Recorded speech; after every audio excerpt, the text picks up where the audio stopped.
Minotaur Captain's Mate by Celeste King. In a world of sudden battles, protecting those you love is all that matters. But there's more to life than just protection, isn't there? Of course there is. Finding your true mate. Even in the midst of danger, love can bloom.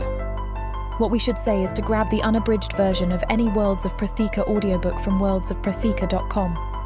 With promo code YouTube30, get any digital product for 30% off. If you enjoy this audiobook, don't forget to like this video, or leave a comment and tell us what you think. Hitting that subscribe button will keep you informed about new and upcoming releases. Thank you for choosing Celeste King's The Minotaur Captain's Mate.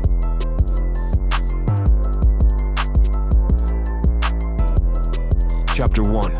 Romos.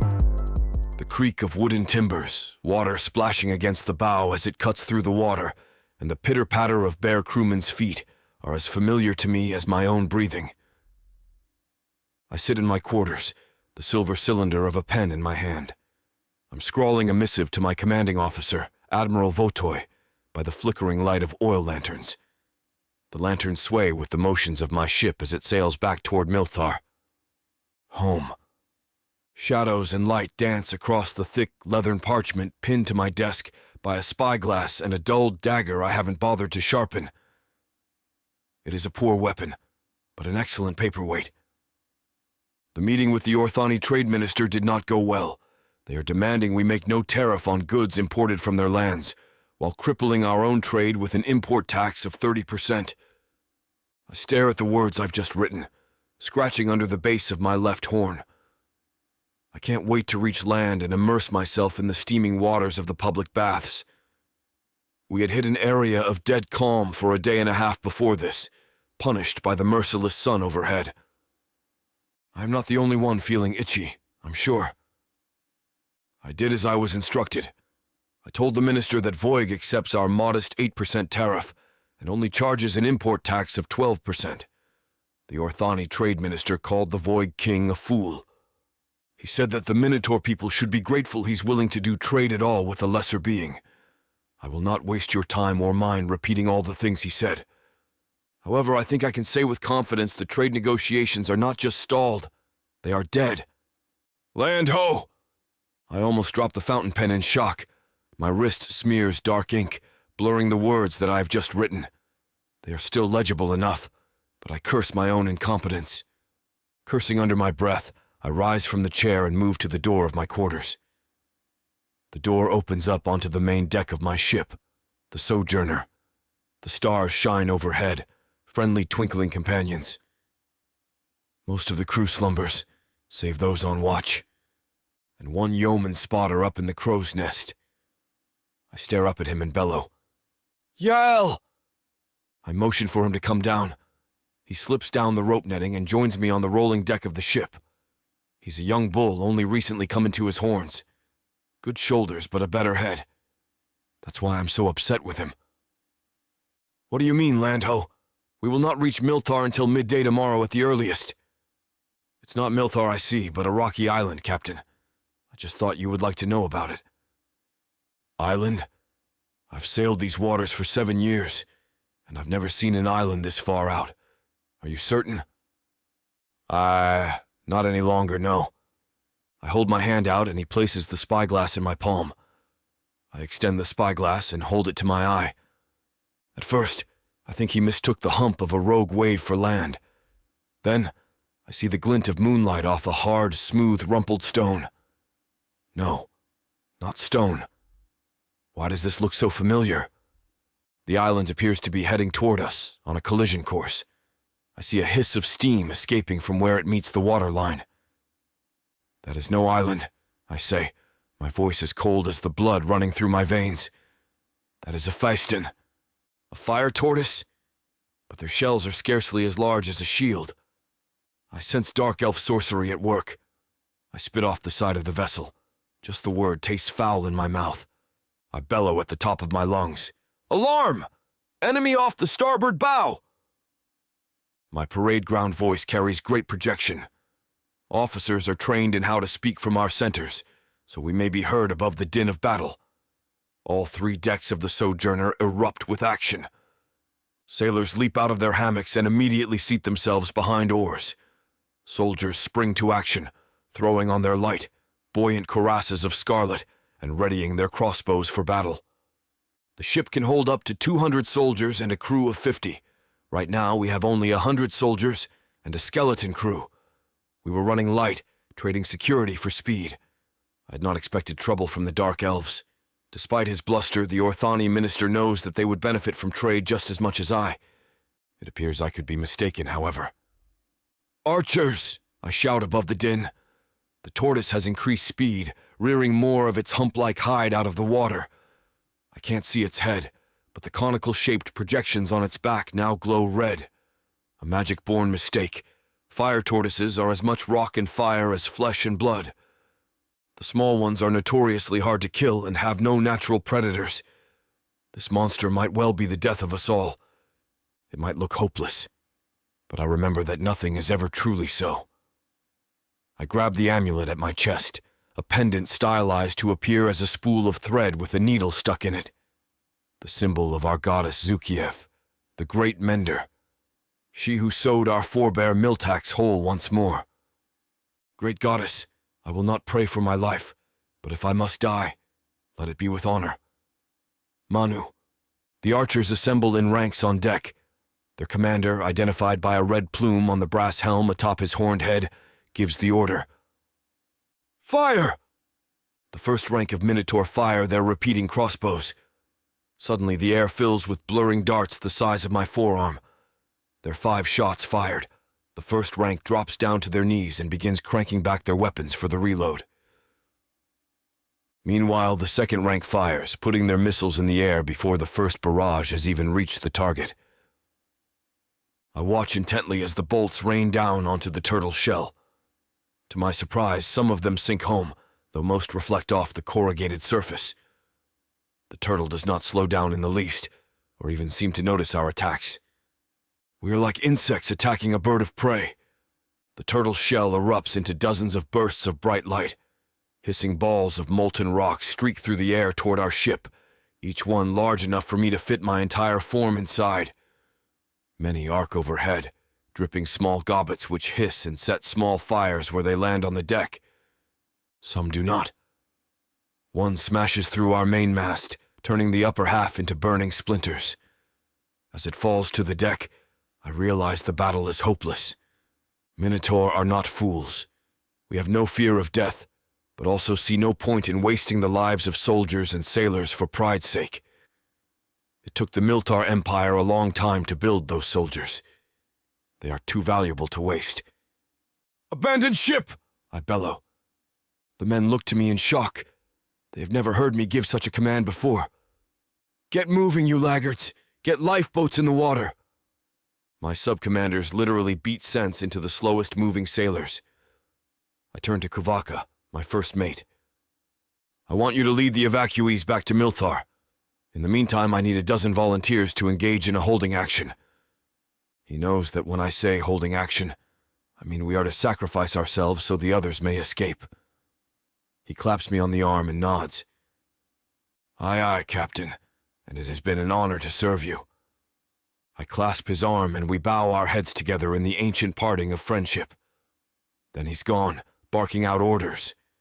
In the end, I wind up with more than 20 volunteers. Many are older Minotaur who know their days at sea, and sword are nearly at an end. I could not ask for a braver group. "Never mind the oars," I shout. "Man the cannon!" My men go to work, rolling back panels on the side of my burning ship.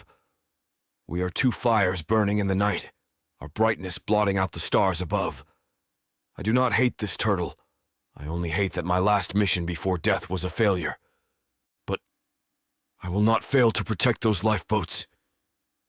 The cannon's barrel, ornately carved to resemble a dragon's maw, extends out the starboard side. I feel the reverberating boom through my feet up to my stomach as it fires, a white ring of smoke left to drift in the night in its wake. The cannonball skips across the water once, twice, then strikes home. Our foe rears up in the water, revealing its scaled, fanged face at last. Its eyes shut with agony as a smoking crater oozes magma into the water. A cloud of steam hisses up between us, partially obscuring us from our foe. "Nice shot!" I shout. "Prepare to fire again." The turtle sinks beneath the waves, leaving a whirlpool in its wake. The ship falls deathly silent, but for the crackle of flames and the creak of oars. "Did we drive it away?" one sailor wonders. "Maybe. Be on your guard all the same." I look out to the port side. Small, longish blots in the distance are all I can see of the lifeboats. The oarsmen must be working hard. I imagine certain death lurking behind them to be excellent motivation. Then, the waters around the ship boil. I feel the heat, bringing sweat to the surface of my skin. The creature is directly below us. "Prepare for battle!" I shout. "Prepare!" A tremendous crash, and suddenly I'm sailing through the air. My ship splits in two, each half rearing up in the water as the turtle's shell pushes it skyward. It was like being launched from a catapult. I spin head over heels, then strike the water with enough force to drive the air from my lungs. I sink like a stone, even with my leather cuirass. The creature knocked me hundreds of feet into the air. As my eyes close, I feel content. I have done it. I have died with honor. I only wish I did not have to die alone. Chapter 2. Alyssa. I squint in the morning sun as I step out of my father's coopery into the streets of Black Skillet Cove. The stories say that the human refugees who came here from another world had only one thing besides the clothes on their backs. But I'm not telling you what it was. Our coastal village is rather lucky. We live so far from both Orc and Dark Elf strongholds, we are by and large left alone. Technically, we are a protectorate of the Orthani Sorcerer King. For the most part, they leave us alone too, so long as we send along our tithes of dried fish, braided hemp, and the lantern oil made from processed piscine guts. I pass by the town's central well, where a short line has formed. Villagers stand in the hot sun, squinting and sweating, most with clay urns or wooden buckets slung under their arms, or in the case of one woman, balanced on her head.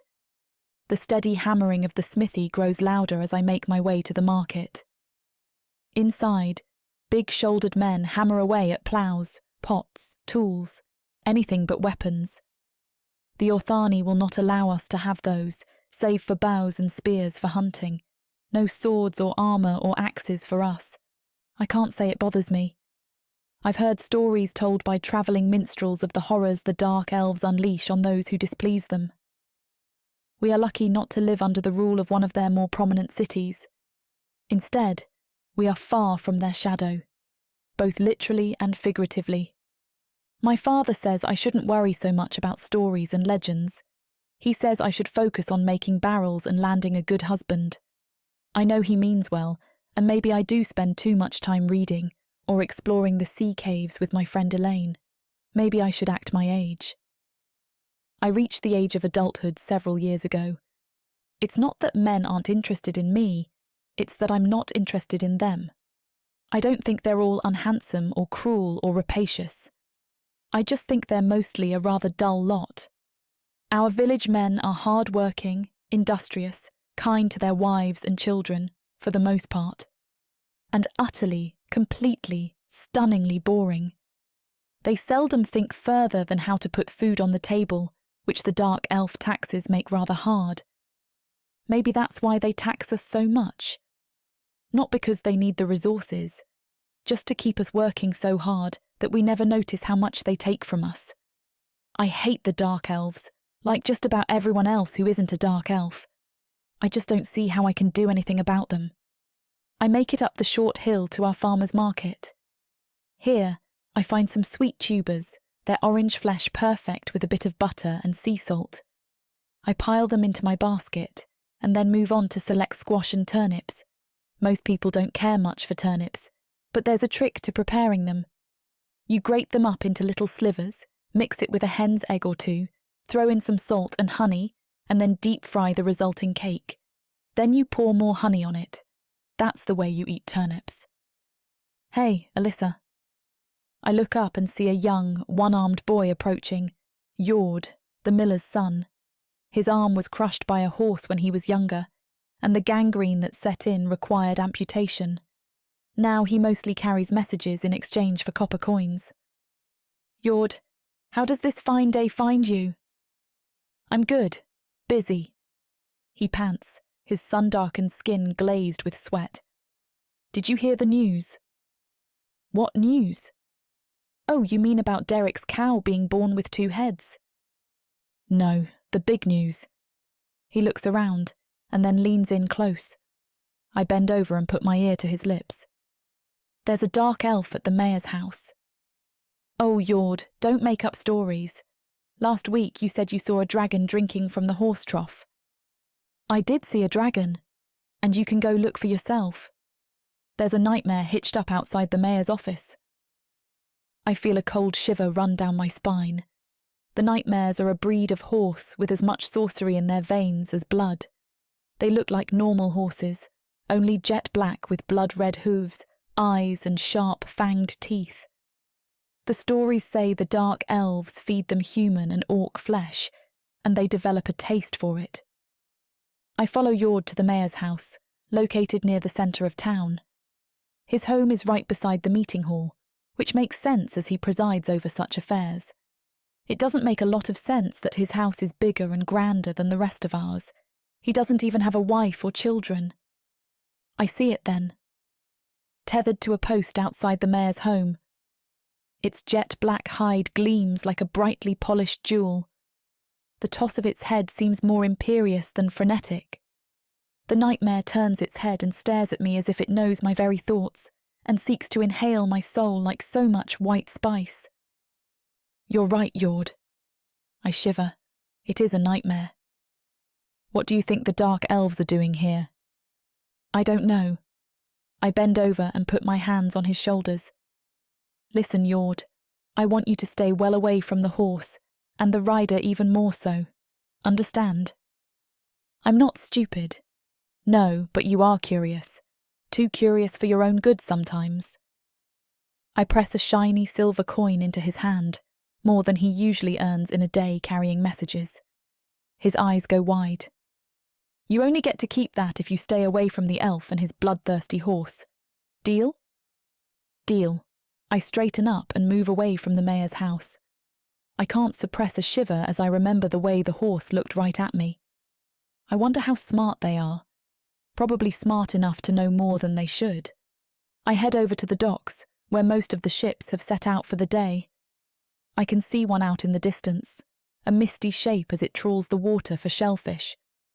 My friend Elaine sits cross-legged on the sun-soaked wooden timbers of the dock, untangling a wad of nets. Hey, I say, dropping into a crouch beside her. Hello, she says, looking up at me with a wide smile on her impish face. Elaine's father is a fisherman, and time spent on the sunny decks of ships have turned her skin a rich shade of brown. She keeps her hair cut short because of the frequency with which she gets it wet. Have you heard about the Dark Elf at Mayor Shank's house? No. Elaine's south gapes open. What's he doing here? I have no idea. I'm thinking that it's the perfect weather to go exploring, don't you? Yeah, no kidding. Let me finish up here. Meet me at the house. I have to drop off my groceries. We don't speak out loud of the reason why we're so keen to make ourselves scarce when the Dark Elves are about. They have a habit of claiming young, attractive human women for their own, and there's little anyone in the village can do about it. I drop off the groceries as my father's stout arms bend 2 boards into place, locking them behind a steel hoop. He glances my way and frowns. I think you should head out of town for the day. There's a stranger in the village. I know, Dad. I was going to take Elaine with me. Excellent idea. I catch up with Elaine just as she trots up the street. Elaine has a water skin slung over her shoulder. I have a small parcel of dried fruit and nuts on my waist. We are laughing as we leave town, hiking beside the beach for several miles. The breeze off the sea makes it so we could tolerate the hot sun. Hey, what's that? Elaine shields her eyes from the sun with her hand. I spot it too. A large, sand-covered shape washed up on the beach. What do you think it is? Some kind of fish or whale? Most likely. Want to go poke it with a stick? I thought you'd never ask. We come up closer to the thing. As we draw near, I begin to make out more details, like the fact that it had 2 legs, 2 arms, and a 5-fingered hand, just like us. Is that an orc? Orcs aren't that big, I say. Are those horns? Oh my goodness! Elaine turns to me, her eyes wide as dinner plates. Do you think this is a Minotaur? Can't be. They don't exist, do they? Then the great sand-covered shape gives a long groan. It's still alive.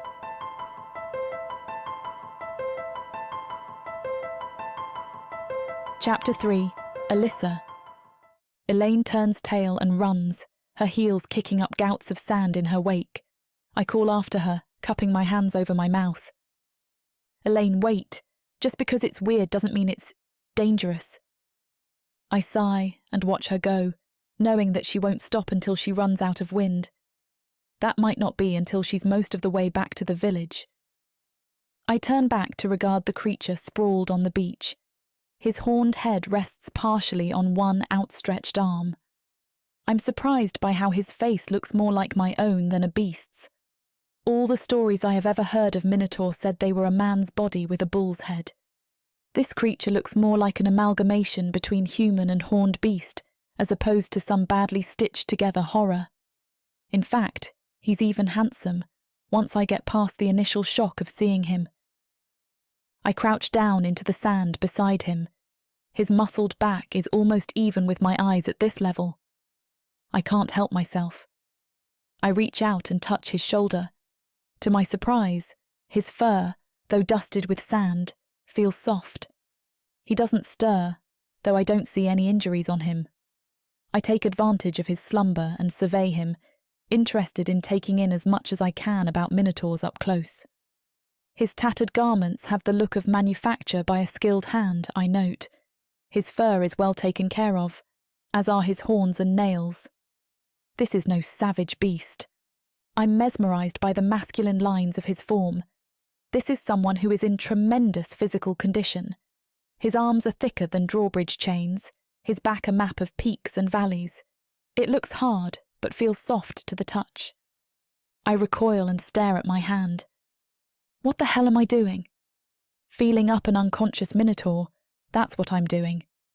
I feel a tingle sizzle through my body, a sensation I've never had before. At least not this strong. Where do you come from? I whisper softly. I know Elaine is the smart one. I should be running too. All of the myths and legends I know of Minotaur are not pleasant. They feast on human flesh. They rip unborn babies out of their mother's wounds and grind them into paste for their own sustenance. You know, now that I think about it, the only source I have for Minotaur are tomes written by Dark Elf hands, or by the human slaves of a Dark Elf. I'd always thought that they were repeating legends, a fairy tale that couldn't be true. I can see now that Minotaurs are in fact real, but I can't reconcile all the stories I've heard with this creature before me. Could it be that they don't know much more than we do, or that they're even distorting the facts? It's hard to compare the image of a slavering monster with this Minotaur. He wears clothing. From the looks of his body, he's a seasoned fighter, with numerous white scars crisscrossing his chest and back. A long one runs down from his thick brow to his square jaw, fish belly white in the sun. Then something strikes me. A notion I should have had right off the bat. What if there are more of them? I look about fearfully. The closest analogy to Minotaur I have are orcs, and orcs don't normally treat humans much better than Dark Elves do. The last thing I want is to be captured and turned into a Minotaur sex slave while trying to avoid being captured and turned into a Dark Elf sex slave. Then again, if I just have to wind up being carried off, it could be by a less handsome beast. Oh, get your mind out of the gutter, Alyssa. This isn't some minstrel's tale of romance and adventure. This is real life. In real life, guys that look like him are a threat to girls who look like me. Reluctantly, I decide it's best to yield to the better part of valor, discretion. With one last lingering look, I bid my Minotaur farewell. I hope he makes it, oddly enough. I trod back down the beach, lost in my own thoughts. I spot Elaine sheepishly making her way to catch up with me, waving her arm when she sees me. "Hey," she calls. "Are you all right?" "Me? You're the one who ran away with your tail between your legs." I come to a halt before her, crossing my arms over my chest. "Thanks for having my back, by the way." "Hey, you should have been smart enough to run too. I was halfway back to the cove before I realised you weren't behind me." Her face grows serious. "Do you think we should tell someone?" "I'm not sure." I look back up the beach and scowl. "Probably not. The men would just slaughter it." "So, what if it's dangerous? What if he's not?" "He? Yeah, I was checking him over. Definitely a male." My cheeks blush a little bit. I'd thought for a second the Minotaur had a third leg, before I realised what I was really looking at. His tattered clothing didn't allow for much modesty. "I won't ask how you know that. Are you sure we shouldn't tell anyone?" "With the Dark Elf around, it's just going to stir up problems. Our best bet is not to mention it." "But what about the Minotaur? What about him? He looks like he's been shipwrecked. Either he'll die of exposure, or he'll wake up and wander off looking for his people, I guess." "You think there's more than one?" "I don't know, but it makes sense if there are." Elaine gives me a look. "We should see the widow Majors. She might have something in her library to shed some light on Minotaur." Good idea. We trudge back to town, reaching the outskirts just as the sun passes its zenith. Widow Majors lives on the edge of our village, in a small sea cave reinforced with timbers overlooking the cove. A lot of people think she's an odd sort. Majors claims that she came over from another world via portal long after most of the other humans did. My dad says she's just crazy, or senile. I'm not sure about the crazy part, but her mind seems pretty sharp to me. Majors sits on a 3-legged stool inside her goat pen, milking the horned beast. She barely glances up as we arrive. "Come to peruse my library again, eh, girls? And naught a gift among you?" "I have some dried fruit," I offer, but she waves me off. "I don't need your damn fruit. Just sweep up the floor before you leave, and don't get candle wax on my pages." She goes back to milking her goat. The creature's strange eyes seem to stare right at me. Maybe it knows that I'm hiding a secret. Goats are smarter than they look. At least it doesn't chill me to the bone like the nightmare did. Inside her cave hut, Elaine and I peruse the many shelves lined with leather-bound tomes.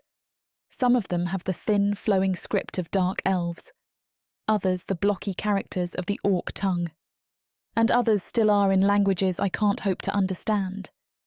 We concentrate on those books we can read, of course. Unfortunately, they're not much help. Most of the knowledge about Minotaur appears to be based on conjecture, and it's quite contradictory. The sun sinks low in the sky by the time we sweep up and put the books away. I don't feel like I know anything more than I did before. In fact, I might even know less. Elaine and I part, and I head home to help my mother prepare dinner. She asks me about my day, and I make up some stories about Elaine and I exploring the sea caves.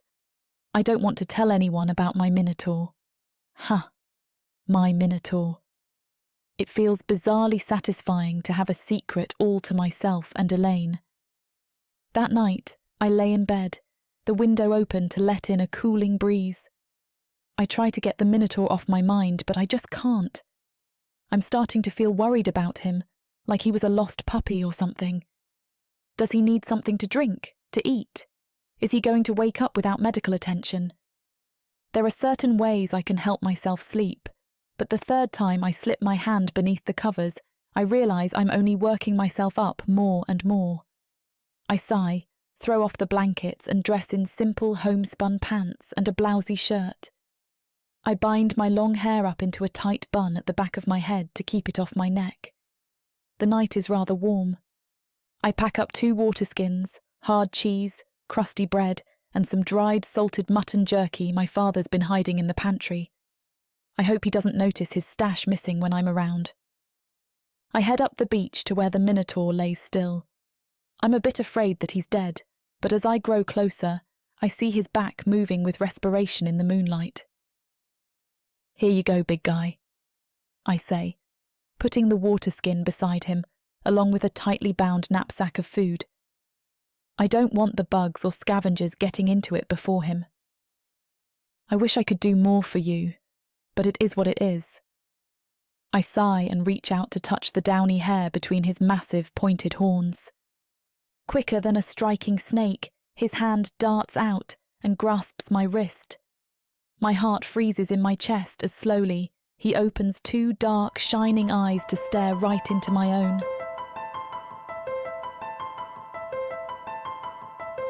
Chapter 4. Romos. I'm alive.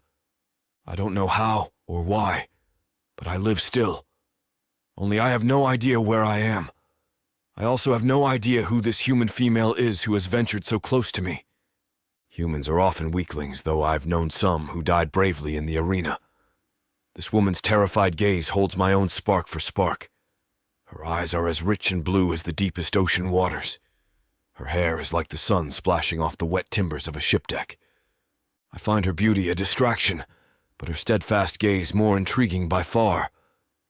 There's fear there, yes, but also a fascination.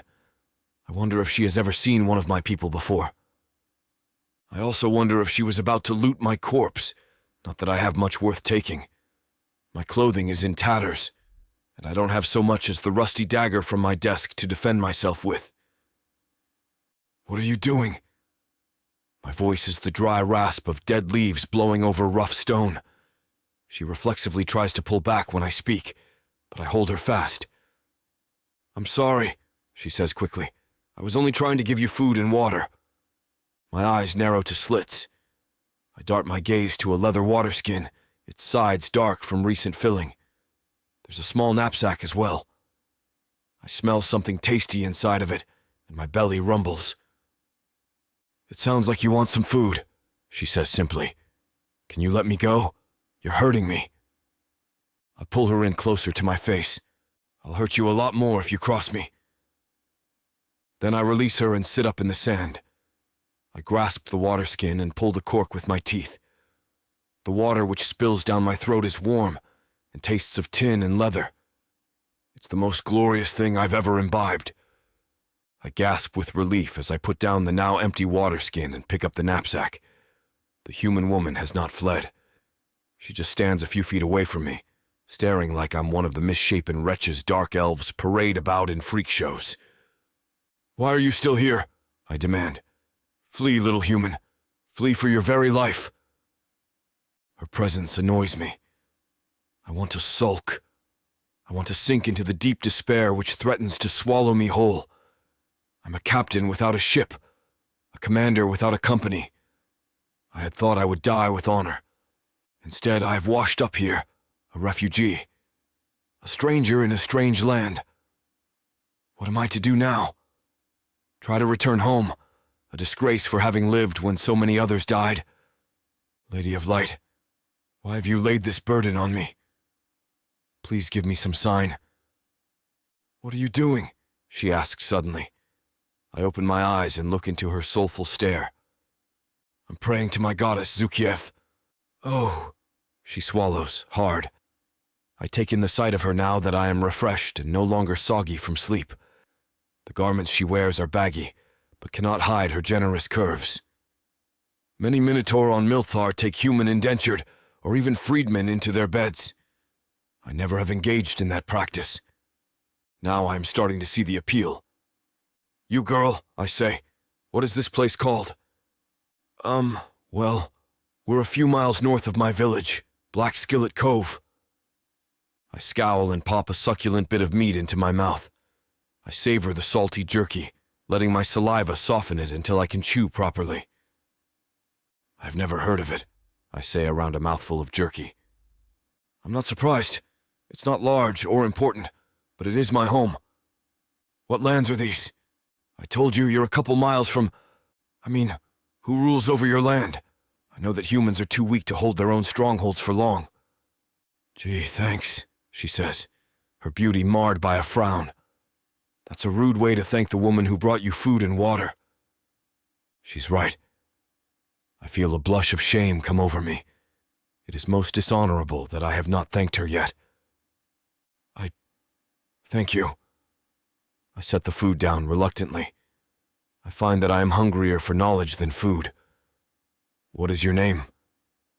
She doesn't answer right away. The woman licks her lips, then speaks. Alyssa. Alyssa Cooper. Her name sounds lovely to my ears. I do so love the way humans speak the common tongue. Their voices are more melodic than my own people's. Well met, Alyssa Cooper. I am called Cap. I sigh. I'm called Romos. It's not Alyssa Cooper, Romas. Just Alyssa Cooper. Or better yet, Alyssa. Or even Ailey. I see. Your human naming conventions are most complex in this land, but I will try to keep up. I rise from the sand with difficulty. My body protests the movement with 1,000 aches and pains. My buoyant cuirass must have floated me safely to shore. It's unlikely, but it has happened before. I tower over this young human. She stares up at me in awe. I brush sand from my body and then scratch at the red marks left behind by fleas and other bloodsuckers. I twist about trying to reach a spot on my back, but my arms just aren't long enough. Eventually, I rub my back against a nearby palm tree, sighing as I get relief at last. I hear a sputtering noise and look at Alyssa. She has a hand over her mouth and is looking at me with amusement in her eyes. Is she laughing at me? What is so funny? I demand. Nothing, she says, holding up her hands. Nothing at all. I cock my head to the side. I will ask you again, please. Tell me who rules your village. Is it an orc tribe? I wish, she says with a sigh. No, the Orthani Dark Elves claim dominion over us. We pay them a ridiculously exorbitant tax just to live on our own land. I see. And what do they offer in return? What do Dark Elves ever offer in return? Safety from their wrath, I guess. Her eyes narrow. There's one in our village right now. Is that usual? No, she says, shaking her head. It's not. I mull her words over in my head, wondering if the Dark Elf presence has anything to do with me. I rather doubt it. They would not have expected a survivor to have washed up on their own shores, as far out to sea as I had been. Why do you think he's there? I don't have the foggiest. The foggiest? It means that I don't know. Like it's hidden in fog, I guess. I look off to the north, past a high bank of sheer cliffs dotted with trees and scrubby bushes. I can well imagine the twisted high spires of the Dark Elf city. How far from here is the Orthani capital? Oh, wow. I don't know, really. Her brow furrows with concentration. I think I've heard tradesmen say that it's a solid 3-week journey from here, but that's with a ship heavily laden with goods and treacherous waters a good portion of the way. You do not know? I'm a bit shocked. Geography of our entire empire is taught to our younglings, and rigorously at that. How can they know what they need to protect if they don't know what and where it is? No, I don't know. I've never been to any other place than my own village. Not outside my own head, at any rate. I only now notice that I've been exposing myself to her this entire time. Trying to make it look casual, I rearrange my tattered cuirass so it's more modest. I do not know this human's culture, but many of them tend toward modesty. The Minotaur believe the body is a work of art to be celebrated, even revered. Nude statues are all over our cities. But this is not our lands. When among humans, do as the humans do. I look at her, and I feel the need to ask a burning question, something that has puzzled me from the moment I awakened on this beach. You, Alyssa, why have you not fled for your life? My eyes narrow. Are you not certain that I'm going to eat you? She swallows hard. I guess I don't know that you won't do that. Then, why are you still here? The wind picks up, stirring her garments and the palm leaves overhead. Her scent rushes over me, and for a moment, I find my thoughts drifting elsewhere. My eyes follow those thoughts, and I stare at the red bow of her lips, wondering what they might feel like. Why has she not run away from me?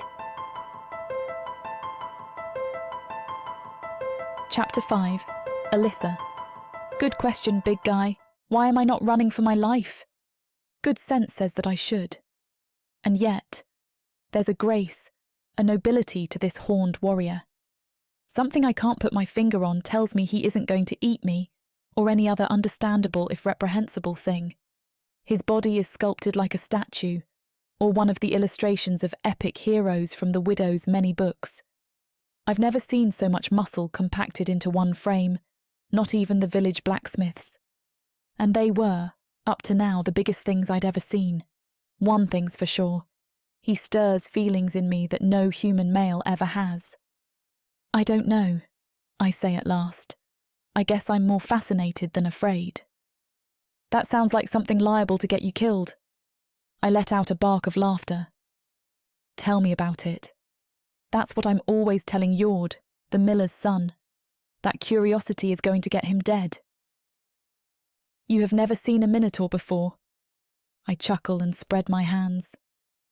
Romas, I've never even heard of a Minotaur outside of passing tales and tomes before.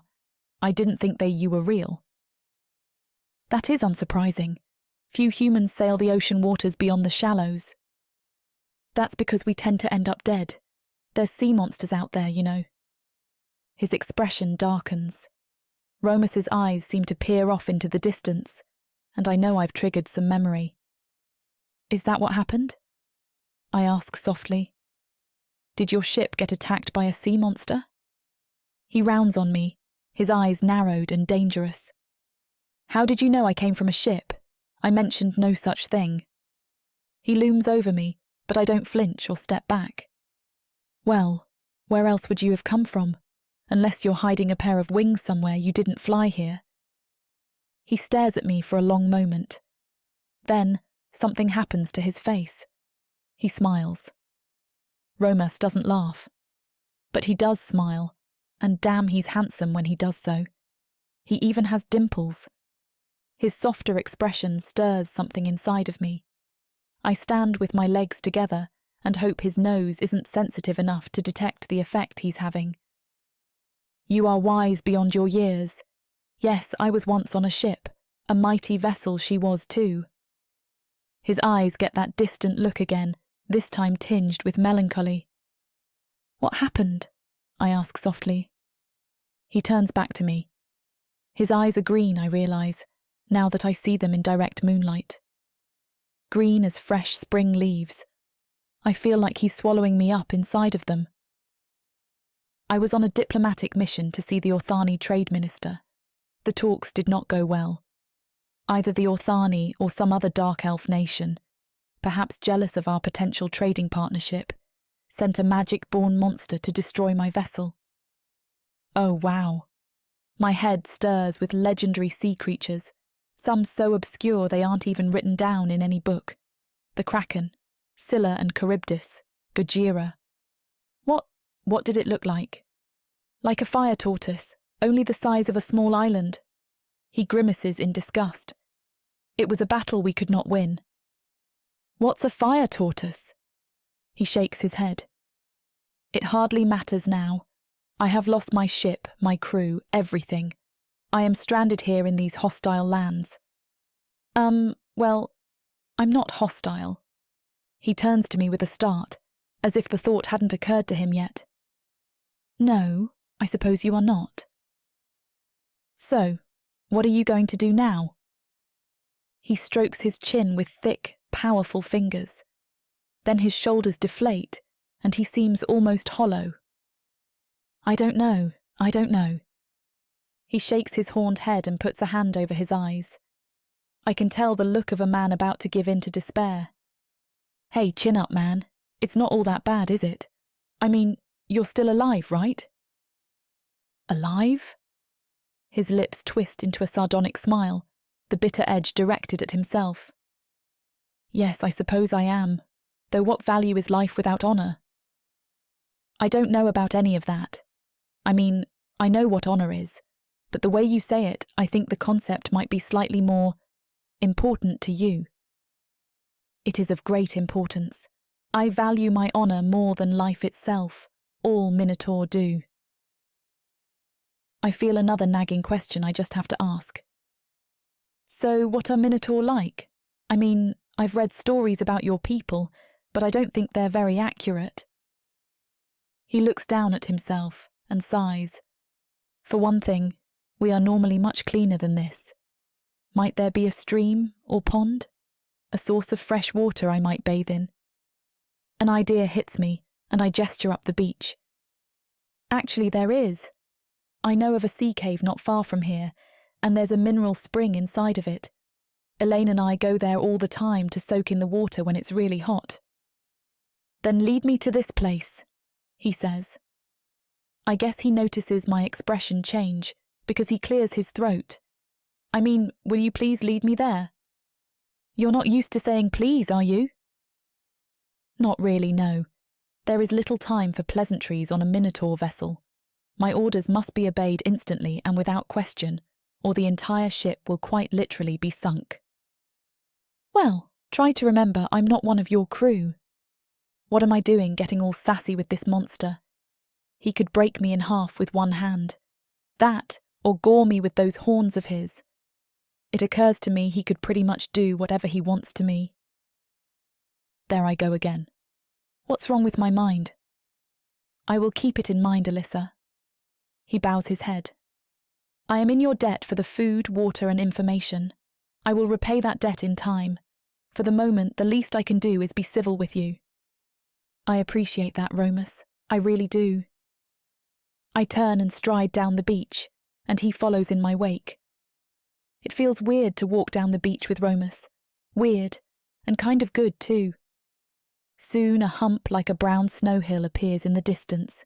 As we draw nearer, it resolves itself into a sandy outcropping, the outer edge thrust into the wrinkled, crawling sea.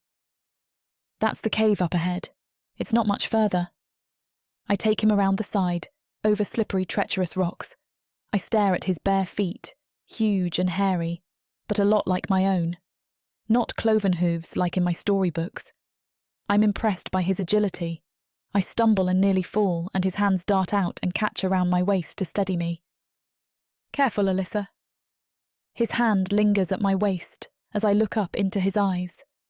I try to swallow the lump suddenly in my throat. My heart hammers in my chest. I can feel the power in his hands, but he's so careful with me. He didn't even hesitate to help when it looked like I might fall. Thank you, I say in a small voice. I reach down and brush my fingertips over his big hand. He pulls his hand away rather suddenly and gestures for me to lead on. Is he embarrassed? Maybe I'm not the only one who's feeling a little light-headed here. I'm not even sure what it is that's tearing through me. Romos, despite his fearsome appearance, stirs feelings of warmth in my chest. It's overwhelming and intoxicating all at once. I feel as if I've known him for a long time. Maybe his character simply shines through because it's too honest. I come around the front of the cave at last, a great yawning chasm. It slopes upward from here, I say, so the caves don't flood, even during a storm, though you can get stuck in here if you're not careful. Once me and Elaine were trapped here for 3 days during a typhoon. I'm babbling, trying to fill the silence. Am I afraid of us not saying anything? Or am I afraid of what he might say if I fail to fill the void? One thing's for sure. Romos has gotten under my skin in all the right ways. I'm not sure if this is a good thing or a bad thing, but I'm going to hang on until the end of this ride, for good or ill.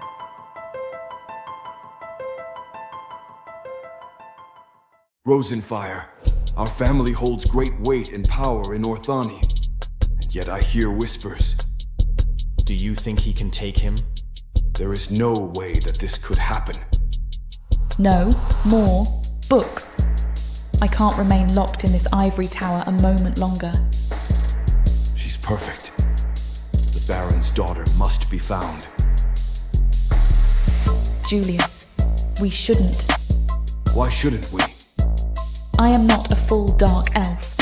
I do not possess their ethereal beauty. How will I find a mate? The lowly Baron's son apparently has shown that he has the same gift of fire-wielding as I, if not stronger.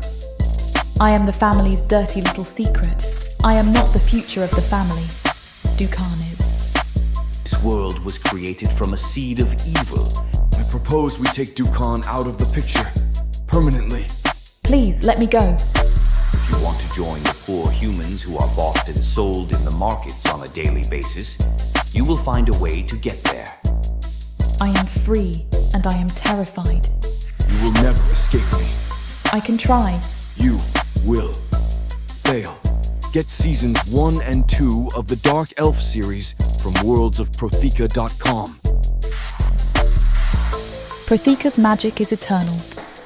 This series will show you why.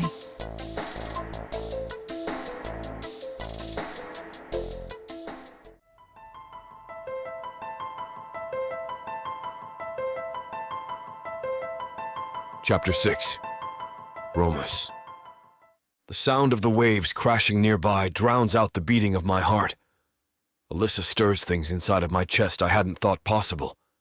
I've heard other sailors speak of their wives and lovers with exquisite yearning and tenderness. I always thought them to be sentimental fools. Never has a woman distracted me in this way. I have to put a stop to these inane thoughts.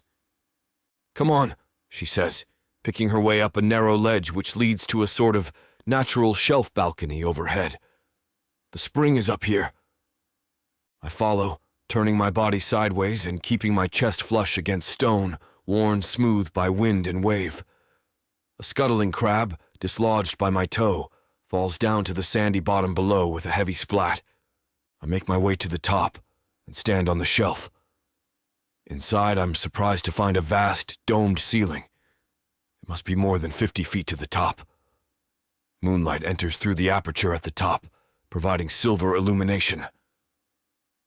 The whole pool of water has a surreal, dreamlike appearance to it. I also see other features, like a tunnel which veers off from this main chamber. I would have to duck my head, but I could fit. There's also twin three-legged stools sitting near an obviously well-used fire pit. I see the remnants of meals cooked there, including charred bones in a kind of charnel pit nearby.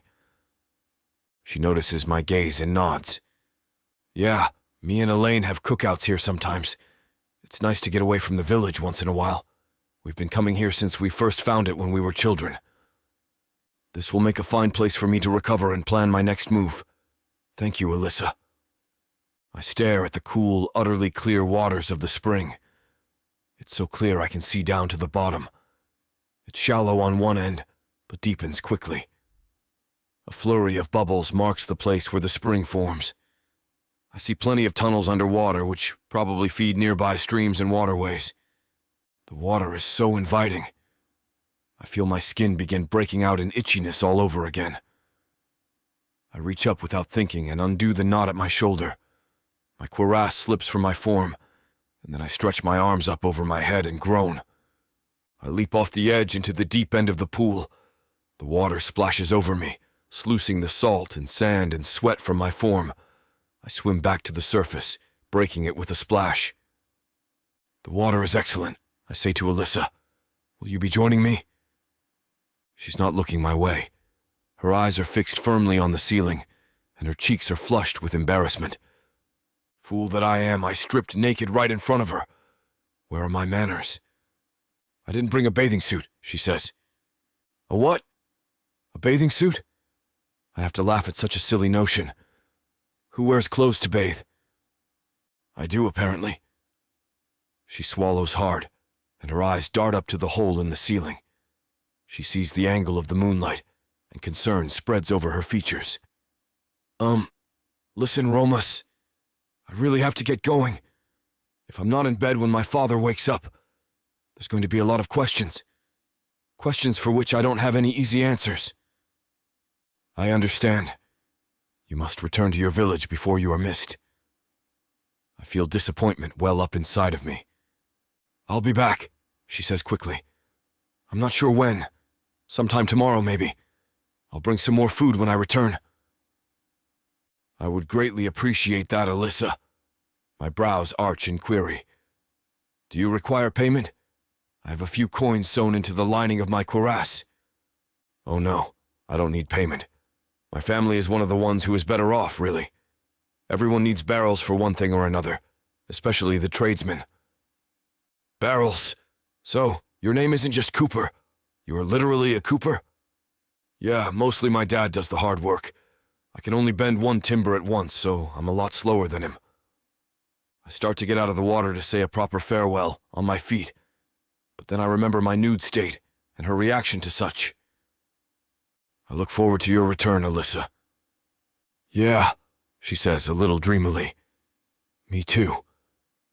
She seems as if she's about to say something else, but then she closes her mouth and moves for the exit. I'll be back, she says again. I'm reluctant to see her leave. I almost feel that part of her is reluctant to do so. Once she departs, I find it easier to think. I start to make plans in my head. Obviously, I need to return to Miltar, but I don't know how. Alyssa didn't seem to know where she was in relation to Orthani's capital city. Perhaps if I showed her a map, if I had a map. If I continue up the coast, I will run into a port sooner or later. It may well be a hostile port, however. I wonder if the humans have any ships seaworthy enough to make it to Miltar. Perhaps I will ask Alyssa when she returns. I scrub my body as best I can without soap, and then clamber out onto the rocky shore. I leave my garment where it lays, moving naked deeper into the cave. I take the small tunnel, ducking my head. My horns scrape along the rough-hewn wall as I make my way further and further in. The light fades behind me, but there are occasional cracks in the ceiling letting in moonlight. Thanks to the keen night vision Minotaur enjoy, this is more than sufficient for me to follow the narrow path. I come out into a roundish cave, not much taller than I am. I straighten up and peer around. It's obvious that Alyssa and her friend have been here before as well. There is evidence of a picnic lunch, and more of the three-legged stools. I spot a boulder blocking off what looks like another tunnel. I stare at the ceiling, but see no signs of collapse, not even ancient ones. So, that begs the question, how did it get there? I go to the far wall and run my fingers over the stone. They are faint and worn smooth with age, but I find what I'm looking for. The signs of chisels and stonework. The boulder was carved out of this very cavern wall, then moved over to block that entrance. Nobody does that just on a whim. Whatever could be beyond it. I grasp the boulder and give an experimental tug. It's heavy, but I manage to set it rolling enough to move it aside. As I thought, there is a tunnel which goes deeper into the cavern complex. Unfortunately, there is no light whatsoever. I bend down and poke about at the remains of the fire until I see flint and steel. I pick up one of the stools and snap off a leg, then wrap remnants of cloth knapsack around it. A crude torch, but it should suffice. I get the fire going and blow hard on it until it sparks into a flame. I lift my improvised torch aloft and make my way into the tunnel. I don't have to go far. Soon the tunnel opens up into a wider cavern. My eyes go wide when I see what lines the roundish walls. Minotaur skeletons. More than a dozen, still wearing their armor and bearing weapons. This is a burial chamber for one of my people from long ago. So long ago, these great warriors have been lost to memory. I spot who I believe to be their leader. I drop into a crouch before him. Ancestor, please forgive me. I must have means to defend myself. I swear to wield your weapons with honor. I reach up and take the tarnished handle of a trident from his skeletal grasp. The hand crumbles into pieces as I draw it back, which makes me wince. My apologies, I say, staring at the mess I just made. I take the trident and examine it, scraping a section of the tarnish off with my nail. To my surprise, it comes off easily, displaying a golden sheen. Mithril, I gasp, recognizing the legendary metal on sight. I take the trident and bang it against the wall. The rest of the tarnished, calcified cocoon smashes off, revealing the inner beauty of the ancient weapon. I read the inscription on the hilt. The honorable build strong walls around the soft. I recoil at the message. Build walls around the weak? Preposterous. The weak are meant to be ruled, not protected. Perhaps my ancestors were more foolish than I thought. Still, it's a fine weapon, inscription or not. I also relieved the corpse of its golden armored cuirass and skirt. I entered the cave naked and unarmed. I exit carrying a masterwork weapon and wearing exquisitely crafted armor. I return to the main chamber and build a fire in the pit. I roast some of the bread with chunks of goat cheese on top next to fire-warmed stones. The repast is excellent. I drift off into a much more restful slumber, electing to keep my armor on. Just in case. My eyes snap open after dawn, the sun lighting up the cave and pool like never before. A sound comes, furtive and fleeting. Someone is coming. I grip my trident and prepare for battle. Chapter 7. Alyssa. I make my way back to Black Skillet Cove shortly before dawn. The first pink heralding paints the horizon, giving me a purple shadow stretching out over the sandy beach. I am tired and yet full of energy. My mind dances with thoughts of Romos and the strange lands he must have seen in his travels. I feel as if I've just come across a treasure trove of stories. The only difference is that this is real and not a storybook. I wonder what kind of sea monster broke his boat. I try to imagine what a fire tortoise might look like and fail utterly. It just seems so weird. Is it a tuttle literally made out of fire? That doesn't make any sense. Wouldn't the ocean just quench its flames and kill it? I also have trouble picturing a turtle big enough to threaten a boat. Even one of the smaller fishing vessels in my village measures 30 feet from bow to stern. When I make it back to the village at last, I trudge up to my house, my eyes burning from the sunlight. I haven't hardly shut them all night. It's going to be a long day. My father doesn't allow for the shirking of chores. He has a saying, "Unless you're sleeping, dying, or making love, you have no business being in bed." Obviously, he is not going to stand for the first one. I'm not the second one, and the third is taboo until marriage. I resolve myself to a hard, arduous day and climb into my bed to get what sleep I can. It turns out to not be much. As soon as the sun is high enough in the sky to shine down on our house, the timbers and stone heat up tremendously. It gets stifling in my upstairs bedroom fast, and I'm forced to abandon the idea of sleep. I walk heavily downstairs, finding my mother and father already awake and sitting at the meal table. My mother has a pot on for tea, and my father uses a knife to cut bits of fish into smaller pieces, throwing the results into a bubbling cauldron of stew. "Good morning," my mother says cheerfully. She used to have the same colour hair as me, but time has darkened it to a shade of grey. Her eyes are as lively as ever, however. My father glances up at me and frowns. "You look like damn. What's wrong?" "Thanks, Dad," I groan, sitting down at the table. "I couldn't get much sleep last night." "Why is that?" "Cramps," I mutter, knowing exactly how he'll react to the one word.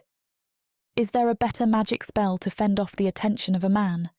I haven't found one. My father suddenly becomes very interested in his stew, humming to himself as if he doesn't even want to hear me breathe, lest it remind him of something he might consider unpleasant. "Oh, you poor dear." Mum looks over at me with concern. "I'll put some sheep's tongue root in your tea. It will make your tummy feel all better." "Tummy? Mum, I'm an adult." "You'll always be my baby girl." She kisses me on the head, and I smile up at her. I wonder what she would say about Romos if she knew about him. I think she would probably want to kill him as much as the men would. She's heard all the awful stories of Minotaur, just like I have. "Alyssa," my father says, "for the time being, I don't want you anywhere near the town square. I or your mother will go to the market. You understand?" I frown up at him as Mum sets a steaming cup of tea in front of me. Why not? The Dark Elves, he says simply, and goes back to stirring his stew. Dark Elves? My heart sinks. There's more than one now. Another arrived late last night, just before midnight. Judging from the tired horse he rode, he was some sort of messenger. What did he want? No one rightly knows. He went into the mayor's house, and as far as I know, he's still there. He turns and points his spoon at me, drops of stew going everywhere. I mean it, Alyssa. No more of your willfulness, not this time. You must obey me and stay away from them. I think you're overreacting, dear. My mum puts some honey in my tea and stirs it for me, like I'm a child. I just grin and bear it. No dark elf has ever just taken a maiden off of our streets before. There's a first time for everything. I finish my breakfast, and then I head out to start my chores. I sigh as the sun stings my eyes. It's going to be a long day indeed. I put some timbers to soak, so they will be easier for my dad to bend and then sweep up his workstation. I put some fresh rushes on the floor, then sprinkle lavender to cover up the smell of his sweat and the rich tanning oils we use to waterproof the barrels. Then I head outside into the sun. I can draw well from the water, surely. That's not close enough to the mayor's house to bother my father, or I hope it's not. At any rate, I plan to be back before he even notices I'm gone. I head down to the well, bucket dangling from my grasp. I reach the line and wait my turn, blinking sweat out of my eyes. It's going to be a hot one today. I envy Romos in his cool cave. I wonder if I can sneak away later and see him. Probably not, with how overprotective Dad is being. I'll have to wait until nightfall, but I'll probably fall asleep as soon as the sun sets at this rate. Alyssa. I turn to find a man approaching me of middling years. His well-lined face bears the roughened appearance of a man who spends all of his time on the deck of a ship. It's Robert, Elaine's father. Hello, Mr. Fisher. How are you? He shakes his head, a scowl marring his face. I have no time for pleasantries. Have you seen my daughter? No, I say. Not since yesterday. Why? When I awakened this morning, her bed was empty, and my sword is missing. My heart sinks. No way. Elaine wouldn't go and try to kill Romos, would she? Not with how afraid she was. Then again, she might want to kill him because she is afraid. If he were still sleeping, it would probably be quite easy, at least in her mind. You look as if you might know where she went. I don't know for sure. Not really. I shake my head. Let me take the water back to my home, and I'll go see if I can't find her. Sounds good. I will go and borrow a blade and join you. My heart sinks yet again. I can't let him come with me. If he discovers Romos, it will be common knowledge before nightfall. Robert can't keep a confidence to save his soul, and if it's common knowledge, then our mayor will find out as well. Mayor Shanks is well known for his fawning obsequiousness to the Dark Elves. He would turn Romos over in a heartbeat to curry their favour, I just know it. Actually, I think maybe you should check the northwest pasture. Really? Is that where you are going? I think she might be there, and you can find that place on your own. I will look in the caves in the meantime. One of us is bound to find her. He nods sagely. That's smart. Very well, I will go to the pasture. If you do find my daughter, tell her she's not too old that I can't tan her hide, and she'd better return my sword without so much as a nick on it. I will. If I find her, I mean. I hurry away and head back to my house. After I slop the water into the bucket, I go to my father. He stands shirtless, hammering a ring into place around a barrel. Hey, Dad? He looks up at me, blinking sweat out of his eyes. What is it? Elaine's father is worried. She's gone missing, and he's asked me to help him search for her. Oh. Well, I suppose that's more important than your chores. Do you know where she might be? Maybe the sea caves, I don't know. He looks me over and grunts.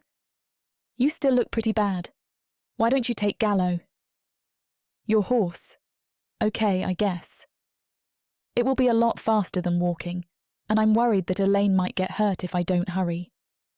I head out and saddle up the old mare. Gallo whinnies in dismay that I'm not my dad, but she doesn't resist when I kick her flanks. She breaks right into a trot down the beach. I push her into a gallop, digging up the sand behind us. The wind feels good in my hair. It's almost like flying, being on the back of a running horse. Except for the saddle sores, of course. The sea caves come into sight. I hitch Gallo to a sapling and head into the cave, being careful not to fall. The first thing I see inside the entrance is a broken sword. Mr. Fisher's sword from the emblem on the hilt. Oh no, am I already too late? Chapter 8. Romos. I snap the bone in half and stick the jagged end in my mouth, sucking out the sweet marrow. The succulent flavor spreads over my palate, and I let out a contented sigh. It is not often that fresh meat just delivers itself right into my grasp, and such sweet, tender meat as well.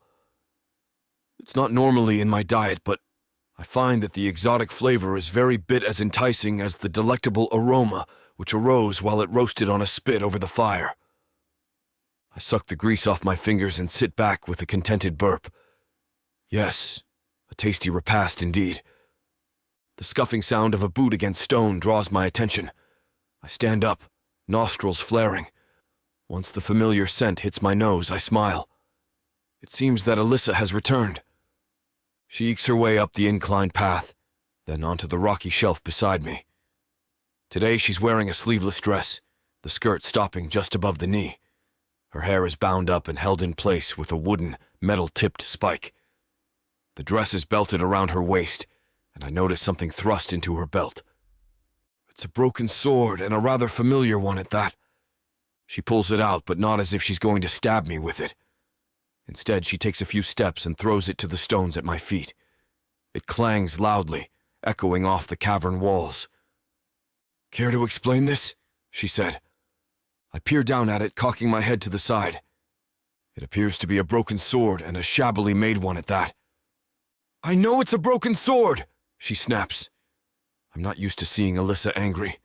Her face grows dark and her eyes narrow as arrow slits. "What I want to know is what's it doing in your cave?"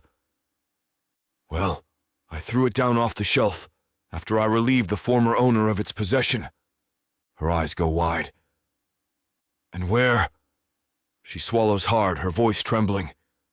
"Where is this owner now?" "Oh, she's hanging around here somewhere," I say with a grin. I burp and pat my belly. "Pardon me." She looks at the broken, blackened bones in the fire pit, then back to the broken sword and sinks to her knees before it. "No," she says. "Oh no, Elaine." An angry, frustrated whimper draws her attention upward. Alyssa gapes when she sees another young human woman, dangling from an outcropping, entangled in a net I found in the burial chamber. "Elaine!" Alyssa cries out. Elaine can't answer back other than to grunt. It's hard to speak with a wad of cloth tied into your mouth. "Oh, is that your friend, Elaine?" I shrug as if it does not matter. "She came and tried to stick me with that sword of hers, the one I broke. It was rather rude." Alyssa is at a loss. She stares from me to the dangling Elaine and back again. "Why is she up there?" "Because I'm still trying to figure out what to do with her." I shrug again. On the Isle of Minotaur, any human who turns their weapons on a Minotaur is subject to summary execution, or sentenced to the arena for trial by combat. Okay, I'm sorry she tried to, kill you and all." Alyssa grows tight-lipped. "But this isn't your island, and she was only trying to protect me. Isn't that right, Elaine?" Elaine grunts and wriggles in her bonds, causing the net to sway back and forth. Alyssa returns her gaze to me, pleading with her blue beyond blue eyes. "Please, can't you let her down?" I know right then that there's no way I can refuse Alyssa.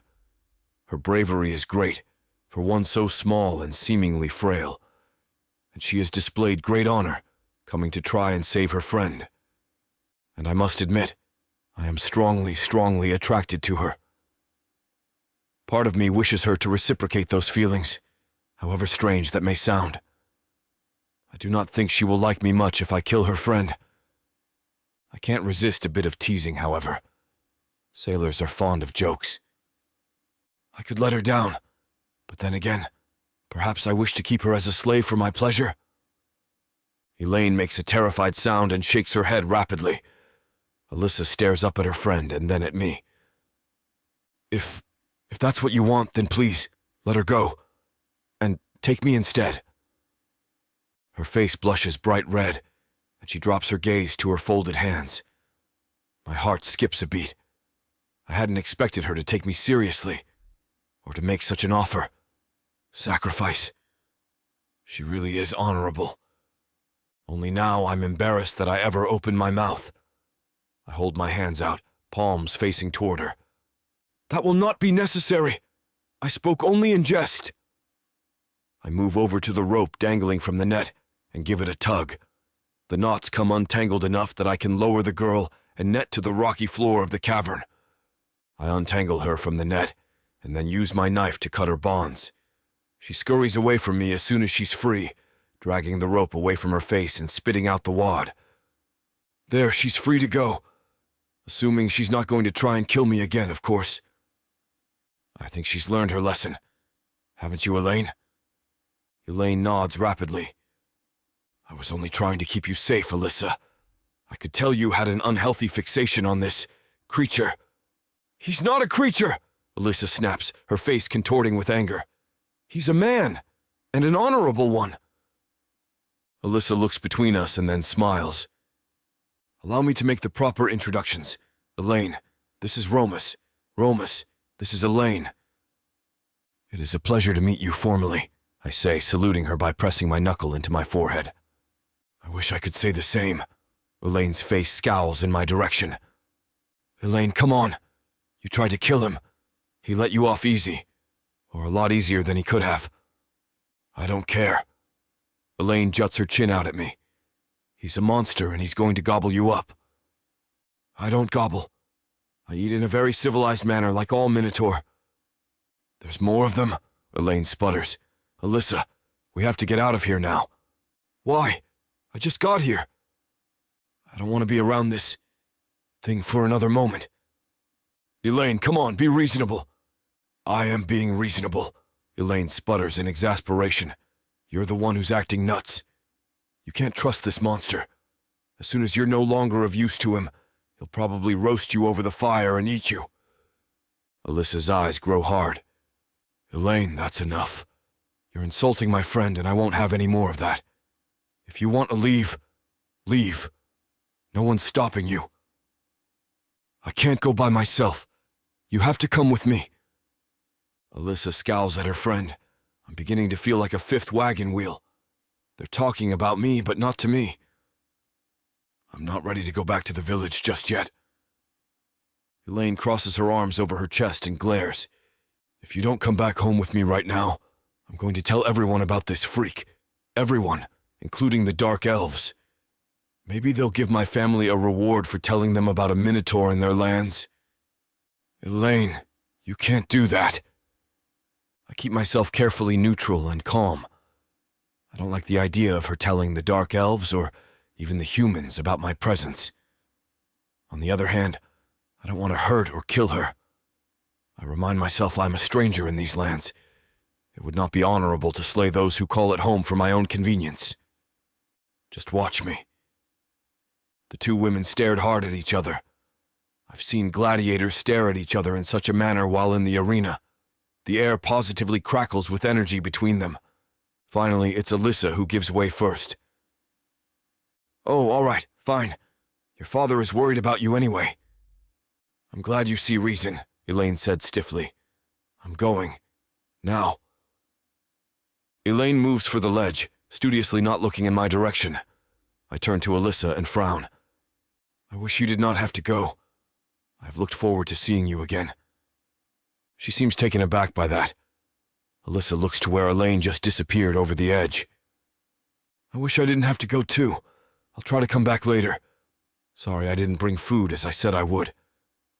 No worries. A wild turkey fell through the ceiling this morning and drowned. I ate like a king. That explains the bones. I'll be back when I can. She stops and looks over her shoulder. And, don't worry. I'll talk to Elaine. She's just really mad right now. I won't let her tell anyone about you. I return to my fire, picking up a bit of turkey chest and tearing the succulent flesh from its bones. Alyssa is certainly intriguing. More than intriguing. Beguiling.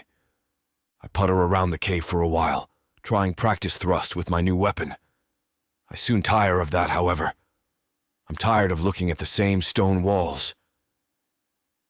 I head outside of the cave, my longing gaze drawn to the sea. If only I still had my ship. Or any ship. I could leave these lands. Of course, that would mean leaving Alyssa as well. And I find I am most reluctant to do so. I look down the beach, to the south, where she says her village lies. My eyes widen. Black smoke curls up into the sky in the distance. Is her village in danger? I know it's foolish, but I take one step in that direction, then another. Concern for Alyssa soon has me running down the beach. I can't let her be harmed or killed. I don't know why, but I can't. I know I'm risking my life by following her, but I don't slow down one iota. Chapter 9. Alyssa. Elaine, slow down. I kick Gallo into a canter, coming up abreast of Elaine as she walks rapidly down the beach. She's refused to speak to me the entire journey back to our village. Now that we're within 10 minutes of the village outskirts, I feel a growing sense of urgency. I'm hardly running. No, but almost. Look, I just want you to know that Romos is not a bad guy. He trussed me up like a hog and hung me from the ceiling. You tried to kill him. She falls silent, and I can see the wheels turning in her head. Elaine is mad, but she's not unreasonable. I know that she realizes how much she provoked the Minotaur warrior in the cave. You're not going to tell anyone about him, are you? She remains silent. I sigh and get off my horse, walking Gallo instead, so I can grab Elaine's shoulder. Hey, come on, talk to me. Elaine grinds to a halt and glares at me. He could be dangerous, Ailey. Your best bet is to stay far away from him.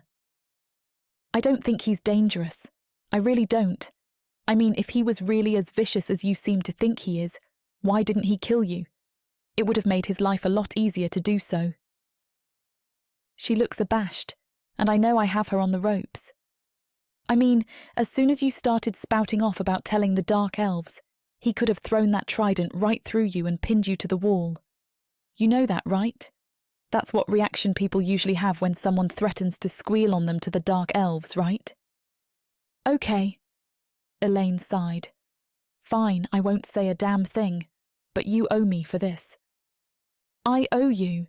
Don't you owe me for getting you out of that net? Your dad's pissed about his sword, by the way. Oh no. She covers her face with her hand. Oh no, he's going to take me out to the Dalish cap and throw me overboard. I just know it. Your dad wouldn't hurt a fly for all his bluster. Tell you what, let's come up with a story. Like maybe you were going to have it polished for him. I took it out into the wilderness to be polished. Okay, dumb idea. Maybe you should just tell him you dropped it. She looks down at the broken pieces of her sword and sighs. Yeah, okay. He'll probably make me pay him back. Pay him back? With what money? My father pays me 2 copper a day to work the nets. He's done so ever since I turned 18. You get paid? I sputter. Your dad doesn't pay you. Hell no. He says my room and board are enough. When I ask him for money, he tells me to go find a rich husband. You're not going to find one of those in the cove, not unless one of the Dark Elves takes a fancy to you. I shiver despite the heat. Don't even joke about that sort of thing, Elaine. Sorry, I know you have nightmares. It's my father's fault, always telling me to eat my vegetables, or the Dark Elves would come and get me in the middle of the night. My dad said the same thing about orcs. Hey. I point at a line of black stretching into the sky. Is that smoke? Yeah, looks like. I wonder if someone's home caught fire. I hope not. We move into the village and find the streets oddly deserted. The hammering is gone from the forge. Even the merchants have abandoned their stalls. I don't like the looks of this. We see a glut of people up ahead. We fall into the back of the crowd, which is gathered around the town square, quite near the mayor's house. I see the source of the smoke. A great multitude of the mayor's furniture has been piled up in the streets and set ablaze. I wonder why. My first thought is that his house must have caught fire, and they threw his furniture into the street in an attempt to save it. Then I see Mayor Shanks himself, standing up on the thick slab he uses as a podium from time to time. He doesn't look happy, his heavy jowled face drawn into a worried frown. Someone climbs up onto the slab with him, and my blood runs cold. He moves with liquid grace, despite the chainmail armour burdening his form. His long silken mane flows in the sea breeze as he turns an impossibly beautiful face toward the crowd. He holds his hands up for silence, and the hush of conversation ceases. Greetings, fair citizens of the mighty Orthani Empire. His voice is melodious, even soothing. It still sends a shiver down my spine. I am Lucius, and I want to be your friend. No one makes a sound, or changes their stony expression. I'm pretty sure that Dark Elves don't know the meaning of the word friend. Just like the mayor here. He puts a companionable arm around Shanks's rounded shoulders and smiles wider. The poor mayor was worried that when we all leave for the mining camp, his precious belongings would be stolen away. Lucius gestured to the burning pile of furniture. So I took that worry away from him.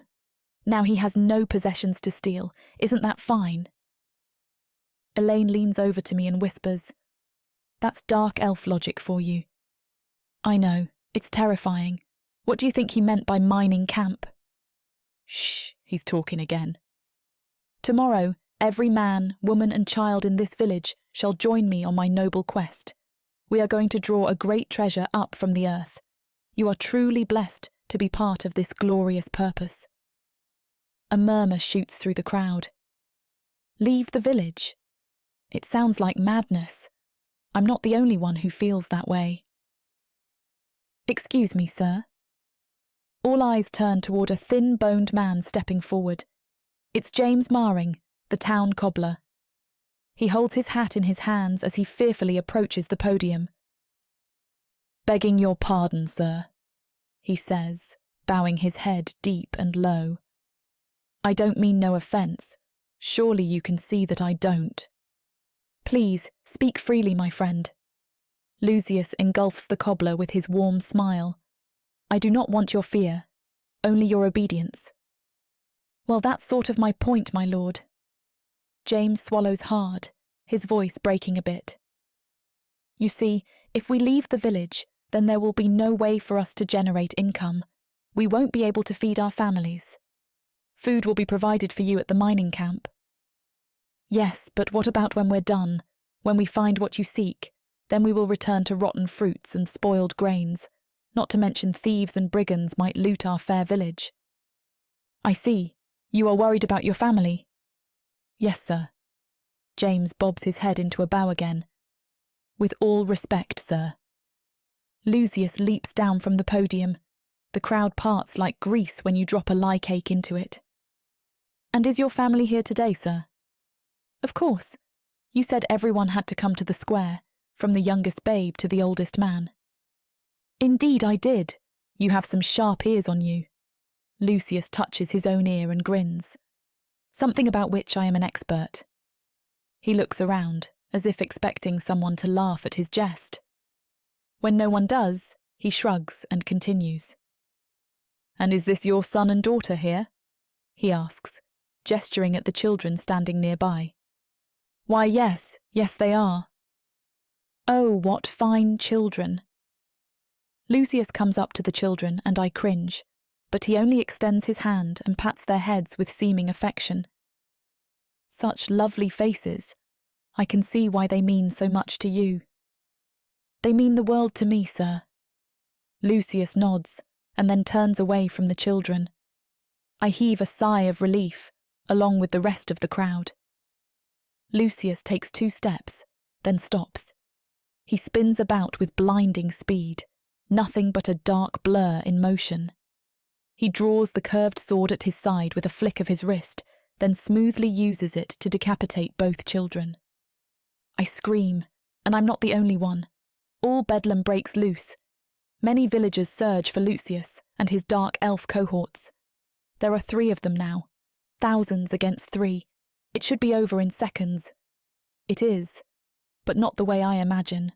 The Dark Elves send bolts of crackling sorcery out of their outstretched fingers, blackening flesh to ash. Their blades blur in the air, forming an iron thicket around their trio. It's over almost as quickly as it had begun. Lucius bends down and uses James's hair to dry the blood from his blade. He had been the first to fall, throwing himself at Lucius in a rage. "Now you don't have anything to worry about, friend," Lucius says, patting the dead man's cheek. "Am I not merciful?" No one runs. They're too afraid. How far do you have to run to outrun Dark Elf sorcery? Can you ever run far enough? Now, I expect you all to return home and get a good night's sleep. In the morning, more of my folk will come, and then we all shall head to the dig site together, like a happy family. Lucius spreads his arms out wide. "Now go, my children. I'll call you on the morrow." "Let's get the dam out of here," I whisper to Elaine. "You don't have to tell me twice," she says with a shiver. "Wait!" I freeze in my tracks. "You there, the woman with hair like spun gold in the scarlet blouse. Come here." I can't pretend I'm not a blonde in a red shirt. I turn about and see his red eyes beaming directly into my own. "Yes, you. Come here now. I'm as good as dead." Chapter 10. Alyssa. I feel like I'm going to faint as I walk up to the podium. Or puke. Or drop dead. I should be so lucky. You don't want the Dark Elves to take notice of you. Not one bit. This is terrible. I would run. But how far would I get? And let's face facts. Even if I were going to run, even if I made it to safety, my family would pay the price for my defiance. I don't want my parents to suffer.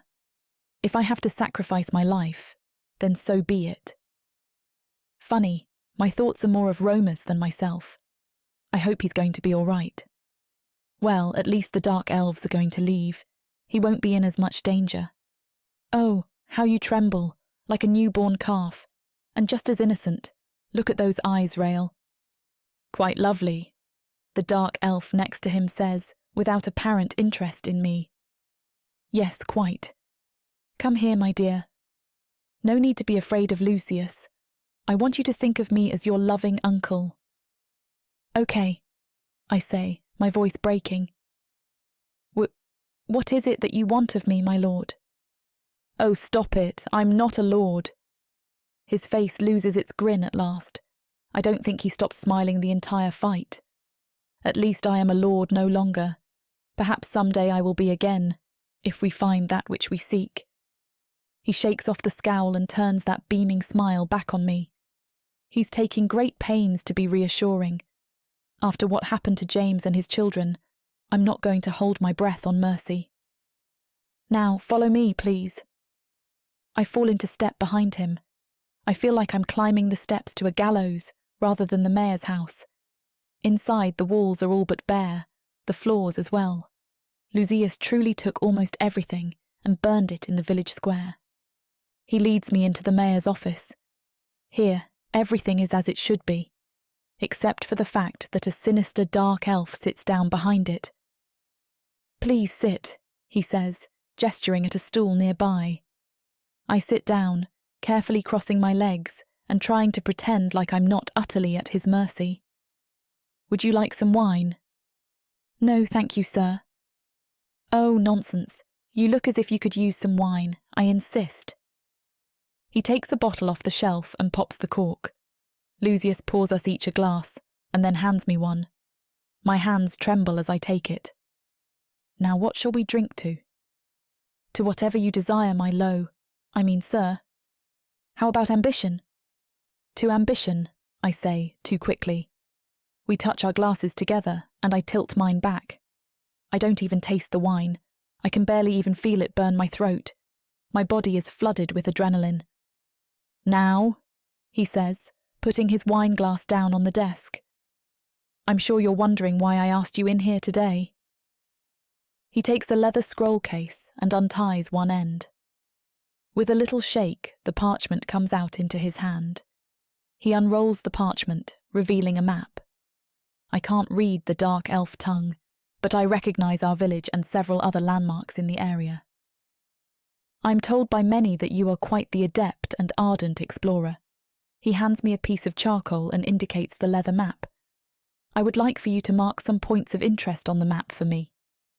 Points of interest, sir? I don't know what might interest you.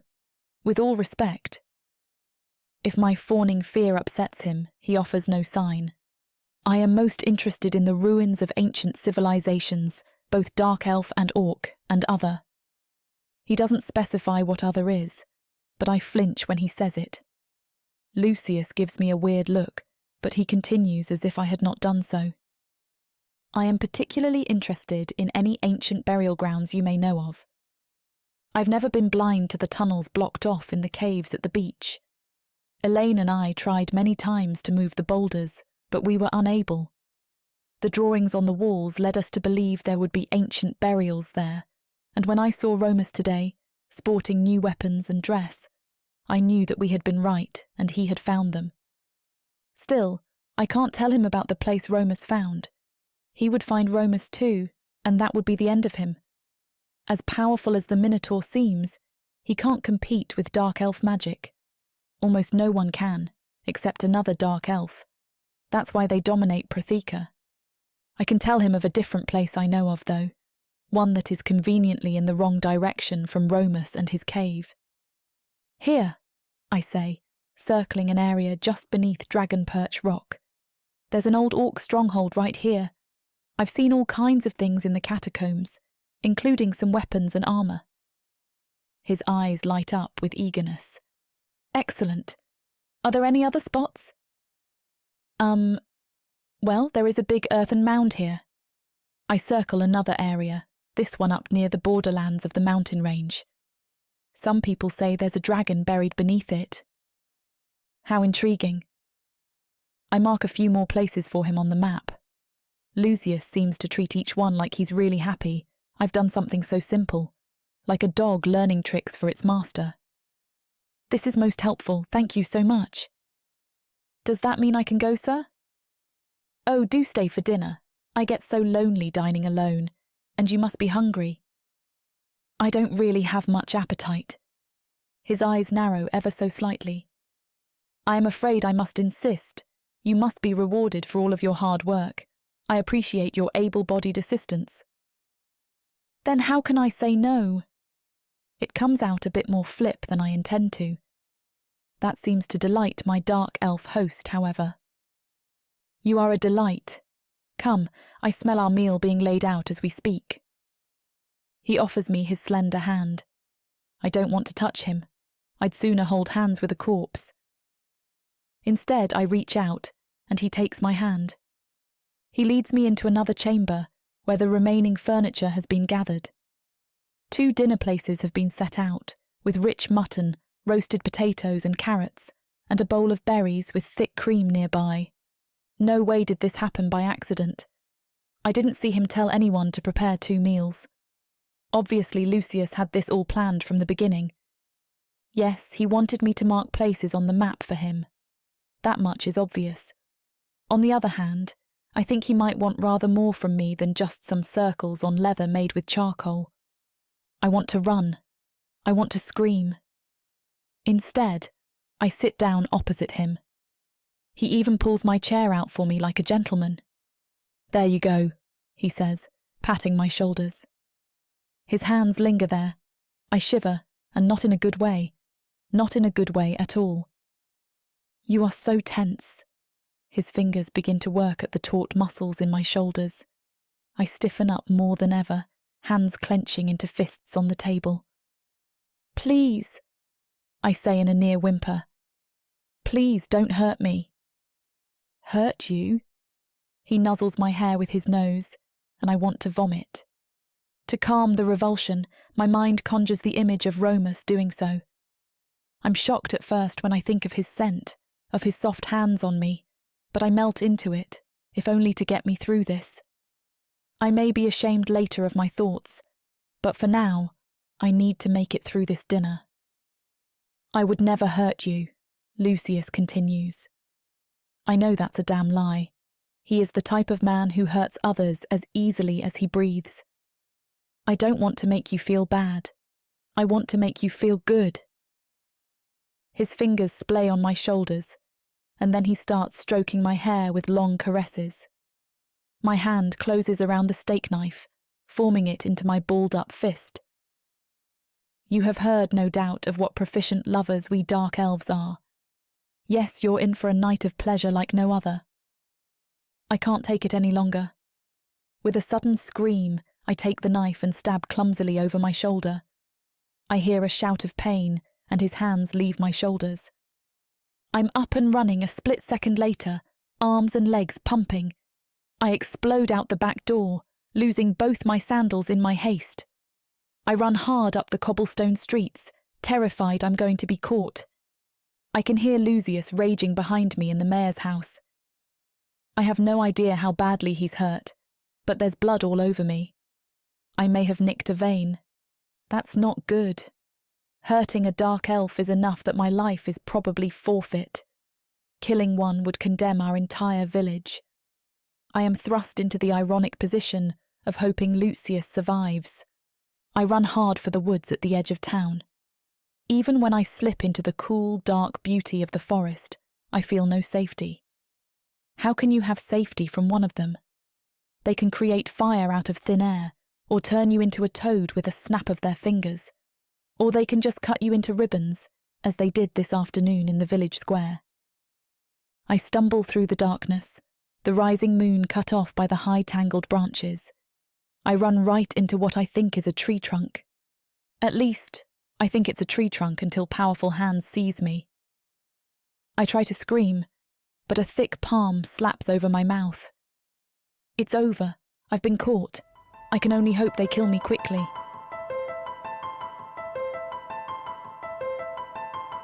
Chapter 11. Romos. I drag Alyssa behind a thick-trunked tree. The rough bark scrapes against my arm as I keep my hand firmly clamped around her mouth. "Alyssa, it is me," I say softly into her ear. She calms down immediately. I remove my hand from her mouth, though I continue to hold her against my body. I can smell a dark elf all over her. Her cheek is sticky with his blood. "Romos!" she gasps. "Shh. Do not whisper. It carries further than a low tone." "Romos, A hissing whisper cuts her off. I peer around the trunk, staring through the wavering foliage at the mayor's house, where the noise seems to originate. The back door to the mayor's house flies off in a burst of sorcerous fury. Lucius staggers out next to the chopping block, half his face a bloody mask. "Find her!" he bellows. "Find that damnable female! But do not harm her. That pleasure I reserve solely for myself." Living shadows slip through the silver beams of moonlight. Dark elf warriors, more than half a dozen of them. 3 of them were able to slaughter or cow an entire village of humans. I can't let them catch us. It will be next to impossible to keep her safe if I do. There's no time to explain, and I can move much faster than her over rough terrain. I grasp Alyssa around the waist and lift her up onto my shoulders. Her hands instinctively grasp my horns. I lock her ankles around my neck and then take off into the woods. No point in stealth now. Their pointed ears aren't just for show. I have an edge, though, even carrying a burden. My top running speed is nearly twice their own. The Lady Zukiev gave us many gifts. I stretch my long legs out, eating up the terrain with mile devouring strides. The sounds of pursuit fade behind us. At first, Alyssa clings to me in abject terror. I keep my posture low to the ground, trying to spare her the worst of the branches and thickets. Alyssa relaxes some when we come out onto a stream bed. I splash through it, then run along the smooth stoned bank. My path zigzags through the stream 7 more times before I finally veer off toward the sea caves where I have made my hideaway. I don't stop running, even when my side aches, and every breath is a labor. I drive my legs onward until I come to the top of a hill crowned by a dense copse of trees. We shelter there among the branches. I have an excellent line of sight in almost every direction while we remain concealed. I don't see any further signs of pursuit. My frequent trips through the stream should confound any that were on our trail. We should be safe for the moment, I say, hauling out my water skin and pushing it into her hands. Here, drink. You first, she says, pushing it back. I cock an eyebrow at her. My water skin, my rules. Drink. She takes the water skin and tilts it back, drinking deep. Alyssa hands it back, and I spill about half the remaining contents down my throat. Better save the rest just in case we have to shelter here all night. What happened to you? Why are you covered in Dark Elf blood? The Dark Elves, they gathered everyone in town together in the village center, told us we were going to work at a mining camp a few miles away. Everyone, from the fishermen to the farmers to the cobblers.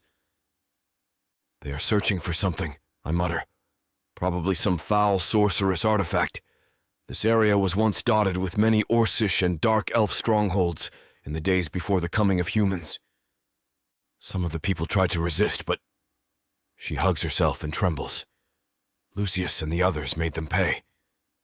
I put my hand on her shoulder, my heart aching to see her in such pain and fear. I'm sorry. I wish that I had arrived sooner. Sooner? What could you have done? She shook her head. I know you're a powerful warrior, but these Dark Elves move more quickly than the eye can follow. And if you don't fall to their blades, they'll use magic to kill you just the same. I do not fear Dark Elf sorcery, I say, spitting into the dirt. I reject them and their foul demonic deities. Well, you can reject them if you want, but I've seen what magic can do, and I want no part of it. That's a wise attitude to have. I peer down the slope, watching every shadow, every crevice and cranny that might hold an assassin. How did you end up in the mayor's house? You still haven't told me why you have Dark Elf blood on you. Does it have anything to do with the leader's bleeding face? Her eyes grow frantic, and I take her into my arms and hold her. Alyssa cries softly into my chest, her shoulders shaking from the sobs. Romas, she moans. I did a terrible thing. What did you do? Lucius asked me to come with him into the mayor's house. I knew I couldn't say no. At first, he only had me looking at maps of the cove and the surrounding area.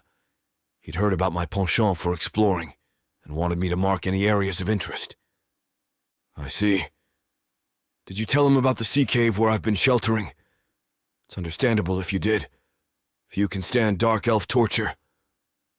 No, I told them about everything, and I wasn't tortured. She pulls away from me and stares up into my eyes with a look of resignation in her teary gaze.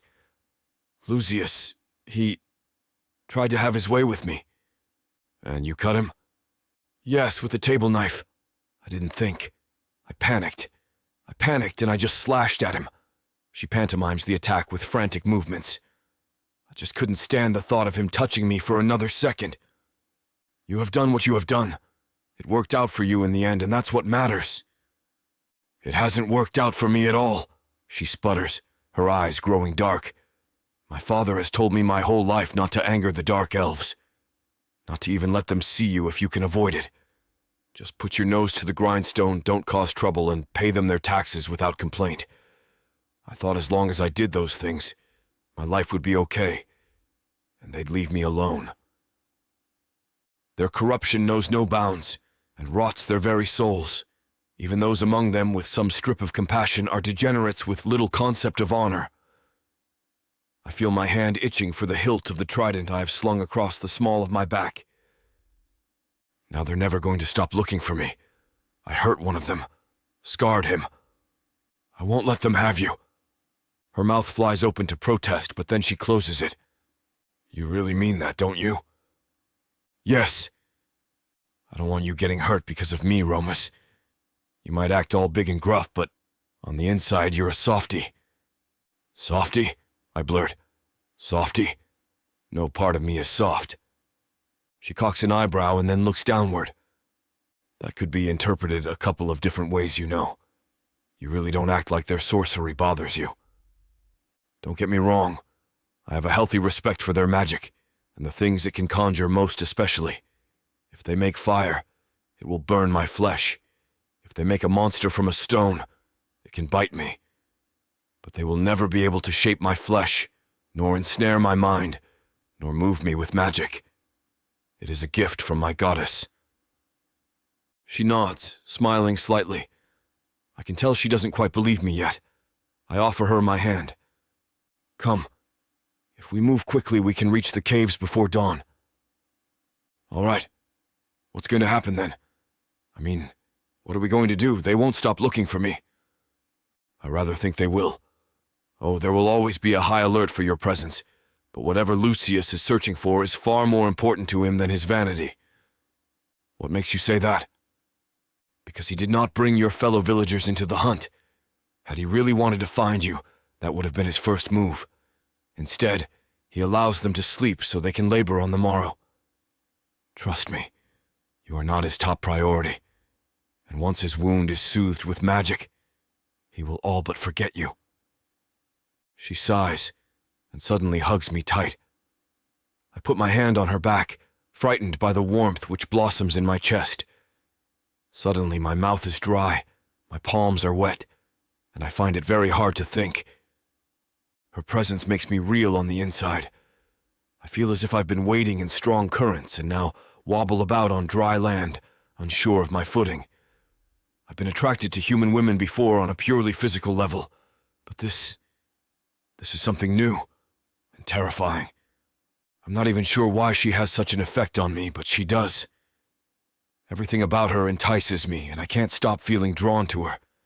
I need her close, safe and protected, and I feel driven to ensure that she is always cared for in a way that I can't even fathom. It's more than honor. It's a soulful need. Thanks, Romas. You made me feel better about all of this, and it did sort of feel good to shove that knife in his face when he was trying to force himself on me. That's the spirit. As we head back to the caves, I can't help but feel guilty. The truth is that Lucius will not leave these lands until he knows she is dead, or has her in his clutches. Artifact or no artifact, I can't stand the thought of any harm coming to Alyssa. This brave, noble, and honorable human keeps surprising me. Lucius is out to do her harm. I will simply have to kill him first.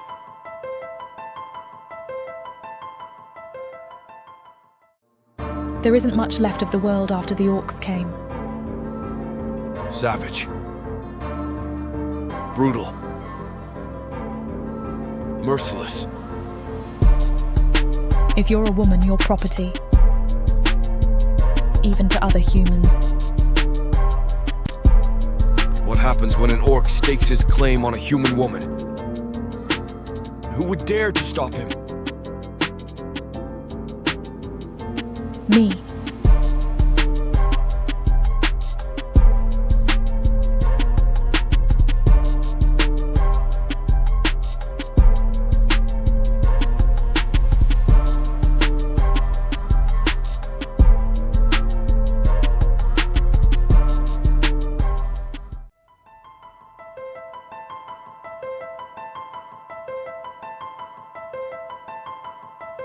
Chapter 12.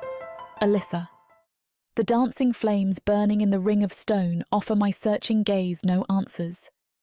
Nearby, Romos works to clean the fish his nets caught this morning. I'm comforted by his presence, yet also conflicted. Whenever I look into Roma's deep, soulful gaze, I don't see him as a strange creature from a strange land. I only see his soul, his nobility, his passion, his penchant for dry humour. They all add up to something so much more than a horned monster that washed up from the sea.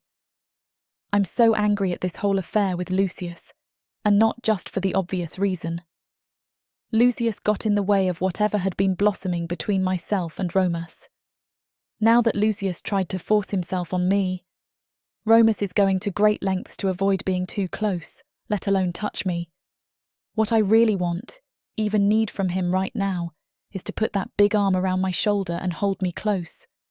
Not make a fish stew I'm not certain I can muster appetite for. I'm wound up, and I want his company, but instead he keeps his back to me. I tire of being ignored and stand up, stretching my back. I walk over near him and look down at his task. Can I help? Thank you, no, you can rest, Alyssa. He smiles up at me, but it's a bit strained. What if I don't want to rest?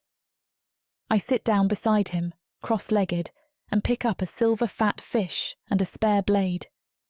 I slip the knife through the orange-scaled belly and expertly extract the intestines without losing so much as a gobbet of meat.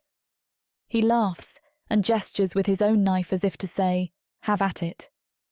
I was lonely over there by myself anyway. Why don't we talk? He looks up at me as if startled, green-eyed gaze inscrutable. Then he slowly nods, a ghost of a smile stretching his sensual lips. I would like that. What would you like to talk about? Why don't you tell me about your homeland? What's it like? His eyes grow distant, reflecting the dancing embers of the fire pit. It is a land of extremes, Milthar.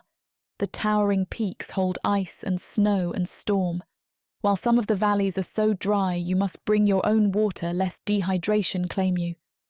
Our cities are built entirely of stone and made to last, like the Minotaur themselves. Everything made out of stone? Sounds uncomfortable. He laughs and gestures at his cuirass. Not everything is made of stone. We sleep on padded bedding much like humans or Dark Elves do. We line the inside of our houses and temples with things to soften our existence. I myself have a rather fancy chair I like to sit in when I'm at home. You own a home? Yes, in Milthar's Grand Port. Do you live there alone? Of course not. I have many servants. I mean, are you married? Married? Number he seems to grow uncomfortable.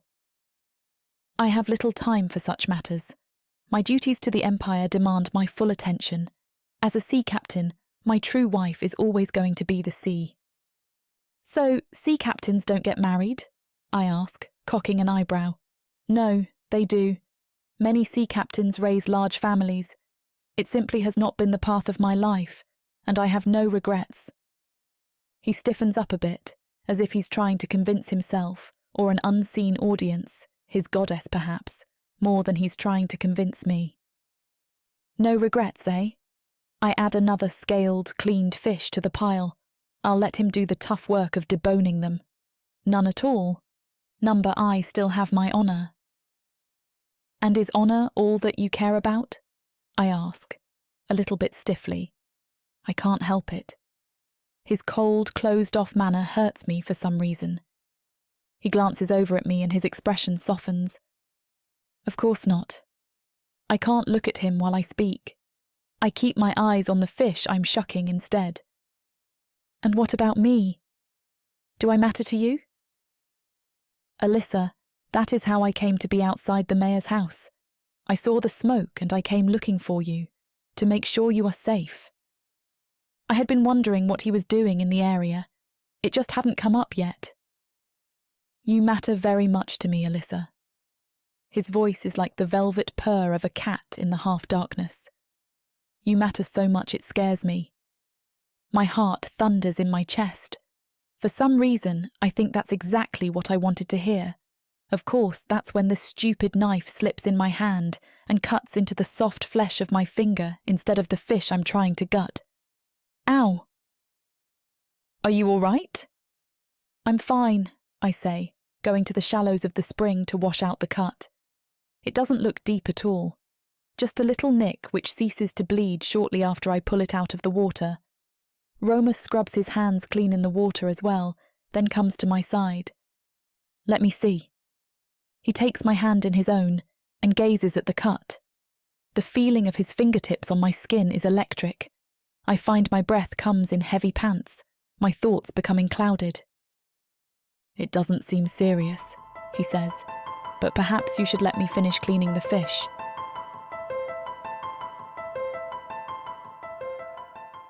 Sorry for the interruption. I know you were gearing up for a steamy scene, but it's way too hot for YouTube. If we want to keep sharing our stories for free, we have to abide by YouTube's guidelines. To get the full, unabridged audiobook, go to worldsofprotheka.com. Browse through unabridged audiobooks, countless ebooks, and bundles offered at a discount. If the thought of me whispering all the dirty details into your ear isn't enticing enough, use discount code YouTube30 to get 30% off of all digital products. Story after story, audiobook after audiobook, the worlds of Protheka are waiting for you. Protheka's magic is eternal. But unabridged, it's unforgettable.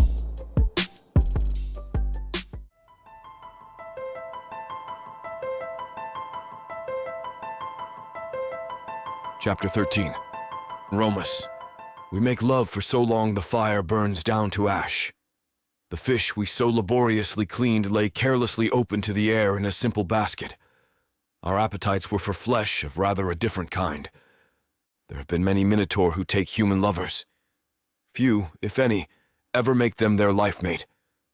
Yet, this bond that I feel with Alyssa surely goes deeper than just the way we make each other feel physically. Our bodies rearing together in the night, sweat mingling, the taste of her kiss, and the lap of the sea waves against shore all meld into one multi-sensory symphony. When our passions cool at last, merely for the moment, I'm sure we are both aware.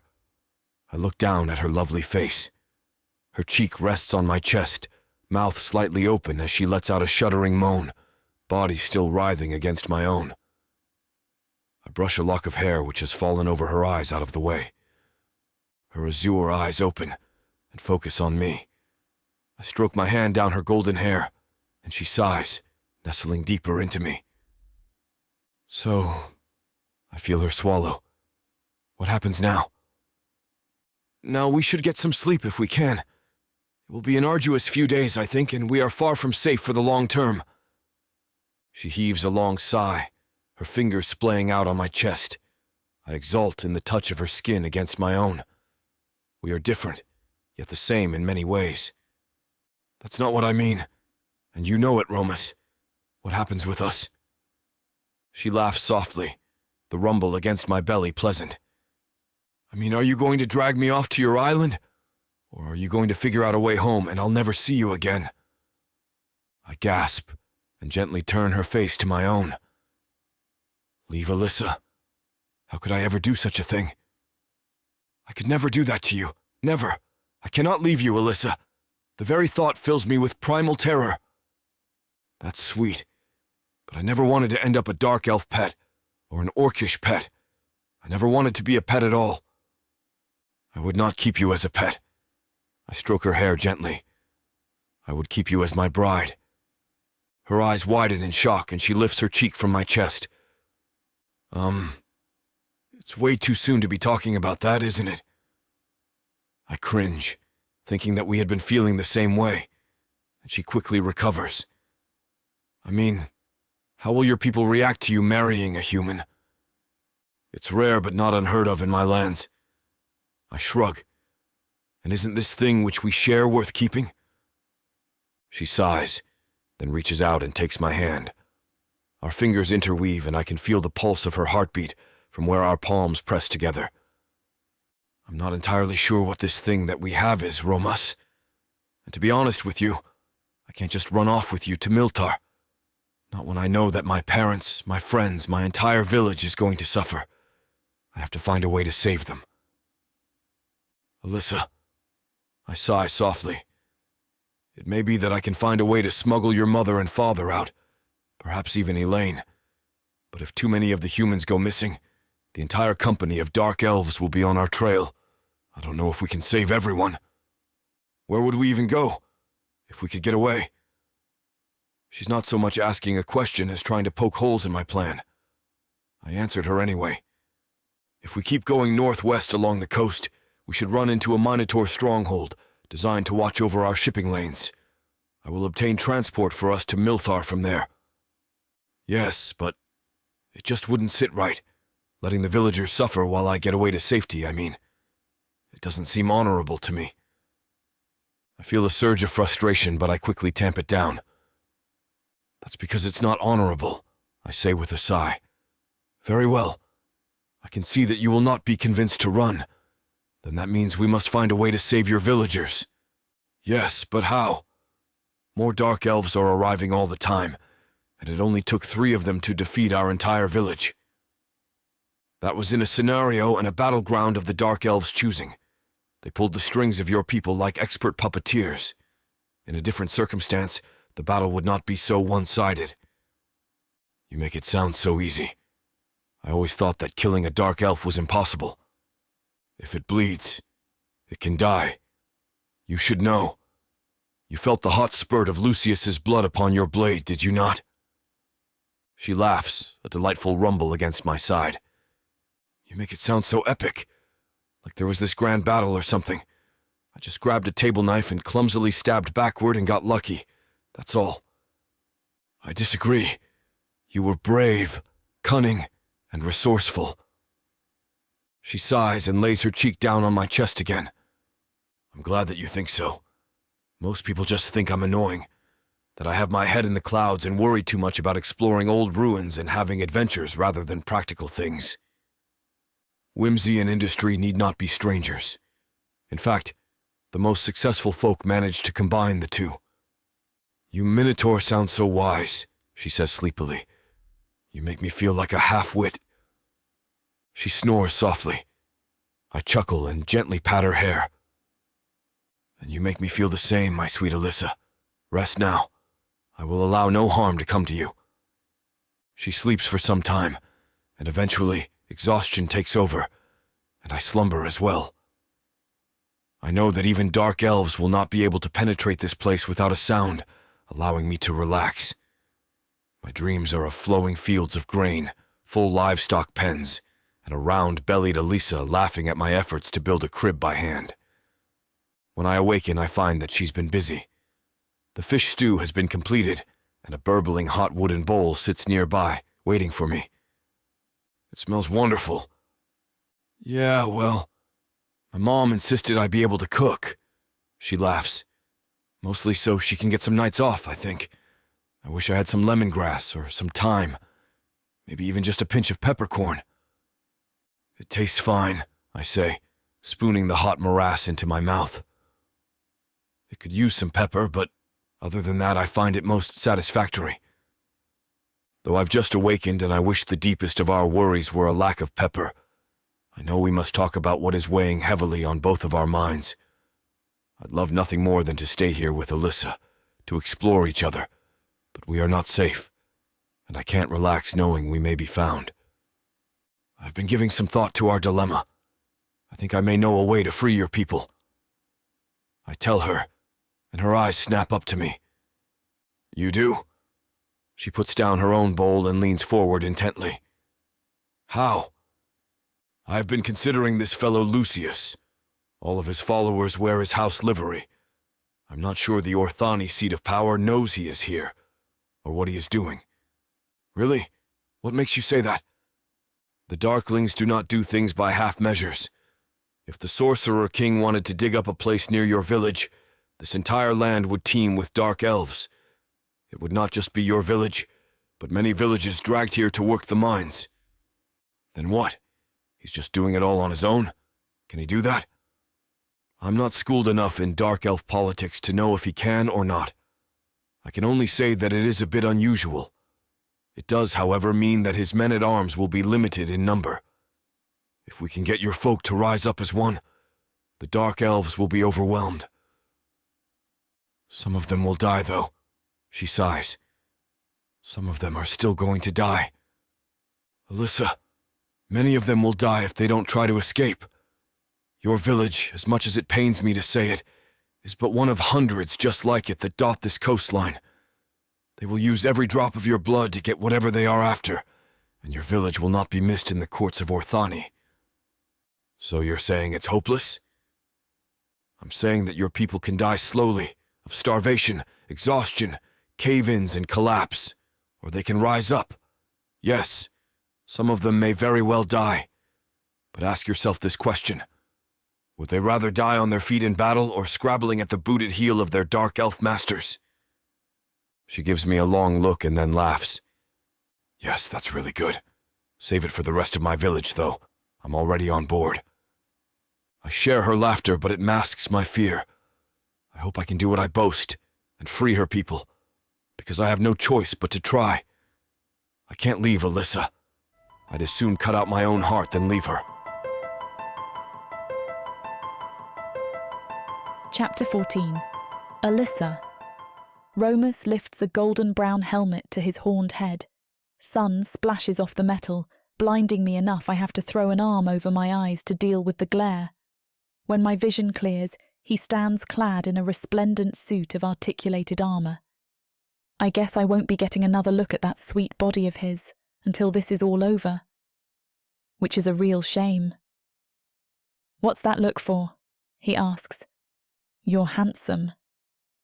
A smile splits his face beneath the Y-shaped opening of his helm. He's a far cry from the bedraggled, washed-up creature Elaine and I found on the beach. I feel better about our chances. A little. My smile doesn't last long. I can't help thinking about everyone back at Black Skillet Cove. How many of them survived, and what's left of them now? "You look troubled, Alyssa."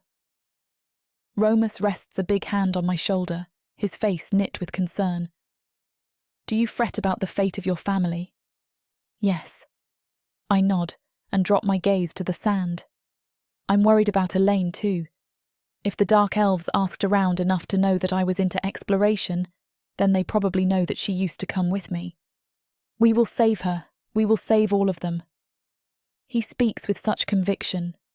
But until we get a good look at our opposition, there's no way to gauge our chances of success. One thing that really bothers me is that I'm hardly a warrior. Sure, a lifetime spent carrying, soaking, and bending heavy slats of wood have made me stronger than, say, a baker's daughter. On the other hand, the only thing close to a weapon I can use is a wood chopping axe and a kitchen knife. I've seen the way that the Dark Elves move, not to mention Romos. My natural athleticism doesn't make up for a lack of experience or skill. The most value I can possibly provide to Romos is to be a good decoy. "Romos," I say, looking up at him. "I appreciate what you're doing for me, for us. But are you sure?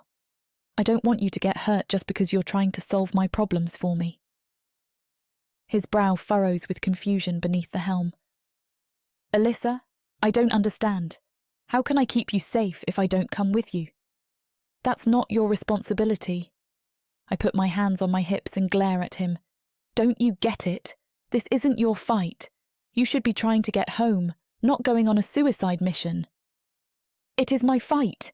You are—" "I don't want to be the reason you die," I blurt, pounding his chest with my fists. "Don't you get it?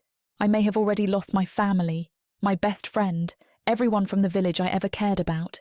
I don't want to lose you too." He slips the helm from his head and kisses me tender, but deep. I sigh into his embrace, wanting nothing more than to lose myself in its warmth, to pretend everything's going to be all right. I can't do that, though. There's work to be done. "Well, thanks for helping us puny humans," I mumble into his chest. I can think of one human in particular whom I find anything but puny. I find her to be fierce and honourable. He pulls back and gazes into my eyes. His smouldering soul seems to emanate from his eyes, immolating me in its warmth. My mind flies back to that fiery night we had in the cave, and my heart beats faster. We only follow the beach a short distance before taking to the woods. The going is quite slow. The walk from caves to town can be done in under an hour if one really pushes the pace. It takes us nearly 3.5 hours of picking our way through the woods before we even come close to the village. Part of the reason for our slow progress is Romos. He grabs my hand and pulls us behind tree trunks at random intervals, or pushes me down beneath him inside of a dense thicket. In these moments, I fear to so much as breathe. His fear is palpable. I can only assume he hears or senses things, which I cannot. Romas and I reach the empty outskirts of the cove when the midday sun has just passed its zenith. Long shadows pool beneath awnings and decks, promising cool relief from the hot sun. It all feels too tranquil, too safe.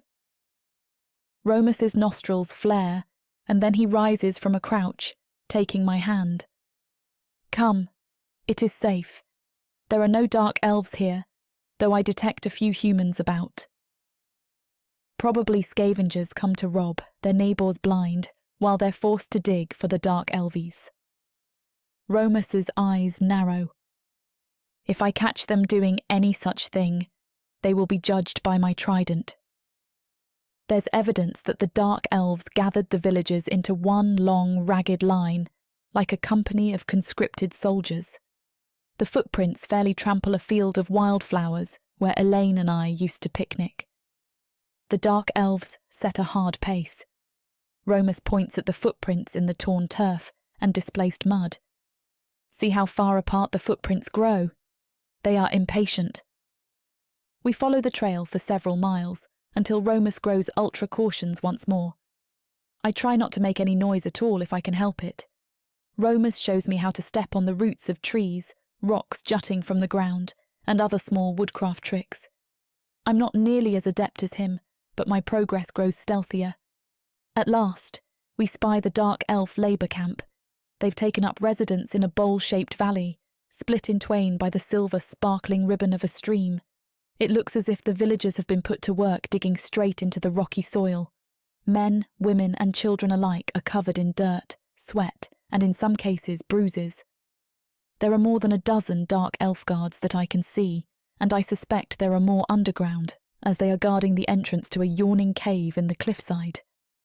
There's one thing that draws my attention more than anything else, however.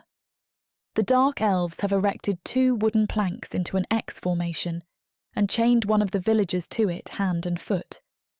I recognise the technique, a favourite of the Orthani Dark Elves, it seems. The victim slowly suffocates as they have to hold themselves up to breathe. A slow, painful death. Without even being close enough to see the face, I know it's my father on that X. Romas senses my distress and turns toward me. What's wrong? That man they've got up on display like a slab of meat. He's my father.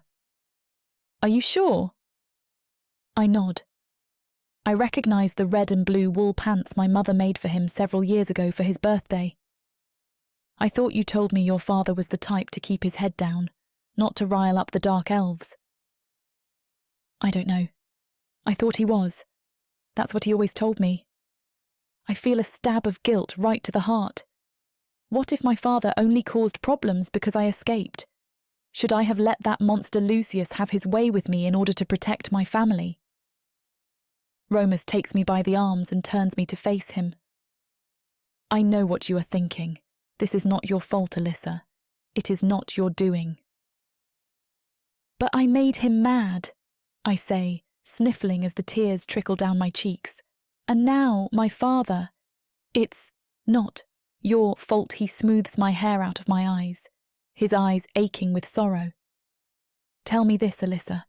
Would your father have wanted you to suffer at Lucius's hands, or would he have wanted you to fight back? I wipe away my tears and sniffle. He would want me to fight. Romas nods firmly. Then let's get ready to fight. Chapter 15. Romas. Every fibre of my being screams at me to run down the slope and save Alyssa's father. I know that would be tantamount at suicide, however. I would lay down my life in a heartbeat to keep her and her family safe. In this case, my sacrifice would mean nothing. It would do nothing but serve to assuage my ego. And her father would still wound up dead, and probably her too. How many guards do you think there are? Based on what we can see, I would think about 30 to 50. Your village has more than 3,000. They are outnumbered 300 to 1. I mean to encourage her, but all I do is remind Alyssa of the fate of her people, of what's already happened. Had, she murmurs as she squints down at the scene below, a glaze of sweat on her skin. I can tell she wants to hurl herself down the slope just as much as I do. Yet we must both show restraint if we're to have a hope of saving everyone. How are we going to pull this off? You need to disguise yourself and move into the camp. Spread the word to your fellow villagers that the time to act will be at midday tomorrow. Midday tomorrow? Her eyes narrow. That's a long time for my father to hang there. I know, and I'm sorry. I need at least that much time to prepare. While you sow the seeds of rebellion, I will labor to create an arsenal. I don't like it, she says. I don't like to be separated from you. I don't like it either. However, I don't see any other way. I heave a long sigh and put my hand on her shoulder. I would not risk you in such a manner if I could find any other way to do this. Lucius hates me and is looking for me, though. Isn't walking down there a really bad idea? The one place they will not expect you is this camp. True enough. We have to wait for nightfall in order to get close enough for her to sneak in with the Dark Elves, remaining unaware. We cover her bright golden hair with a dark, drab scarf, and dirty upper garments even more than they already are. With dirt on her face and a dejected look in her eyes, she hardly looks like the defiant woman who slashed a dark elf in the face and then lived to tell the tale. Remember, they must be ready to act by midday tomorrow. Alyssa nods, then casts her eyes across the work camp. The sun set long ago, but work continues. The villagers work 16-hour shifts followed by a rest period, staggered so the effort never stops. Even the children are put to work. Too small to wield a pickaxe or push a cart, they are set to sorting through the various bits and pieces recovered from the dig. Mostly arrowheads and small scraps of flatware from what I can tell, but every piece is cleaned and placed to dry under the watchful eye of a dark elf overseer. It occurs to me they are not exactly sure what they are searching for, or at the least, they don't know what it looks like if they do. Are you sure my people stand a chance against them? We won't be trying to win a straight-up slugfest. The objective will be to escape, which means an entirely different strategy. We have a chance, and the longer we wait, the more exhausted your folk will become. I don't have to add that her father doesn't have long on the X. Eventually, he will tire enough that his body can no longer support his weight, and he will suffocate. We need to act soon, and decisively. I wish I had at least a small squad of Minotaur. It would help even the odds. But I must play the tune the goddess has called. I will do whatever I can for Alyssa and her people. For honor, yes, but more and more for something even grander. For love. I love Alyssa, but I lack the courage to tell her. It breaks my heart to see her about to head into the enemy camp, especially knowing they are searching for her. I don't see any other option, however. Good luck, That is Alyssa. I grasp her to my embrace, burying my nose in her cap. I can still scent her even through the layer of dust. You will linger in my thoughts and echo in my deeds. I pull away and stare into her shining blue eyes. She grabs my face in her hands and kisses me quickly, pulling away before I can respond in kind. Take care of yourself, you big beast. Don't bite off more than you can chew. A human expression? A wise one indeed. Our hands linger for a long moment before we part. She blends into a line of women carrying clay pitchers of water to the men who labor beneath the earth. The incessant sound of pickaxes and grunts of effort are more than sufficient to hide the noise of my retreat. I travel to a hilltop protected by a dense ring of shrubs and jagged outcroppings. There I begin the work of crafting myself an atlatl. My knife flicks bits of wood off into a pile I will use for kindling. I will need a fire to harden the tips of my javelins. As much as I trust my prowess with a trident and net, victory relies on my engaging the Dark Elves from a distance as much as possible. They prefer sorcery for long-range attacks, which gives me an edge. I must have sufficient ammunition, however. The cliffside is soon gleaned of every bit of fallen lumber I can scavenge. The moon sinks toward the horizon as I labor through the night. Soon I have a veritable forest of javelins, their sharpened business ends blackened by a trip through the flames. It's not ideal, but the Dark Elves have put their camp in the middle of a bowl for all intents and purposes. I have the high ground by default, and the further distance my javelins fall, the more impact they will strike with.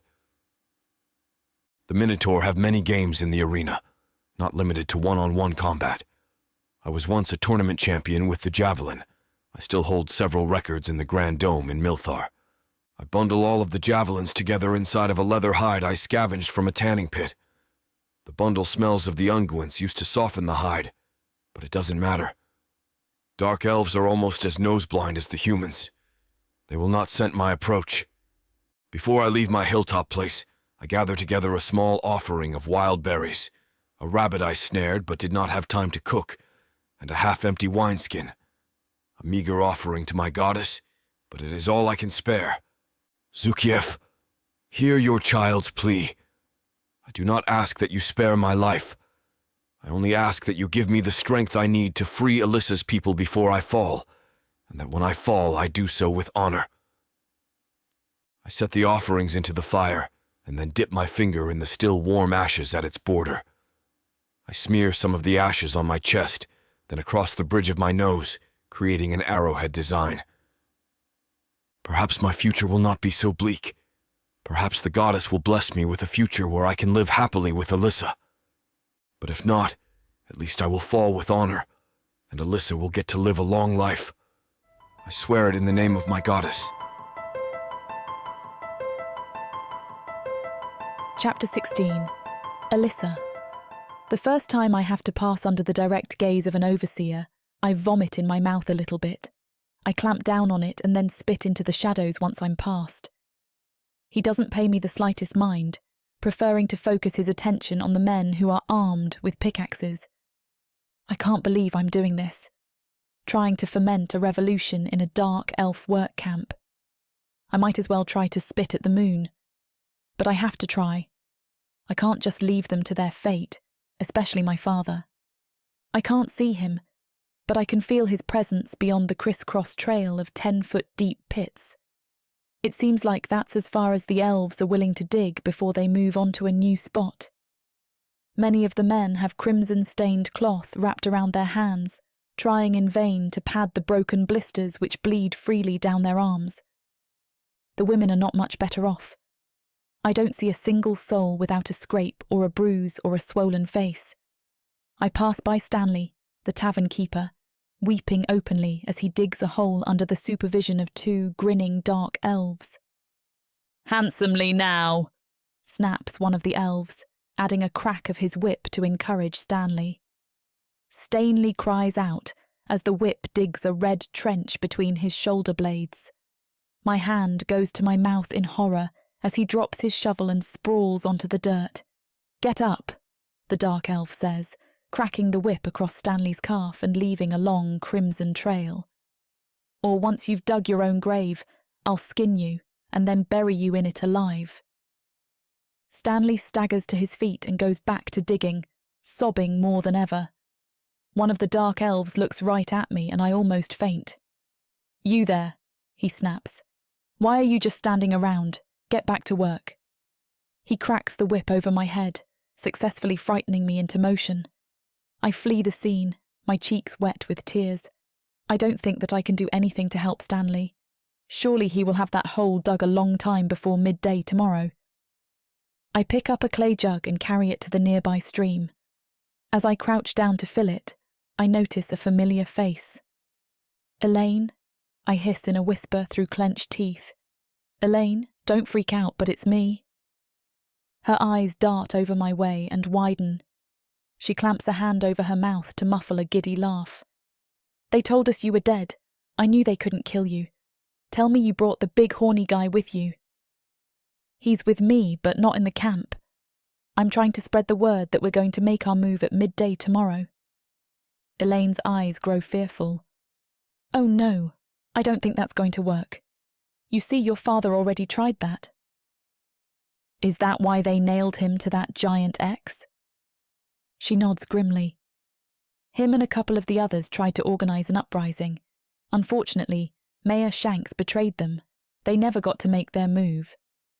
"What a bastard," I growl. I notice that one of the dark elves is looking our way, and I hasten to fill the water urn. "Listen, Elaine, do what you can to spread the word. If people are afraid, well, maybe they'll feel encouraged when they see that we have a Minotaur on our side. They'd be a lot more encouraged if there were 100 Minotaur on their side. She flashes me a grim smile. I'll try. I'll be ready to make my move at midday tomorrow. Thanks, Elaine. I head into the mines with my pot of water. I find Dennis, the blacksmith, labouring away, chipping at the wall with his pickaxe. He turns to accept the water gratefully. His eyes widen when they recognise me. Shh, I say, putting my finger to my lips. Spread the word. Prepare to strike back at midday tomorrow. He nods, and a bit of a smile flickers over his face. He goes back to his labours, holding back some so he has strength for the battle tomorrow. I spread my message through the mines, then out to the men and women working in the open pits.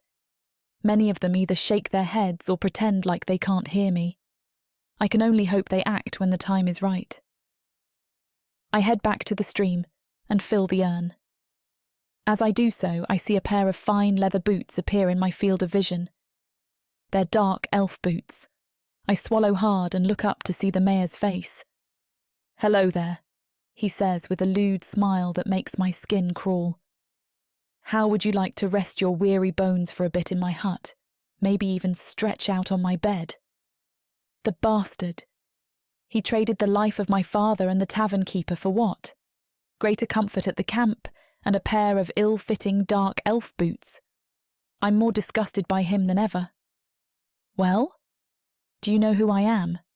All I have to do is point you out as an insurrectionist, and you'll be nailed to a big black X just like Cooper. His eyes widen. He recognises me. I feel my blood freeze in my veins. Shanks points a pudgy finger at me and laughs. Oh my goodness, I can't believe my luck. What reward will Lucius give me for finding the woman who cost him an eye? I got his eye.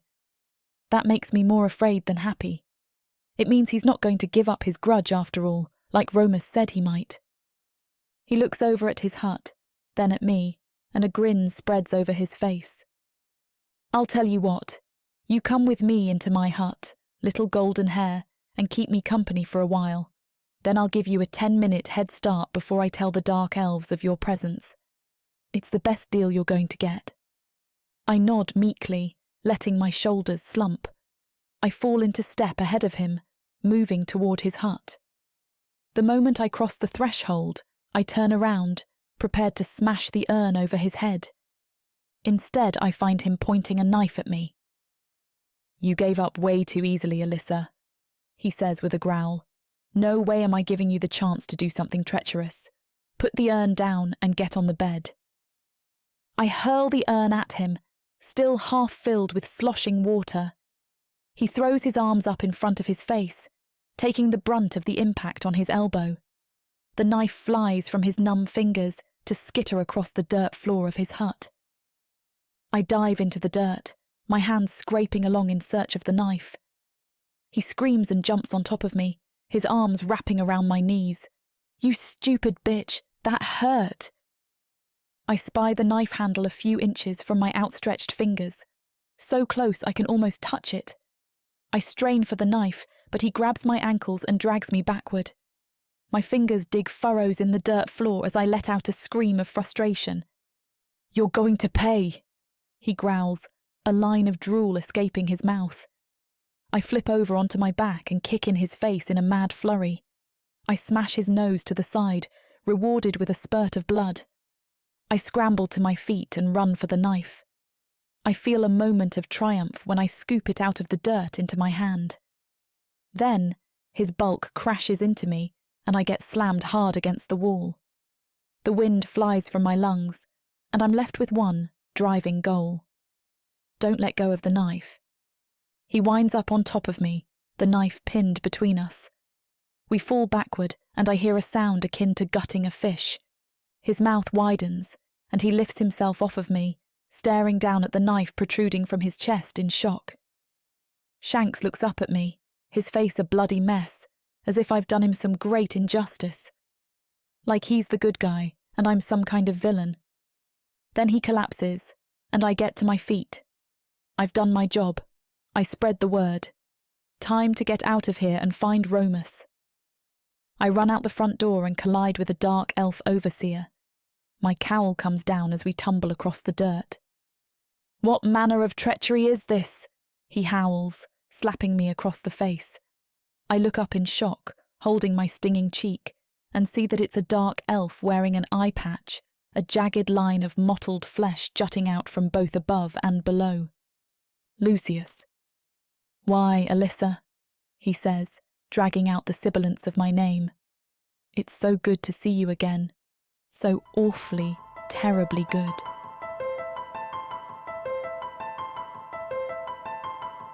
Chapter 17. Romos. The air takes on a slight chill right before dawn. I keep my gaze moving between the pink heralds of dawn painting the horizon and downslope toward the camp, where I expect Alyssa to approach. I begin to grow more antsy as dawn nears. Alyssa should have been back hours ago. We did discuss a possibility that she might not be able to sneak out of the camp as easily as she sneaked in. The Dark Elf sentries were watching for people trying to leave far more than they were looking for people trying to enter the camp of their own volition. Yet, I can't help but feel something has gone wrong. Terribly wrong. No sooner than yellow brilliance breaks the horizon, I gather my bundle and depart. Many hours sooner than I had intended.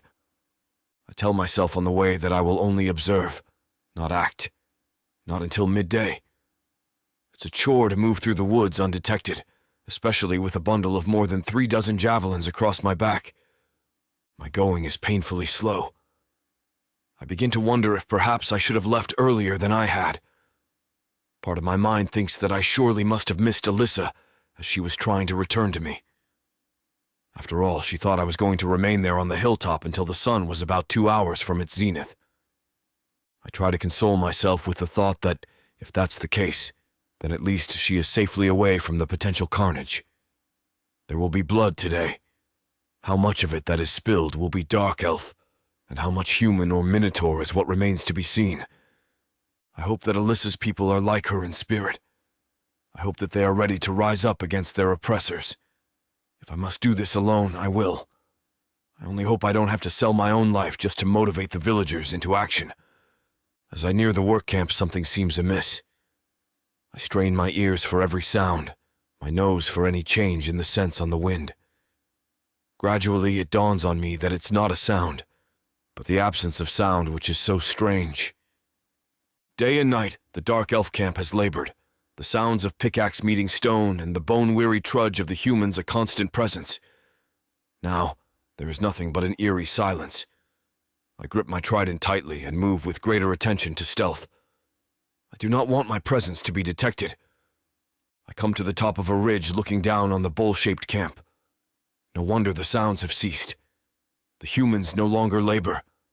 They stand about in the center of the camp, a big glot of humanity separated by the frothing stream dividing the camp in twain. To my eye, they seem more miserable and dejected than they had the day before. Either the Dark Elves found what they sought, or there is something even worse afoot here. The Dark Elves are out in force. I see more than 30 on guard duty, their eyes carefully scanning the tops of the bowl.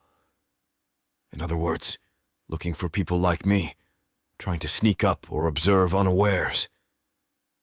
I settle a bit more deeply into shadow, my eyes squinting narrow as I search for Alyssa's face amongst the crowd.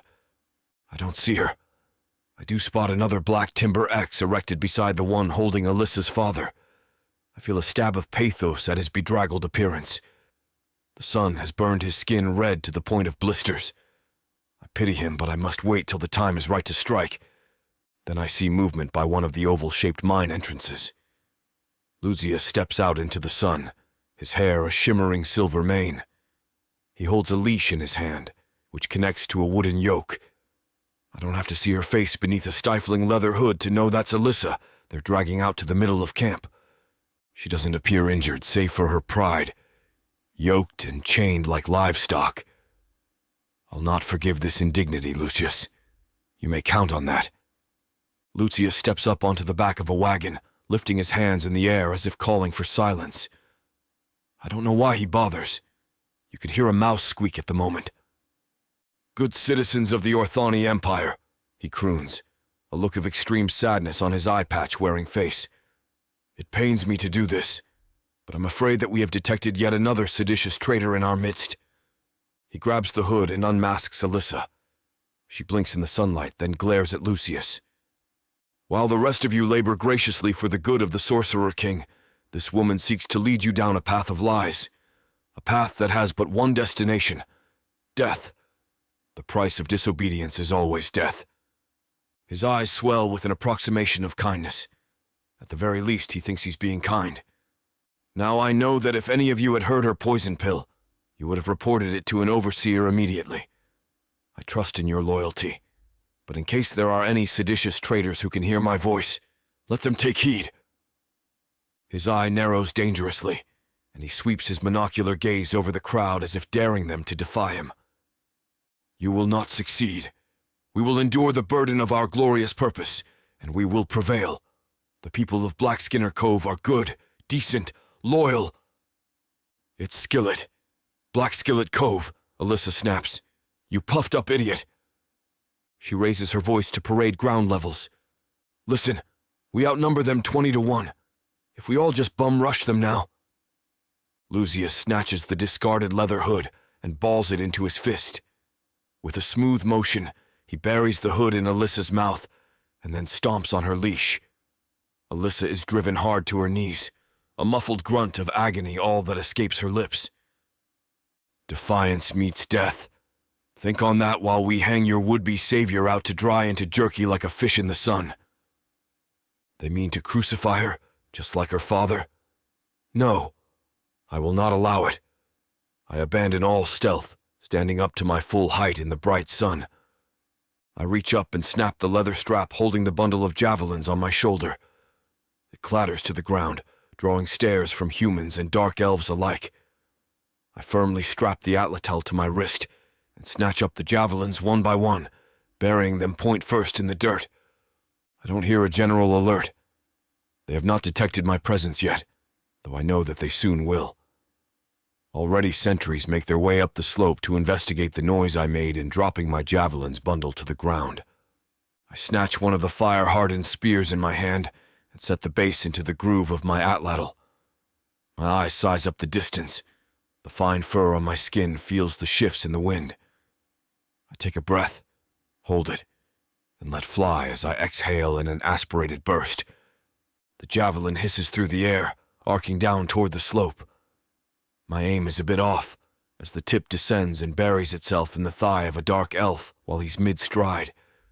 His mouth opens as a scream rips through the air. I aim the next one at his fellow. The dark elf responds by summoning a burst of fire. I've already charred my javelin to the point where hungry flames may not dine. The end result is, he takes a flaming javelin through the eye socket instead. I have to be careful with my aim. The Dark Elves are largely surrounded by humans. The coward Lucius steps back into the shadow cast by Alyssa's crucified father. I keep letting my missiles fly, but I've lost the element of surprise. The Dark Elves shelter from my barrage, even as they pick their way ever closer to me. I must get past them. I must save Alyssa no matter the cost.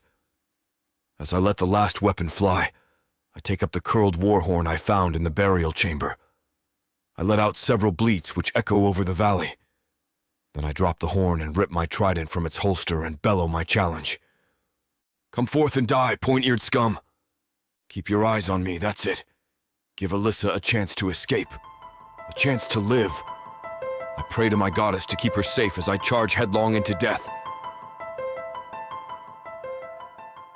In a world of elves, demons, and liches. What would you choose? Power? Or passion? Would you stab the monster in the back? Or take him to bed? The Immersive Fantasy Audiobook bundle has it all. Go to worldsofprotheka.com to get access. Use code YouTube30 to get an additional 30% off. Protheka's magic is eternal. Audio bundles will make it immersive.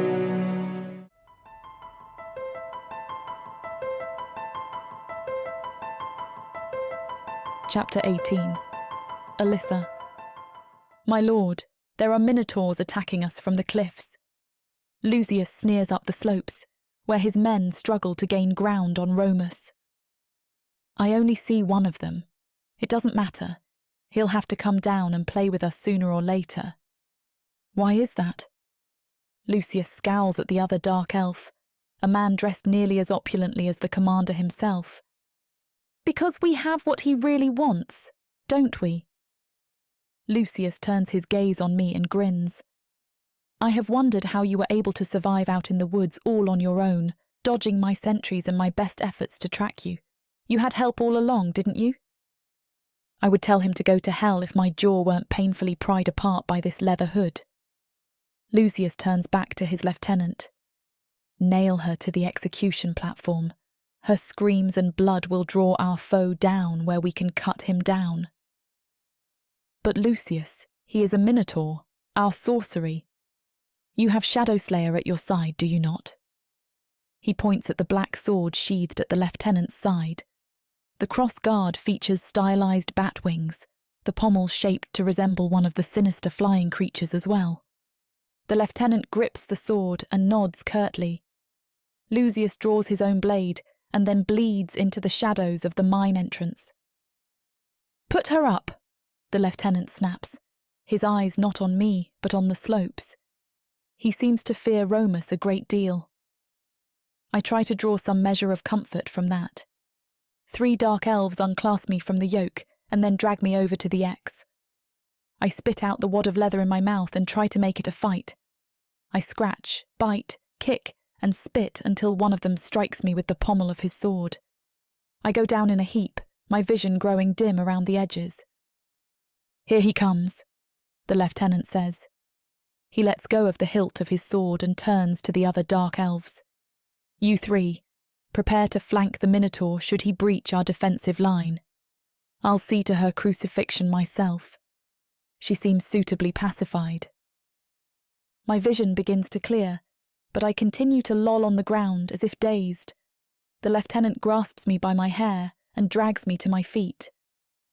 Come on, get up. I'm not going to carry you, miserable wretch. He shoves me up against the X. I hear Romos bellow. He hears it too, turning toward the rocky slope. I spot Romos charging, a massive brown blur, an avalanche made flesh and steel.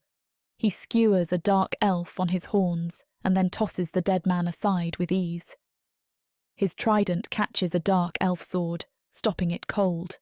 With a twist of his wrist, Romos disarms his foe, then reverses grip on the trident and takes the Dark Elf through the chest with the bottom spike.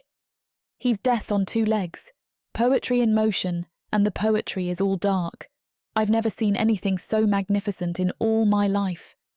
The Dark Elf lieutenant is impressed too. He takes a reflexive step back, almost right on top of me. In fact, I think he's forgotten I exist. He is a coward. My eyes widen. I look about for who has spoken, but I see no one. Take me. You should be the one to wield me. He does not fight to win. He fights to not lose. My gaze falls on the sword sheathed at the lieutenant's side. No way. I've heard of magical weapons before, even ones that talked, but I always thought it an exaggeration. If you still doubt, then take my hilt. I thirst for blood. It has been so long. The 3 Dark Elves melt into the shadows, using sorcery to blend into the surroundings. If Romos doesn't spot them, they will turn him into a pincushion before he reaches the lieutenant. I have to act. My father is watching. I can't let him see me be put up beside him. It will take what remaking fight he has. My hand darts out and closes around the hilt. Instantly, power courses up my arm. I feel my body move of its own volition, jerking the blade free of its sheath. I've never held a sword in my life. My mind floods with thoughts, images, and ideas. The collected lifetime experience of 1,000 swordsmen, all at my fingertips. The sword feeds me more than simple knowledge. Sorcerous energy courses through my body, letting me lift the heavy weapon with ease. And all it asks in return is blood. Blood and carnage. I put the sword through the lieutenant's chest before he even realizes I've taken it. He dies with a surprised look on his face. I have no time to register the moment. My body moves about like a puppet on a string. I'm filled with rage, with bloodlust. The sword uses me as much as I use it. One of the Dark Elves attacks. I plant my feet and hold the blade across my body. His own sword hits the crosspiece and snaps in two. Before the two pieces even fall to earth, I reverse my grip and pivot 180 degrees, driving the sword up behind me. It spears through his groin and sprouts from between his shoulder blades. Alyssa! Romos fights to my side, his body covered in blood. I don't think very much of it is his own, though. How are you doing this? It's the sword, I manage to growl out. The blade leaps in my hand, trying to attack Romos, but I hold it back with a force of will. It's talking to me, screaming in my brain. It wants nothing but slaughter. An evil artifact! Toss it away! He snaps, blocking a strike by one of the overseers. I can't! I wail as the sword drags me forward to menace another foe. You must... No, I literally can't. It's got me as much as I've got it. The camp has exploded into motion. My fellow villagers are not rising up in battle, but they are fleeing. The Dark Elf guards are hard-pressed to keep them in check, while also trying to make their way over to the square. I look over at my father. He's so close now, less than 10 paces. I bet this enchanted sword would sever those chains no problem. Only the sword won't let me. Shadowslayer demands that I turn Dark Elves into quivering lumps. I chose to wield it, or perhaps I should say, I chose it to wield me. We must get away from here, Alyssa, Romos shouts above the din of battle. The clash of metal on metal fills the air as we fight back to back, barely able to keep the Dark Elves at bay. I can't, I grunt from behind gritted teeth. The sword won't let me. Then throw it down. I can't, I scream in frustration as the sword drags me away from my father, wading into the nest of Dark Elves. I see a dagger slicing in, but the sword doesn't let me block. Instead, I counterattack, twisting the sword and cutting the elf's hands off at the wrists. I cry out as the dagger slashes a thin line across my forearm. My arm burns like fire, but the sword makes me fight on. You're going to get me killed. I think at the sword in fury. That's only a flesh wound, not lethal. Did you think to become a master swordswoman without a few scars? Again I surge forward. This time I catch the back end of a wild counterswing, glancing a bruising impact off my thigh. I skewer the Dark Elf, but another leaps in to take his place. The sword is going to make me fight until there's not a piece of flesh left on my bones. Alyssa! Romos cries. No! He barrels his way through a brace of Dark Elves to reach my side. I can barely restrain the sword from attacking him too. Romos, I can't stop it. Save yourself. No, I can't leave you, he gasps. Why? Why do both of us have to die? His green eyes cross with a look of peace. He lets go of his trident with one hand and smiles at me. Because I love you. If the sword would let me, I'd faint dead away. I can't believe he said that. I can't believe he means it. Or does he? How do I feel? This is the worst possible moment for him to pull this on me. And you are wrong. You are not going to die this day. His hand closes on my rough homespun tunic. I cry out as he lifts me over his head by the shirt and tosses me hard into the air. I scream, my hand refusing to relinquish the hold on the sword. I fly over the crest of a low hill and then hit the other side. I struggle not to hurt myself with the sword, even as I tumble head over heels down the rocky slope. Then, I free-fall for only a second or two, but it feels like an eternity. I splash down into the cold waters of the nearby narrow but deep river. I still can't let go of the sword, its weight dragging me down. The sword seems to sense the danger. If I drown, it will be lost at the bottom of the river. It gives me the strength I need to make it to the surface. Romos! I sputter, half choking on water. Romos! I'm washed downstream, moving further away from the man who just told me he loved me. Chapter 19. Alyssa. I know that even with the sword feeding me strength, fighting the current is a losing battle. I opt instead to let it sweep me along, hoping that I can make for the shore at some point. Unfortunately, I travel down a swift-moving channel surrounded by high, sheer walls.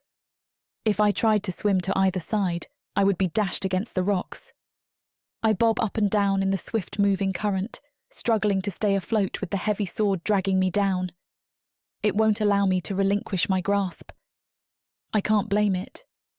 I wouldn't want to rust at the bottom of a river either. Not only that, but I might also need it. As much as the sword scares me silly, it's also one of the reasons I'm still alive. It's nice to be appreciated. That fool Saotome barely cleared me from his scabbard once he got promoted. If you want me to really appreciate you, stop trying to get me killed. As I pointed out before, those are but flesh wounds. Well, these flesh wounds burn like hell. The walls retreat further away. The water has more room to flow now, and the current slows. I find my feet bumping up against a gravel bottom. Soon I'm able to wade out of the water and onto the riverbank. I throw myself onto the rocky bank, not caring that the sharp rocks jab through my clothing. I'm alive, and that means there's hope. I can't believe that Romos did that. Just chucking me over a hill into a river. I know he was doing it to save my life, but... And he told me he loved me. What the hell was up with that?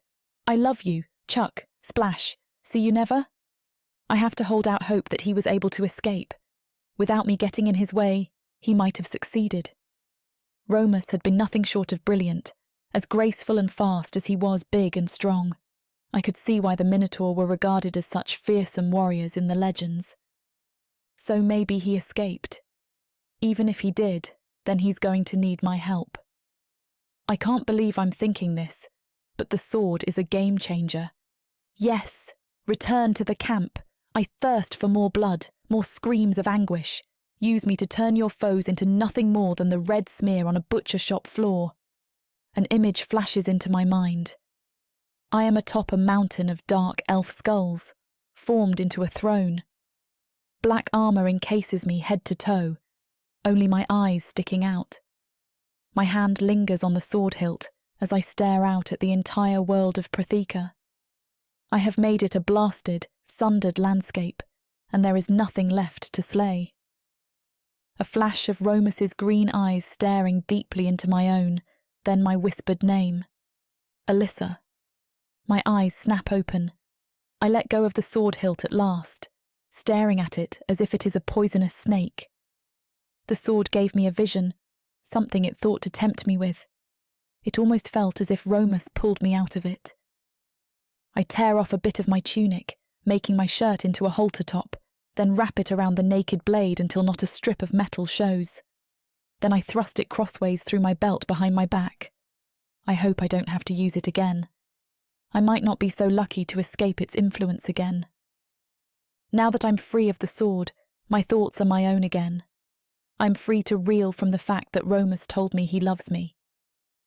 As I trek back to the mining camp, the sun gradually drying my sodden form, my thoughts linger on that moment. Oh, Romos, did you really mean that? I think he did. He must have. I'm not sure if I feel the same. I've never been in love before, so how am I supposed to know what it feels like? My mother once told me the difference between love and infatuation is calmness. If you're going crazy like a flea is up your nose every time you think of the person, it's infatuation. If, on the other hand, your feelings are deeper, more profound, but much calmer, then you might very well be in love. Mother had then told me that love was overrated, and the best husbands were ones you were friends with, but didn't actually like that way. I never got around to asking her if that's how she felt about my father. I guess this feeling inside of me could be love. I find myself thinking about Romos a great deal. Not just our brief recent past, but our future as well. I wonder if he might take me away with him to his island kingdom. If he does, though, what about my family, my friends, my whole way of life? It's food for thought. I don't see Romos settling down in a fishing village. If there's a village left to settle in, The Dark Elves have ripped us from our homes, but there's no guarantee they will let us return to them. In fact, they might think that killing us would be the best option once they find what they are looking for. What's one village full of humans in the grand scheme of things? The buildings are still there, the boats still bob in the surf. They'll just get a new group of humans to come in and take over. I suppress a shudder. It would be so easy. If everyone died, every last witness of the Black Skillet Cove massacre were gone, then the Dark Elves could write history however they wished. They could blame our mass murder on a plague or on a tidal wave. They might even claim we tried to mount an insurrection. I don't see my village or my family making it out of this alive. My father, I hope he's still alive. Hang on a little bit longer, Dad. I'm coming. The river washed me out a lot further than I thought. What took less than a quarter hour of being flushed along by the water takes several hours to cross on land. The sun crawls across the sky as I make my way back to the camp. I'm not sure what I'm going to do when I get there. The sword is a great equalizer, but it will drag me into battle whether I wish it or not. I recall what it was like, that feeling of maddening, frustrated helplessness, when I was so close to my father, but unable to free him. The sword wanted blood, not to rescue innocent lives. My best bet would be to try and find Romos. With his assistance, I might very well be able to continue on with the original plan. At the very least, we can save my father. I won't let him be up on that X for a second longer than I have to. I splash through a small stream, a tributary of the larger river I'd been washed out along. I spot a couple of familiar landmarks and realise I'm getting closer now. Soon I'll have to keep an eye out for Dark Elf sentries. I crouch down beside the stream and cup my hands into the cool water. I bring it to my lips, slaking my parched throat. In the water, I see my own reflection and the skeletal branches overhead. I also see a watery, wavering image of a horned head over my own. Romos? I turn around and find myself staring at a Minotaur, but not Romos. This one is unfamiliar to me, but he's almost as large as Romos is, and he's not alone. No less than 6 others loom behind him, wielding strange-looking bows held on their side, with a boxy attachment on top. I am not Romos, he says, eyes narrowing. You have exactly 3 heartbeats to tell me where you learned that name before I run you through. I feel my heart leap into my throat. If I draw the sword to defend myself, it will force me to attack. My chance to avoid bloodshed is slipping through my fingers like sand through the hourglass. And if I fail, then not only I but probably my father and Romos are doomed to die.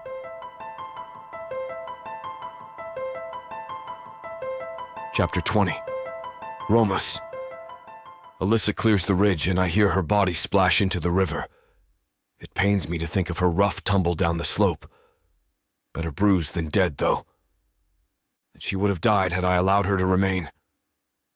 The fell magic in that cursed sword would have compelled her to fight until her last breath. I did what I had to do. Only now, I'm on my own. The villagers failed to rise up. Many tried to flee, but the Dark Elves used their foul magic to sprout a wall of tangled, thick vines sprouting thorns.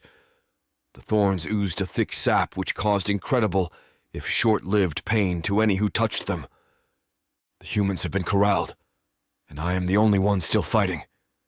I've given up direct combat and have taken to a running fight. I'm trying to lead them away from the river to give Alyssa the best possible chance at escape. I may have done my job too well. They dog me every step of the way. I have fought long and hard this day, and my muscles burn with fatigue. My legs threaten to buckle and give out. I will not be able to turn much longer. I have to find a place to make my stand. I find it in a small cul-de-sac formed by the river, beside the shelf of an ancient statue of gigantic proportions. Only the head remains, its face half crumbled and worn down by time, until you can't tell if it's an elf or orc or even a minotaur. I have rock at my back, and they won't be able to flank me. It's as good a place to die as any. Maybe I can keep them busy long enough for Alyssa to make her escape. I hope she is not so foolish as to come back and try to rescue me. Her best path forward is to forget her village, and most of all forget one Minotaur sea captain who lost his ship and his honor. All I can do is sell myself as dearly as possible. My enemies come. The first one around the corner is a young dark elf whelp. His body still has the long-limbed spindle of youth, but his curved swords look deadly enough. He hears his fellows behind him, only his gaze settles on me and grows narrow, calculating. He's wondering if he can hog the glory to himself by killing me all on his own before they arrive. I wish to encourage this line of thinking. I stoop a bit more than is necessary, let my breath come in more ragged gasps. I drag my left leg behind me with a non-existent injury as I struggle to advance on him, swaying as if I might fall at any moment. He takes the bait. The dark elf surges forward, intent on dispatching what he thinks is a compromised, half-dead foe. Instead, I deflect his sword to the side with my trident and snap my head forward. My horn spears through his cheek, curling up to bury its tip within the bowels of his skull. I put my foot on his chest and kick him off my horns as his blade spins in the air. I catch it by the hilt, then wait. Two more dark elves skitter around the corner, both of their gazes going to their fallen companion. They stare at me, a bit more wary. They're not as young, and probably can't be enticed into attacking just on my fine acting abilities. I decide to goad them in a different way. I walk casually over to a gnarled tree root thrust out of the ground and seat myself upon it. Then I stare into the distance as if they are not even there. It works. I hear a strangled gasp, a barely constrained cry of wounded pride. The dark elf rushes me, while his companion tries to hold him back. He's so intent on me that he fails to see the rabbit hole right in front of him. His foot goes down and his body keeps going forward. I smile at the satisfying snap as his ankle breaks like a stalk of celery. I spear him through the back as soon as he sprawls on the ground before me. My hands grip the shaft of my trident, and I lift him up over my head. His body still kicks and twitches, though he's stopped screaming. I fling the body at the feet of his fellow. He stares at his companion, then begins moving his hands in the complicated gestures of dark elf sorcery. A gout of fire shoots from his palm toward me. I throw myself behind a waist-high boulder. I can't be affected by magic, but I can be hurt by the things it conjures. The fire is real enough to blister my back. I know it won't last long. He has to stop before he burns himself out. The dark elf's magic flame ceases, and I rise from behind the boulder. The stone itself steams, heated to red-hot intensity. And now you die, friend. I charge him, and he flees. I give chase, my blood pumping in my veins. Suddenly I feel invincible. I will chase him down, and then the next dark elf and the next. The rivers will run red with their blood. I hit the tripwire and just have time to blink before the heavy log smashes me in the back. I sprawl face down on the rocks, my wind crushed from my body. I can scarcely drag wind into my lungs, let alone resist when the dark elves swarm all over me. I know only darkness for a time. I wonder if I'm dead. Then, my eyes open to the sound of a metallic hammering and a sharp, growing pain in my palm. My half-awake mind believes I've been resting my weight on my hand too long, and I try to move. Only I can't. My gaze snaps over to my left arm, chained to the remaining X in the mining camp. I watch as Lucius hammers a metal spike through my palm. Oh, you're awake. I was beginning to think you'd sleep through the whole thing. I look down and the pain hits me. I bellow in agony, 6-inch spikes driven through both hands and feet. My weight would tear me from the timbers if not for the stout chains holding me down. Human, orc, or minotaur, it doesn't matter. This world belongs to us. Or should I say, it will belong to me soon enough. You sound like a dung-eating fool to me, I growl. He turns to me, a look of bemusement on his face. Oh, that's good. That's very good. I do so like it when the executed have some fight in them. After all, it's no fun to reel in a fish if it doesn't jump on the line, am I right? He gestures to Alyssa's father. Not like that one there who just hangs and waits to die. I can't wait to see your spirit slowly break, Minotaur. I imagine you will last longer than a human. My current wager is 6 days. At any rate, once you are just about to succumb, once your body is about to breathe its last, just when you are about to break. He walks in front of me, single eye staring with hatred. In that moment, I will cut the throat of your precious Alyssa Cooper, right in front of you. Then and only then will I allow you to die. I tire of your threats. What are you even looking for here? An amulet, a very special amulet called the Onyx Reed. It will awaken the slumbering 13. Now I know you're insane. Even Dark Elves know better than to awaken their sleeping gods. If they do, Protheka will become a miserable wasteland. Oh, you're right about that. Lucius shrugs.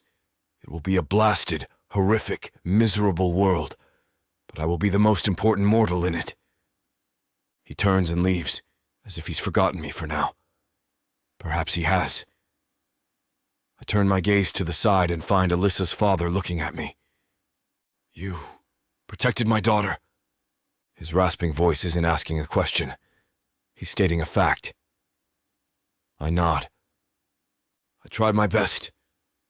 I'm sorry I haven't been able to save you. He coughs, his breath coming in ragged gasps.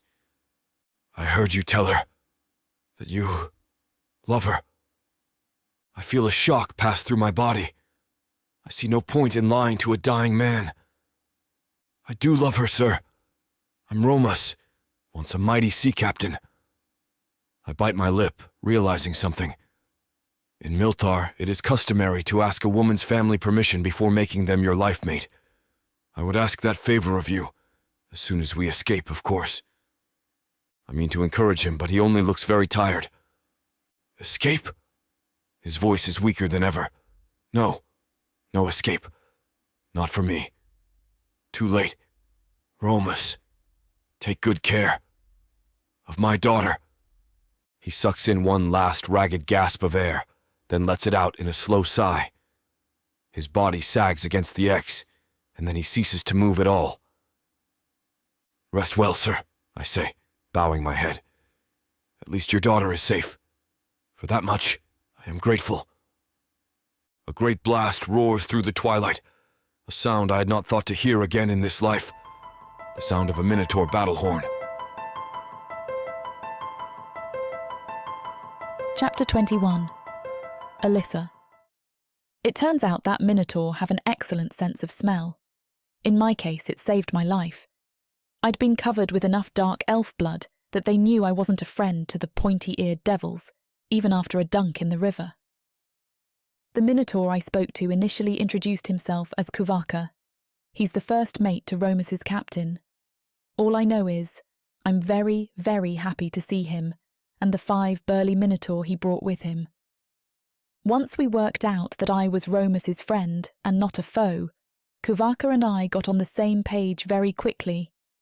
I suggested an immediate attack on the mining camp, rather than waiting another moment. I knew my father didn't have long, so I thought time was of the essence. It turns out Protheka was feeling just as pressed for time. In his case, he wanted to find his captain and be away from the Orthani shoreline as quickly as possible, before more of the Dark Elves took notice of their presence. Protheka and his cohorts helped me out in more ways than one. They each donated a piece of their own armour, so that I might have some protection. I couldn't even stand up wearing one of their cuirasses, but I wound up with a fair amount of steel between me and the enemy. I have a buckler shield strapped to my front and back. Of course, the buckler sized for a Minotaur means that my torso is protected except on the side. My shoulders bear metal pauldrons, strapped into place on padded fur and leather. I wear armour plates on both thighs and over my shins. It's not a full suit of armour by any means, but I hope it keeps me safe. I know the damn sword won't let me fight defensively. When we reach the ridgeline looking down on the mining camp, my heart catches in my throat. My father is still, entirely too still. Worse, he's not alone. Oh no, they crucified Romos, I whisper behind my hand. It feels like I've been stabbed through the heart. They will not give him such a dishonourable death, Kuvaka growls. He lifts his trident high over his head and turns to one of the other Minotaur. Sound the horn of battle. When I close my eyes, I see many fresh graves for Dark Elves. The horn sounds, and before I know it, the sword is in my hand. Miss me? Just don't get me killed. I charge down the hill as the crossbows fire with mechanical precision. Dozens of shadows darken the sky overhead as the crossbow bolt barrage speeds down into the advancing Dark Elves. Several of them fall, only some scream. None die, but that could quickly change. The sword is demanding blood, and I figure I'd best oblige. I charge down the steep hill and chop down onto the grasping arm of a fallen Dark Elf, a crossbow bolt in his back. He screams as the sword chops him into a half-dozen pieces before he mercifully dies. It's not enough. The fell blade drags me on to the next injured Dark Elf. This one has a bolt in his shoulder, but he still has his feet. The elf tries to thrust, but the sword in my hands batters his one-handed attack away. On the return slash, his throat opens up in a red trench, fountaining frothy blood. Much as I hate the Dark Elves, much as they might deserve to die, the part of me still capable of thought is thoroughly disgusted with the carnage. Sickened. I can feel the blade's delight as it takes one life after another. It does not care if it kills Dark Elves or not, only as long as it exults in the joy of the slaughter. I'm about halfway across the camp. Bereft of enemies for the moment, I cut my free hand to my blood-spattered face. Freedom, I bellow. It's all I have time, or the wherewithal for. Enemies converge on me from both sides. The sword instructs me to leap into the air, avoiding both of their slashing attacks. I come down, my feet touching the ground at the same time as my blade strikes home. I'm so close to Romos and my father now. I'm close. Maybe I can control this sword after all. At least control it long enough to free my father and Romos. That's all I can ask for. The Minotaur abandon their crossbows in favour of melee. They charge down the slope in formation, running over or through any Dark Elf foolish enough to stand in their way. It's an awe-inspiring sight. Yet, I'm so much more impressed with my fellow villagers. Men and women alike pick up pickaxes, shovels, even lengths of chain and rocks and go to battle. A group of children takes up a position in the branches of a tall tree, raining down stones onto unwary Dark Elves. We've got them reeling. It looks like it's not as hopeless as I thought. Maybe I can save Romos and my father after all. Something black and cold as the grave splits the air right in front of me. It strikes my sword arm, and instantly the limb goes numb and drops to my side. The tip of the blade buries in the dirt, my nerveless fingers slipping free of the blade at last. I look up to see Lucius approaching me, his eyes promising only the most painful of deaths. I grasp clumsily at the sword with my left hand. Power surges through my arm, and I lift the blade one-handed. You just don't know when to quit. His eyes narrow to slits. I'm tired of you vexing me at every turn. You're nothing but a gnat, and it's long since time I swatted you. A Minotaur comes charging in from his left side. I feel a surge of hope. Lucius bunches up his legs beneath him and then leaps like a gazelle. He twists in the air, spinning like a cyclone as his blade comes free of its sheath. He lands in a crouch, his blade held out in front of him. It's dark with blood. Minotaur blood. My would-be saviour, one of Romos's countrymen, collapses to the dirt, a growing stain on the back of his neck. Lucius turns to me and shrugs. I'm sorry about that interruption. I assure you it won't happen again. He darts in and tries to run me through. Even in my left hand, the sword manages to parry his assault. My right arm continues to dangle uselessly at my side. I feel my fingers twitch every so slightly when I try to move it. That's more than I had a few moments ago. Hopefully that means the effect isn't permanent. Just hold still and die. Lucius attacks again, but Shadowslayer is hungry for his blood. It won't let me fall so easily. The blade twists around on a counterblow and nicks Lucius's wrist. He cries out, hissing through clenched teeth as blood flows down his fingers and stains his hilt. Very well. It seems that you're more worthy of that blade than its former owner. Pity it won't help you against sorcery. He holds his free hand out. An arc of red lightning streaks from each finger, too quick for the eye to follow. My body seizes up as the magical energy surges through it. I drop the sword to the ground and fall to my face, twitching and writhing like a bug whose antennae have been ripped out. Ah, at last. He looms over me, lifting the patch away from his empty socket. Look at what you have done to me. How dare you? I will be mocked for the rest of my days that a mere human woman blinded me. There's nothing I can do as he lifts his sword in a two-handed grip, looming over me. He will bring it down like the executioner's axe, and there is nothing I can do about it.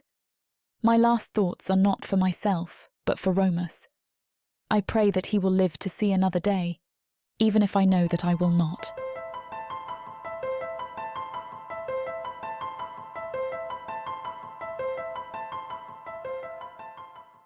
Orcs, gargoyles, vampires, ice monsters, demons of the dark. These beasts seek war, destruction, and power. And there's only one thing that can tame them. Love. This is your chance to get the uncut and unabridged audiobook bundle. No detail is spared. Use discount code YouTube30 for an additional 30% off of the already discounted price. Go to worldsofprotheka.com. Get access to countless audiobooks and discounted bundles where I talk you through every last scene. Protheka's magic is eternal. Audio bundles will make it immersive.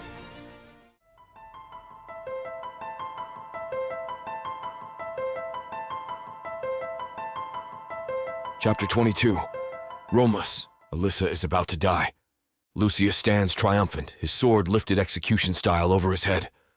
Alyssa lies helpless at his feet, and I'm nailed hand and foot to an execution device beside her father, who I also failed to save. No! I bellow. I catch Lucius's attention. He pauses mid-stroke, turning his gaze in my direction. Oh, you're still alive? Good. It's important that you see this next part. This little human ingrate you've taken a liking to is going to die horribly. I can't blame you. She is comely enough. He looks down at Alyssa. Suddenly she scrambles up into a sitting position and buries her teeth in his unarmored calf. Lucius's eyes go wide, his mouth flying open to let out a scream more of shock and surprise than pain. Milk-toothed wench!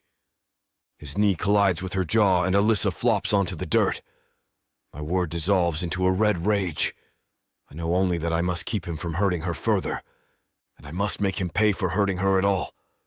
The nails themselves are just painful. It's the chains which hold me down. I can't break them, but this timber was designed to hold a human, not a Minotaur. A roar splits the air, hurting my ears. Only when my throat aches do I realize it's my making this horrid sound, a sound that promises Lucius only the most painful and certain of deaths. The timbers snap and the chains come unwound. I feel the song of the ancients in my blood. My muscles contract and morph, healing the wounds on hands and feet and ceasing the blood flow. Minotaur adrenaline does more than fuel the muscles. It speeds the healing process. I barely feel the pain as I tear the last nail out of my foot. I hurl it through the air. The spike flips end over end dozens of times in a spinning blur until the blunt end, unfortunately, connects with the back of Lucius's head. He staggers forward, eyes crossing, dazed from the impact. Lucius staggers and tumbles down a small hill, the only thing that saves him from being gored by my horns. Alyssa! I cradle her in my arms. Her pallid complexion and utter stillness make me think I'm too late. Then, I see her nostrils flare, and her eyes open. Romos, she gasps. You're all right. I am now. Her eyes widen. I see the reflection of Lucius standing over us, sword raised for the kill. My arm darts out, grabbing his wrist in my grip. Slowly, I rise to my feet, towering even over the Dark Elf. He struggles against my greater strength, to no avail. I twist his arm in my grip until I feel the twin bones in his arm grinding together, on the verge of breaking. The sword falls from his grip. I slam my forehead into the bridge of his nose. Shards of bone jut out from his tattered flesh as his lower face bushes crimson. You should not have harmed the woman I love. I see a trident nearby. I release the dazed elf, scoop up the weapon, and bury the 3 tines in his chest. I lift him into the air so that all of the mining camp can see. The humans see their tormentor dead, defeated and broken. They fight all the harder for their freedom. A group of them overwhelm a dark elf overseer, pounding him to a bruised and bloody pulp with stones. Stones. The ignominy of his death must be worse than the agony of it. My fellow Minotaur, including my first mate Protheka, rally together into an armored wedge which breaks up the last knots of dark elf resistance. What's left of them retreats. I would give chase, but dark elves are experts at dissuading pursuit. Protheka wisely thinks the same thing and comes to my side. "My captain," he says, grinning ear to ear, "canceling your own execution just because you wanted a taste of battle so badly. You are a legend. I could not have done so without your timely arrival. How many others from the lifeboats survived?" His expression grows grim. We lost some to the calm and some to a storm, but in the end all but 2 of the lifeboats made it to Milar-controlled waters. We were picked up by a schooner and I was dispatched to find out if you'd survived. We sought answers at the human village, only to find it curiously abandoned. We followed the signs of dark elf treachery this way, and then... He stares down in wonder at Alyssa.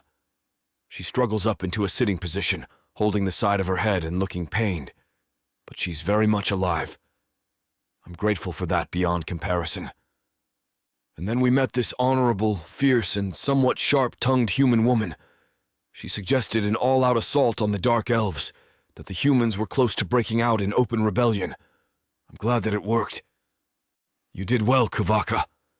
I can see a captaincy of your own in your future. I look about the mining camp and frown. Alyssa, can you walk? I can. I offer my hand and she takes it. I help her to her feet and she sways a bit, but she manages to steady herself. We must convince your folk not to pursue the Dark Elves. To do so is folly. Do not worry, they will not return. They won't stop running until they get back to the twisted spires of their home city. We managed to rein the humans in as best we can. They don't have a mayor any longer, but everyone seems to be willing to listen to Alyssa, and through her, me. The human dead number less than a score. One of the Minotaur fell in battle versus nearly 50 Dark Elves. I can live with those numbers, though I'm sad to see so many honorable warriors meet their final fate. The wounded are tended to, and medical assistance provided. One of the Minotaur which Protheka wisely brought along from Milar is a skilled surgeon and healer. Many of the humans are shocked to learn that their severed limbs have been reattached, and may one day work nearly as well as they used to. They think it's magic, rather than Minotaur knowledge which saves them. The Dark Elves were hoarding vast amounts of food and wine, magically preserved from the heat. The mining camp is host to a solemn funeral, in which I honor the human dead in the Minotaur fashion. None of my folk complain. Then, it is host to a grand feast and celebration. Long after the sun sinks beneath the horizon, fires dance along with swirling bodies to the beat of drums. It's easy to take Alyssa's hand and lead her off into the woods. I take her to a moonlight-soaked meadow, where there are so many fireflies it looks as if the stars have come down from the heavens to dance. "I've never seen so many in one place," she gasps. "It's beautiful." Just like the fireflies around us, we dance the dance of joining.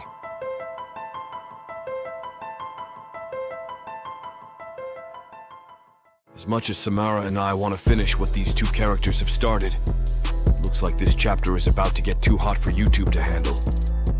Unfortunately, we have to pause here because their guidelines won't allow us to reveal the spiciest details. The keep bringing you these free audiobooks. We have to follow their rules. But don't worry. You can experience the full, unabridged version over at worldsofprotheka.com, where the boundaries of passion and fantasy collide. Use code YouTube30 for 30% off any of our unabridged audiobooks set in the rich and immersive worlds of Protheka. Protheka's magic is eternal. With these scenes, it will be unforgettable.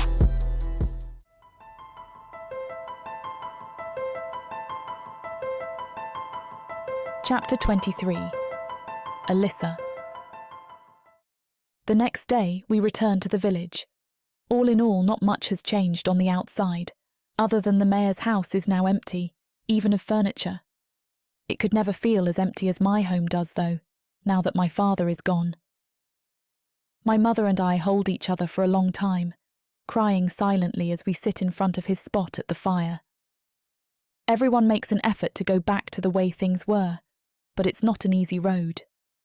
Almost every family in the village lost someone. Everyone lost a friend at the least, or a neighbour. Pieces of our village are just gone, and we're going to have to figure out a way forward from that. Roma spends a lot of time staring at the sea.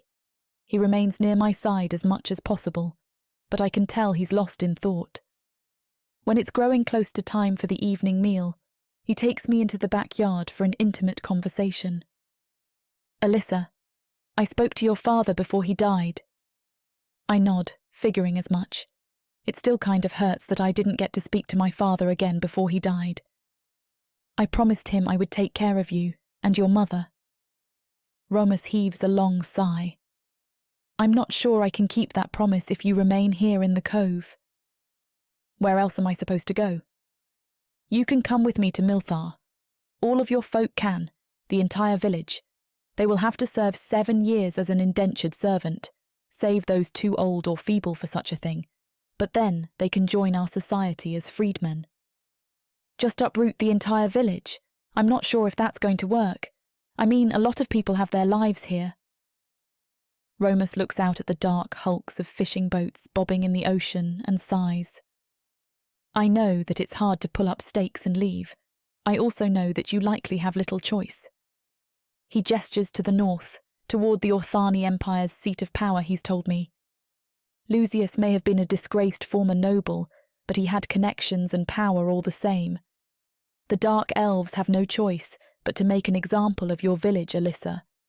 Humans who rise up and kill their Dark Elf masters make a poor example if they do not meet a tragic and brutal end. So you're saying the village is doomed anyway? I sputter. Then what was the point of saving them? I don't understand. The point in saving them is that they are alive. You are alive. We are alive. He takes my hand in his own and squeezes warmly. In that respect, the Dark Elves lost, and will continue to lose so long as we do not allow ourselves to fall into their hands. She grows silent. Her gaze moves to her home, where her mother slumbers. You really think the Orthani are going to wipe out the entire village? I think that at the least a great many will suffer and die if they attempt to remain here. She nods and covers her face with her hand. You're right. Of course you're right. The Dark Elves will never just let us be in peace, not after killing their own. I don't know how we're going to convince people to just drop their entire lives and come with us. Nonetheless, we must try. We spread the word that night that in the morning there will be a meeting in the village square. We get Elaine's help for our task as well as Jord, the miller's son.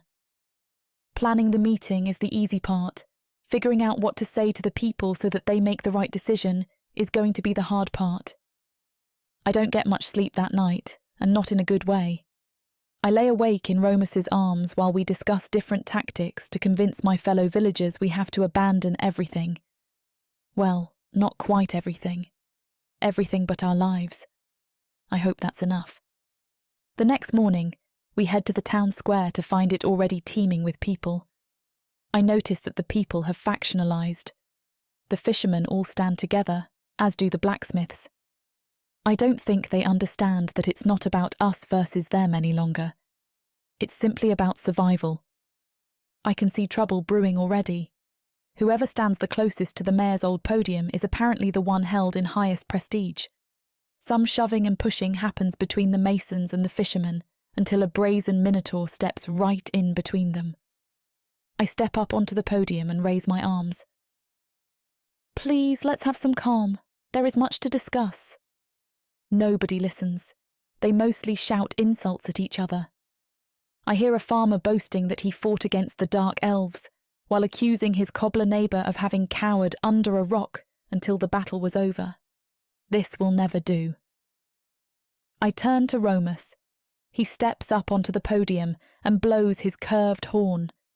The resulting blare drowns out the remaining arguments, and gradually all eyes turn my way. I'm sorry, I call out. I know that many of you wish to return to the way things were before Lucius came, but we can't. We have to leave this village, or we will surely be made to suffer the wrath of the pointed-eared devils. Leave? Elaine's father shakes his head. Have you taken leave of your senses? We can't leave the village behind. Yes, this is our home. A farmer bobs his head up and down in agreement. Well, at least they've found something they can agree upon. Hating my guts. Just because this horned beast has ensnared your mind with his lewd ways does not mean the rest of us are hypnotised. Romos bristles, and I know I have to act before he does something rash, not to mention permanent. Do not speak of the Minotaur so, I snap. If not for them, you would still labour in the Dark Elf mines, blisters bleeding all over your tunic. You know this. Some gratitude is in order. He drops his dejected gaze to the ground while Elvin, the butcher, clears his throat and steps forward. Of course we're grateful to the Minotaur for their assistance. Many of us are intrigued by the prospect of seeing their lands, but what you ask of us is a lot, dear Cooper's daughter. I know it's a lot, but the alternative is death. The Dark Elves will hear of what happened the other day, and there will be retribution. They will not suffer this village to remain. Even if they do not slaughter us to the last child, they will make certain the village suffers enough to never even think about rebellion again. A lot of nods go around the crowd. They know I'm right, even the ones being stubborn. In a way, they want us to convince them. Well, we killed one group of Dark Elves. If they send more, we'll kill them too. Jim, the blacksmith's young son, is speaking. He's barely an adult, hardly more than a stripling. Fortunately, he makes my point for me. Spoken like an unbloodied youth, snaps a grizzled farmer. I've had enough with war and battle for 4 lifetimes. I say we take the Minotaur up on their offer. Better to start over than to suffer the wrath of the Dark Ones. The debate continues for hours, but gradually more and more of the villagers see the light of reason. Unfortunately, that does not include everyone. More than 1/4 of the remaining villagers choose not to flee. Part of me can't blame them, and yet, it seems like they are dooming themselves over a stubborn refusal to change. After the meeting, those of us who plan to leave begin organising into groups. There are enough ships to carry us all to Milar, but only through careful planning. When the moon hangs low in the sky, Romos takes my hand and pulls me aside. I would speak with you, my love. I smile and kiss his cheek, and I would listen.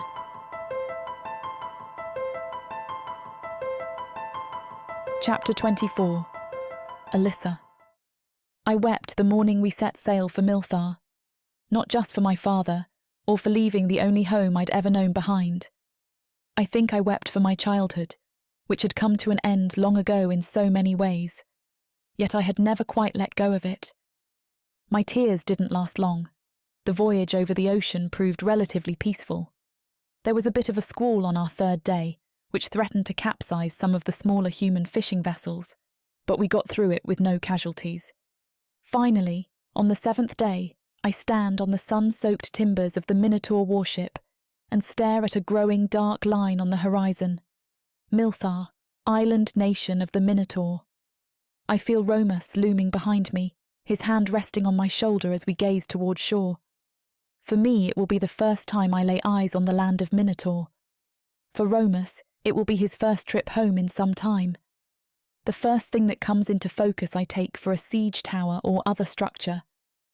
Only when we get closer do I realise it's a colossal statue of a Minotaur warrior, his legs astride a fissure leading into a sea trench.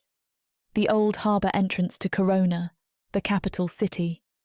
These days trade is more vital than military dominance. Besides, the way is treacherous through the traditional route. I would imagine passing under a gigantic Minotaur would give your enemies pause. I'm still not sure how they pulled off such an engineering feat without sorcery. Then again, some human tales say that we once built towers of glass and steel into the sky, so I don't know. That was another world, another time if it happened at all. The city of Corona comes into view as we sail around a craggy fjord. My mouth falls open in shock at its beauty. The buildings seem like works of art, vaulted roofs held at lofty heights by highly decorated sculpted columns. Almost every surface has been covered in decorative accents. Art seems hugely important to the Minotaur.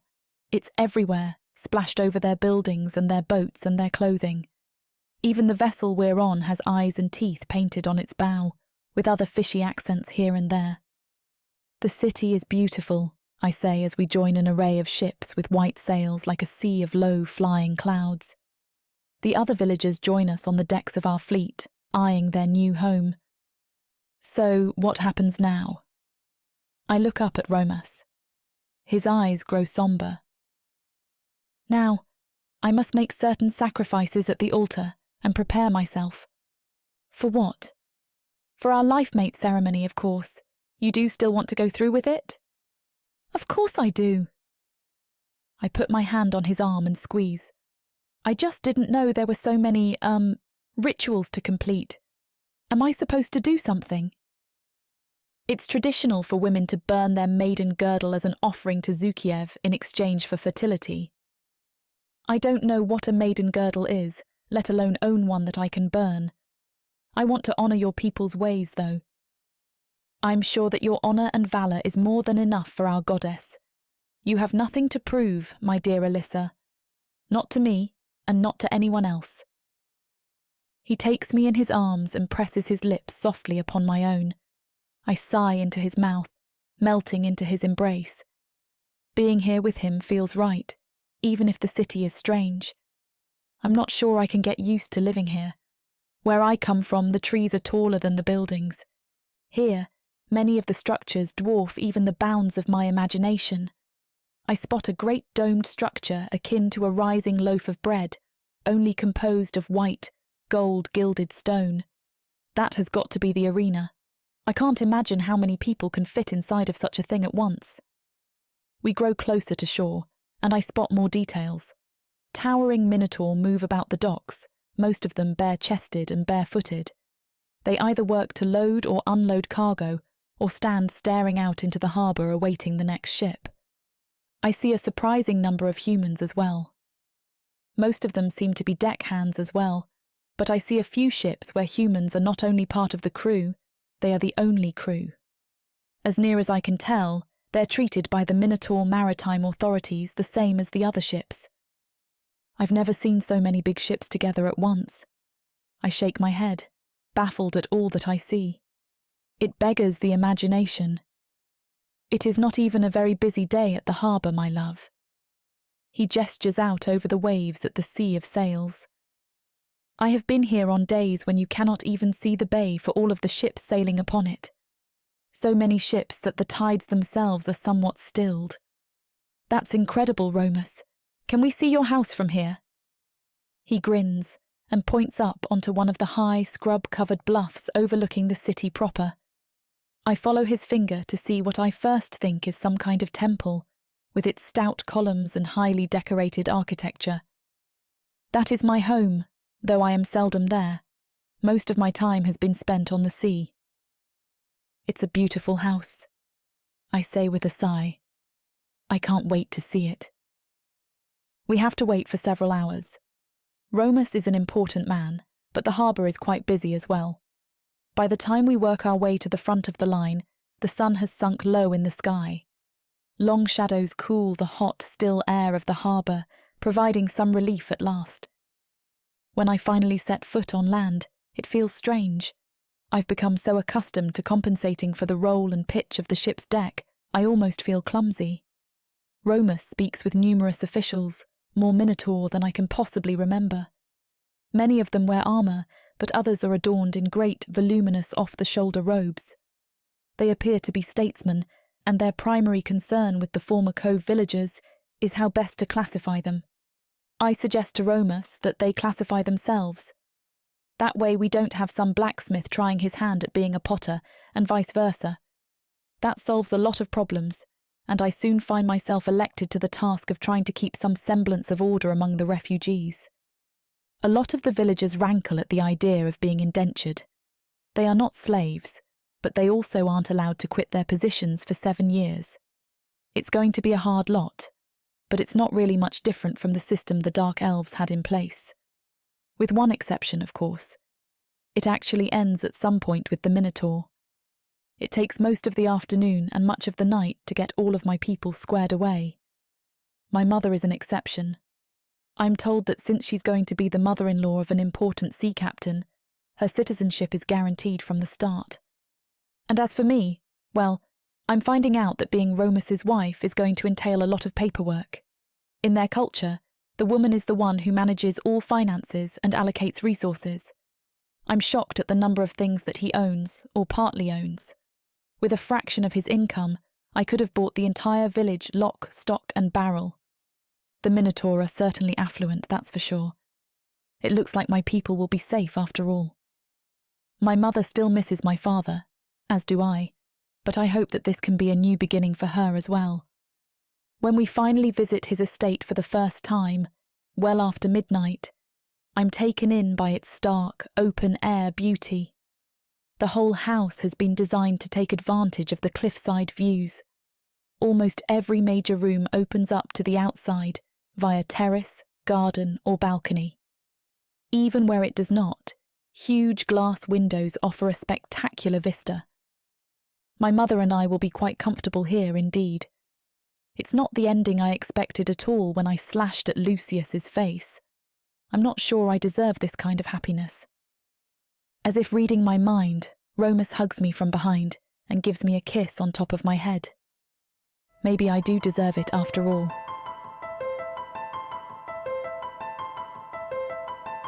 Chapter 25. Romos. The lights of Corona spread out below Alyssa and I as we stand atop the altar to Zukiev. A fire burns in the great bronze urn at the top, where our offerings have become ash. The priestess, a great matron of my race, announces that the goddess is pleased with our union. I have never heard of a case where the goddess looked down upon a union, but still it feels like we've passed an important milestone. I look over to my bride. Alyssa's loveliness hides behind a diaphanous veil. I can make out enough of her features to see her smile. Her whole body is draped in such layers, translucent as individuals, but taken together they have full opacity.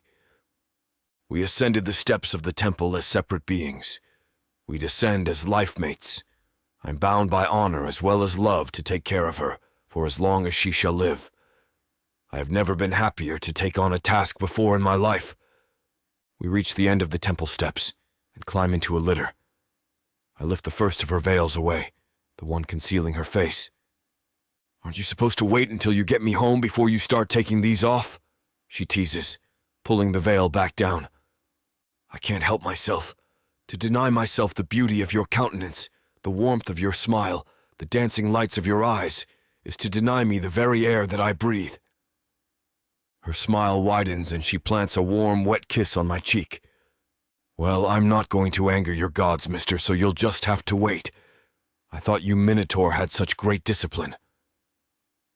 "I love you, Alyssa, my sweet," I say, caressing her long, soft hair. "I love you too." She sighs, closing her eyes. "I wish we could just stay like this forever. You and me, this room, this life. We might both have duties to attend to, but I promise you that at every opportunity I will seize you, and we will make mad love that the gods themselves would be envious of." Now that sounds like the exact kind of thing I want to sign up for long term. She laughs and then lifts her head. Minotaur kids aren't born with horns, are they? No, we are not. Our horns come in when we reach adulthood. I laugh softly. Human women carry Minotaur children to term all of the time in Milthar. Your pregnancy will, goddess willing, be easy and healthy. I sure hope so, because I do want kids. My mom can't wait to be a grandma. She will not mind that her grandchildren will have horns? She laughs hard at that notion. Are you kidding? All she and Dad did for years was try to marry me off. This will feel to her like her life's work is complete or something. I kiss her again and hold her close. I will protect my mate, my love, with my life, always and forever. This scene is about to get too steamy for YouTube's comfort, and as much as we'd love to keep going, their guidelines say we need to stop here. To continue releasing these free audiobooks on this platform, we've got to play by the rules. The passion doesn't end here. Visit worldsofprotheka.com to hear the full, uncut version of this fantasy romance, and every daring moment that YouTube can't handle.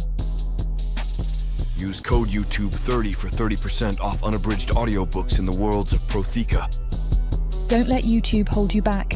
Immerse yourself in a world of magic, danger, and unfiltered passion. Protheka's magic is eternal. Listen unabridged and you'll never want to go back.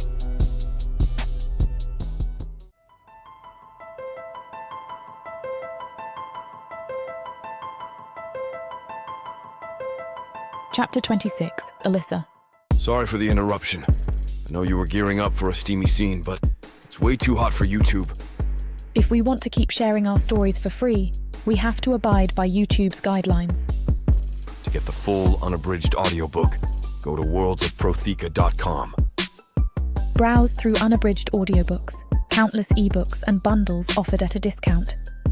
If the thought of me whispering all the dirty details into your ear isn't enticing enough, use discount code YouTube30 to get 30% off of all digital products.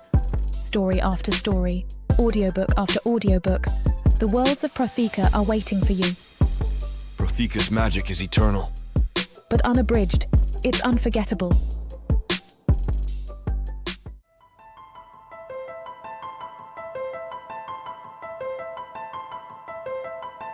Chapter 27, Alyssa. Elaine's here! I shout as the front door swings open. We've never had to knock when we visited each other back home, and we've kept up that practice here in Milthar, much to my mate's dismay. There's been more than one occasion where she just walked into the bedroom when Romos was walking around undressed or kissing me or in bed, and he insisted that I set a boundary that she can't just show up here. I conceded that she has to knock on our bedroom door. Romos is bathing off after a morning run before he has to go to a few meetings. It was actually his idea to go out and explore Corona. I've missed our time along the beaches, and while I'm still not used to being able to walk around freely in Milthar, Romos has assured me that I am safe, not only as a human but as his mate. It was enough to get me out of the house, because I have never been destined to be a little housewife, always needing adventure. "Have fun," he calls. I grab the last few things I need, and when I turn around, Romos is standing in the doorway connecting our room to our bathroom, in nothing but a towel. Damn, I am one lucky girl. My eyes track down his body, watching as the water drips down his fur. It tracks down the divots between his muscles and highlights his definition, and my heart pounds as I take him in. Every time I'm blown away with how handsome he is. I realise I've been staring, but I can't be bothered to be embarrassed as I slowly trace up his body with my gaze, and when our eyes meet, there is barely contained desire dancing in his. I feel it pour between my legs, and my lips part, ready to beg him to take me as I forget what I was doing until there is a sharp bang on our bathroom door. "Alyssa!" I jump at Elaine's voice. "Are you ready to go?" Yeah." My voice is shaky. "1 second. You better not be screwing in there because that's disgusting if you let me just walk into your house while you're doing it." Romos wrinkles his nose, and I laugh as I rush forward to kiss his cheek. He catches my face, pulling my mouth to his, and I nearly melt into him. His lips dominate mine, giving me a promise that neither of us can't keep, but I'm 2 seconds away from ripping his towel off. But then Elaine screams my name, and I break away, whispering breathlessly, "Later." He chuckles, and I rush to the door, slipping out. Elaine eyes me suspiciously, and I raise an eyebrow. "Were you doing it?" I wrap my arm around her shoulders and she tenses. "If I was, you would have known before you came barging into my house." I don't know if I should be disgusted or proud. "Both," I tell her as we go outside. She used to tease me for being so sweet and innocent, and I know that she secretly loves hearing how different I am now. "Trust me, you should definitely be both." Elaine makes a gagging noise, and I laugh as we slip down the streets of Outer Corona, heading toward the shops and restaurants along the cliffs. Romas thought we'd enjoy it, and he already told me that all I have to do is give the shopkeeper his name, and I can have whatever I want. "I've missed the beach," Elaine sighs. "But you've been out on the boats, right?" "Yes. I think that's the best place for us to serve out our indenture, but with so many humans coming to Milthar, they haven't placed us yet." That makes me a little nervous. "What does that mean for you?" The strain in my voice must show because she pats my arm. "We are living with another family that is working and has housing provided. The Minotaur here are very kind to our situation." I'm glad. Elaine shakes off our serious conversation, pulling me along through the thinning crowd that leads up the cliffs. I'm glad to feel the salty sea air again. It's different from being on the pier out at the port. I breathe it in. It's almost like home. She snorts. The air is too clean here. Back home it was tinged with sweat and the heavy chemicals of the labourers' work. My smile wanes. I guess I can't smell the salt without thinking of the barrels. The two are entwined, and the sea air feels a bit too empty without that woody scent. Elaine takes my hand and squeezes it. "I know, but you have a new home now. Think of how well off you are with Romos." That renews my excitement as we enter the vendor's row. I am lucky. My eyes scan along the stalls. Maybe we should find something to remind him how lucky he is. I giggle as Elaine spots a stall with thin fabrics and beautiful lingerie pieces, and she tugs me forward. Lucky for me, there are enough humans here on Milthar that they make pieces for us. I was worried the sizing would be too far off for me to find anything, but as we bounce around, I pick up a few dresses and bedroom pieces. I even insist on purchasing a few for Elaine, just in case she wants to win over a Minotaur of her own. "We have more stuff than you could possibly carry," she complains when we've nearly made it to the end. "Good thing the vendors are sending it to Romos's house for me." I wink at her. She rolls her eyes. "Let's get something to eat, please. I'm starving." At the mention of food, my stomach roils, but I ignore it. Maybe I'm just too excited to finally be out and around Milthar. It's different to not fear being spotted. At the cove, even when the Dark Elves weren't supposed to be visiting, we were always on high alert. Here, though, I don't have to worry because I'm not a slave or someone to be pushed around. I'm a sea captain's wife, and that means something. "Fine," I tell her with a giggle, and Elaine starts pulling me to the first cafe she spots. The smell of food wafts out, and again my stomach turns. I don't know why that is when I've loved the food on Milthar. We find a little table out on the patio, and just as I'm about to sit, I see a familiar figure a few tables over. She's alone, sipping from a mug, and I freeze as I watch her. I shouldn't feel so shocked to see her. I should feel happy. But after all that happened before we came to Milthar, I have mixed feelings about the people from my old home. Elaine twists, turning to see who I'm staring at, and she must feel the pair of eyes on her because her gaze flicks up to meet mine. She freezes, her mug dropping to the table, and I take one step forward. "Mom!" "Alyssa," she breathes, shooting up from the table and coming around to hug me. I bury my face against her hair, breathing her in, and tears prick my eyes. When we first arrived, my mother had withdrawn from me. I didn't blame her because we were both mourning the loss of my father, but I still missed her. She decided to stay with a friend instead of Romos and I, and we gave each other space because it was too hard to see each other. But right now, I realise it was much harder for us to drift apart. How are you, dear? I wipe away the tears that spill down my cheeks. I'm good. I'm really, really good. She reaches up to cut my cheek. I'm so glad to hear that. That handsome Minotaur captain still being good to you. I blush as I nod, and she grins. Good. Her eyes flit to my side, and she brightens again. Elaine, it's lovely to see you. It's so good to see you too, Mrs. Cooper. Mom. My voice comes out strangled, and I struggle to swallow it back. Being around her reminds me so much of my father, but I can't keep pushing her away because of it. Do you want to have lunch with us?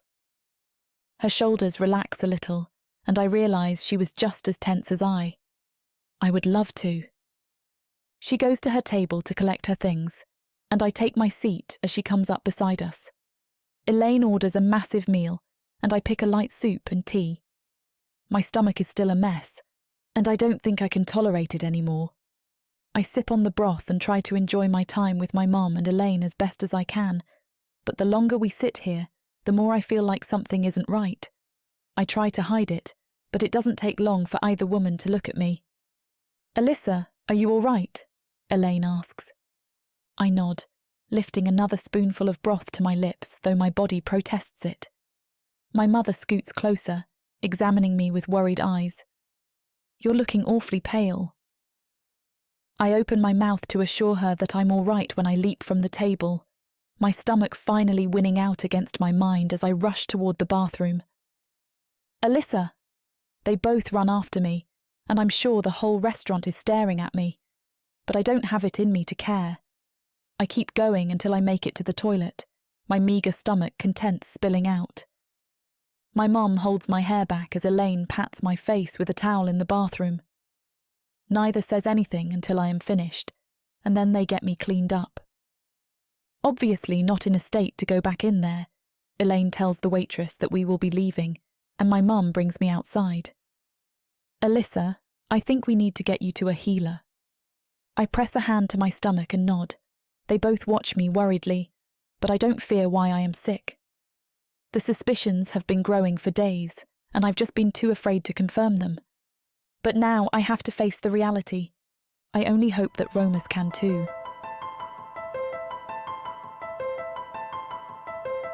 Chapter 28. Romos. It's the morning of the Bright Lady Festival, and I am exploding with excitement. Alyssa has been growing more comfortable in Minotaur over the last few weeks, and I hope that tonight will show her how much fun the island can be. The Bright Lady Festival is one of my favorites. I purchased us matching masks for the festivities tonight, when the streets flood with Minotaur and lanterns take to the skies. I can't wait to see the way she glows beneath them and show her my favorite delicacies that the vendors bring out for the holiday. Alyssa, I call as I stride inside our home. I'm never sure if she'll be here or if she'll be out at the cliffs with Elaine or her mother, or sometimes she just goes for walks out there alone. She's not one to stay home, and I understand that. I'm a captain, and although I prefer the freedom of my ship, I've been happy with walks along the edge of the cliffs instead. When she doesn't answer, it doesn't immediately worry me. I head into our room, stripping as I go to get ready for a bath. I'm down to just my pants when I hear a jolting noise come from the bathing chamber and I freeze. Alyssa? It's a violent noise, and I creep closer.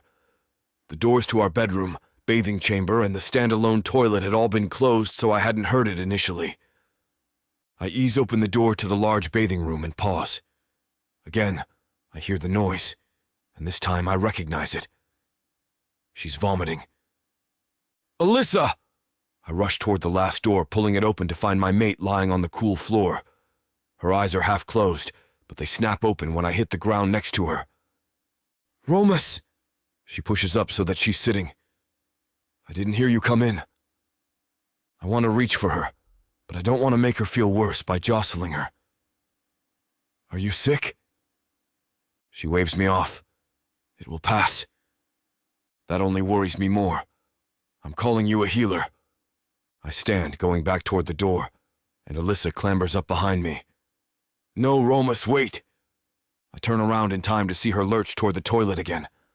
My heart drops as I rush to her side, pulling her hair back from her face. You need a healer, I insist. She can't really argue with me in her compromised position, so I wait until she sits back on her heels, wiping her mouth with the back of her hand. I sigh, going to retrieve her a glass of water and a cool towel. When I return, she's standing again, looking much better than she did before. I hand her the water, which she takes small sips of, and then I go back to the bedroom to place the glass and cloth on her bedside table. Let's get you in the bed, I tell her as I return to her side. I'm feeling much better now, Alyssa tells me, sitting on the edge of the bed as she looks up at me. I'm okay. I promise. I crouch before her, cupping her face. My love, you are sick. Let me get you some help. Her eyes roam my face, and I can see she is contemplating something. I wait, letting her sort out whatever she needs to. After several excruciatingly long minutes, she sighs, her eyes dropping down to the floor like she's afraid to look at me. I did go see a healer. A few weeks ago, actually. A knot forms in my chest. My mate knew she was sick weeks ago and she didn't tell me. Alyssa. I tilt her chin up so that she is staring into my eyes. You must know you can tell me anything. What is it that you are hiding from me? She blows out a breath. Before I tell you, I just want you to know that I didn't want to hide it from you. I was just having trouble sorting through the information myself, and you are so busy. We haven't been married long, and I just was worried what this kind of news would mean for us. Now my heart is truly pounding. I am a fearless captain. I have never ran from an enemy or met an obstacle that I can't overcome. And yet, with Alyssa, I find that she can easily bring me to my knees. I'm trembling. My entire body shakes with the fear coursing through me, and even my voice betrays me as I force out, "What is it? What is wrong?" She looks up at me, and the worry there makes my chest feel like it's caving in. And then she speaks the two most beautiful words I've ever heard. I'm pregnant. My face goes slack with shock. I knew it was possible, of course. There have been human and Minotaur matings on Minotaur for as long as I can remember. But to know it's a possibility and to have it happen to you are two different things. Then, my frantically beating heart soars, and I leap up, scooping Alyssa to my chest as I spin her around. She squeals, her hands pressed firmly against my chest. Romos! Sorry! I stop, setting her down, and she shakes her head at me. I take her face in my hands again and beam. Alyssa, this is the greatest news I've ever heard. How could you fear to tell me such a thing? She runs her hands through her hair. I don't know. I just feared that it was too soon, or that maybe it would be a hard pregnancy. I've had a lot of worries. I've been trying to work through. My love, I want nothing more than to raise a family with you. Tears are gathering in her eyes, though she is smiling, and it makes my heart ache with fierce joy. You should never fear for our relationship. I've known since I met you that I've wanted you and everything that comes with it. I've never doubted that you would be an excellent mother, and I will give up my position if you think it is what our child needs. She turns her head in my hands and kisses the inside of my palm. I think our child needs a fearless and well-respected father. You don't have to give up your position, Romos. If you change your mind, tell me.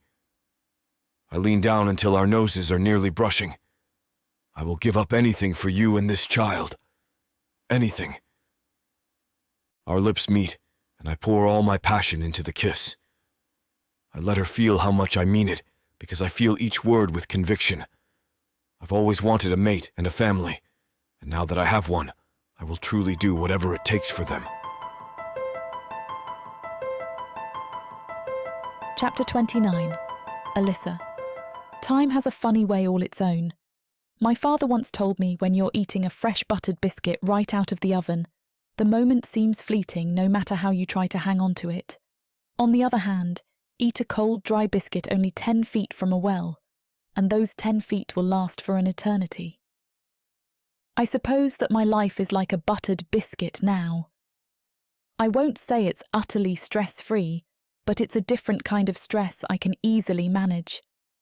I have to handle my husband's finances, but I've learned it's not much different from running a coopery. It's just on a grander scale. I've spent months mastering the Minotaur tongue, including the written language. I still have much to learn, but I'll get there eventually.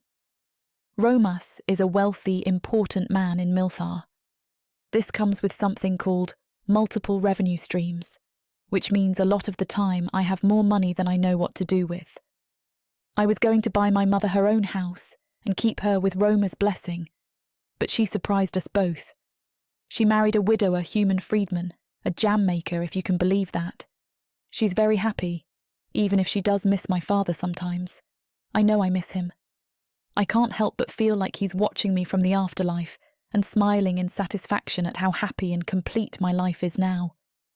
Today, I'm drinking tea in the garden while Romos works at carving a big block of wood. Shirtless, his body gleams in the sunshine, much to my delight. I hear footsteps approaching, a familiar tread. I sit up and gather my skirts, then rise to my feet with some effort. I smile and throw my arms open wide as Elaine arrives. We hug as best we can with my protruding belly in the way. She gestures at me and gapes. "When are you going to have that kid already? You look like you're carrying a boulder around in there." "The physician says any day now. I can't wait." I gesture at Romos. He's hoping to have the crib carved fully before our child is born. I don't think he's going to make it. "Have a little faith," he says with a cavalier grin. "It is good to see you, Elaine. How are you fitting into life in our fair island nation?" "It's beautiful here, and my father and I are working off our indenture on a fishing vessel. The Minotaur we're indentured to has already agreed to lease my father a boat when his indenture is up. We're likely to pay it off early if we keep taking extra shifts." "That's all good news." My smile fades. "But there's something bothering you, Elaine. Just tell me what it is." Her face twists into a frown. "How did you know there was something bothering me?" I cock my head to the side and purse my lips. "Come on, Elaine. I've known you since we were little kids. I can tell when something's bothering you." She sighs and sits down beside me on the wrought metal bench. Romos leaves aside his carving for the moment and pours her a glass of tea. She sips the bitter brown infusion, only slightly sweetened with honey.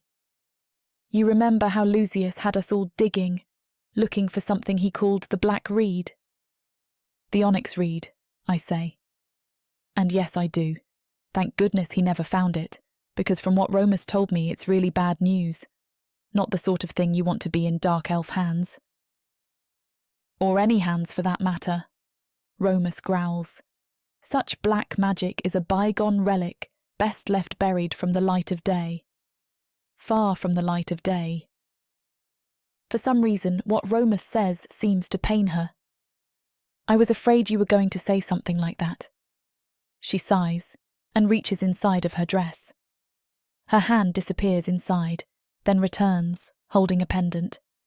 I squint at it as she holds it up in front of my eyes. "It looks like a whistle made out of black glass," I say. "No, really?" Elaine sighs. "I think it's what he was looking for. I pocketed it one night when I was taking water to the miners. I kind of forgot about it until we got to Milthar." "You should have gotten rid of that accursed thing," Romos snaps, more harshly than I expect. "Don't be so hard on her, Romos." "What makes you think I didn't already try that?" She laughs and shakes her head, sounding almost hysterical.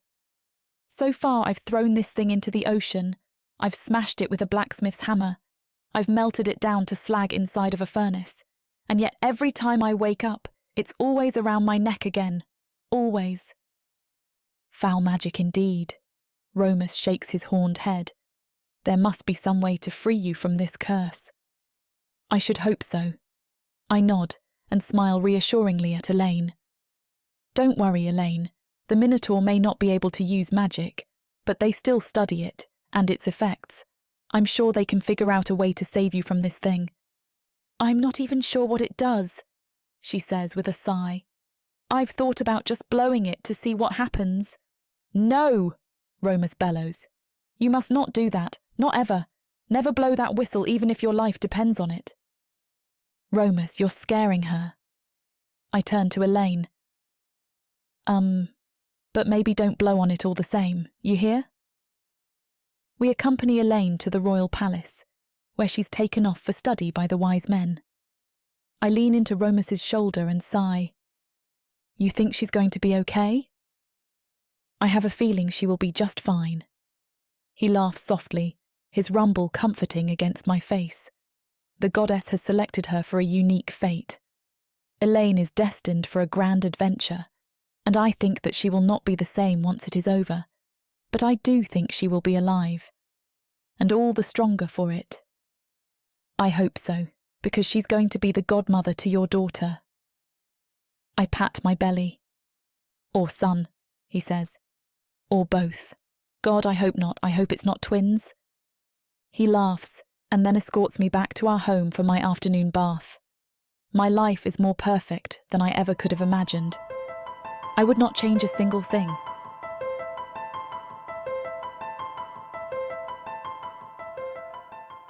From the depths of the darkness of Protheka, Or clawing up from the realms of fantasy. come the most fearsome beasts you have ever seen. These monsters are done watching from the shadows. Now, as they step into the light, something unexpected grips them. Something even they can't fight off. Love, Vampires. demons, Dark Elves. gods. Minotaurs. Creatures of light and dark. They will protect their mates. Do whatever needs to be done. Morally grey heroes who will burn the world to protect the women who love them. 10 audiobooks. Fall into over 60 hours of fantasy romance.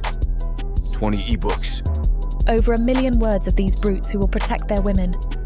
Even if they might destroy themselves in the process.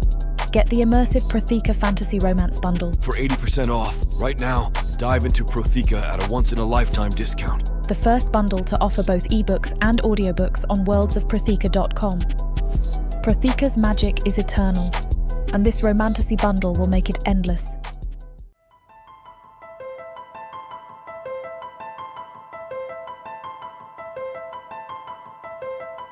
Chapter 30, Elaine. It took me a few weeks to grow annoyed with the necklace that has become melded to my neck. At first, I had forgotten that I had stuffed it into the pocket of my jacket back in the mine, which had been thrown into a bag of my things in our rush to Milar until I unpacked my things in my new home. I had stupidly slipped it around my neck, and for the past few months, that's where it has rested. After the first month, true anger had set in. I had tried everything to get rid of the necklace, and after another month, the rage had turned to panic. That lasted even longer. I've thought of everything to get the thin, black piece of cool metal away from me. I swear I've started to feel the effects from it. When others called it dark magic, they weren't lying. It spreads a chilling cold through my chest at random times, one that is hard to ignore and makes me feel almost hollow. It's nauseating. In the last few weeks, I've hit a weird form of resignation. I know that I can't get rid of it, so I've started to try to learn as much as I can about it. The problem is, the other humans fear me because of this cursed object around my neck. I'm basically shunned at this point. I've had little more luck with the Minotaur. They hate magic, and they've grown to dislike me because of the magic attached to me. Despite that, it's not my decision. If I could rid myself of the magic, I would. But no one seems to want to help me with it. That's how I ended up here, staring at the temple of the Bright Lady.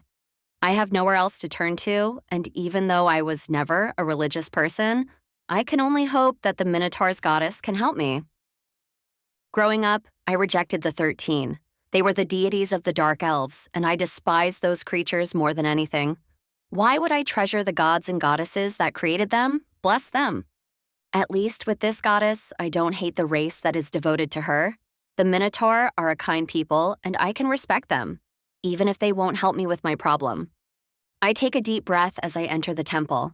It's on the edge of Corona, close to the cliffs, and when I walk in, I'm shocked at how dark it is. Candles light the pathway down to the altar, and pillows are scattered for kneeling at the base of the dais. On top of it is a shrine to their goddess, of which I know little about, but I fall to my knees before her. Looking around, I see no one else, so I take a deep breath and decide to just talk to her.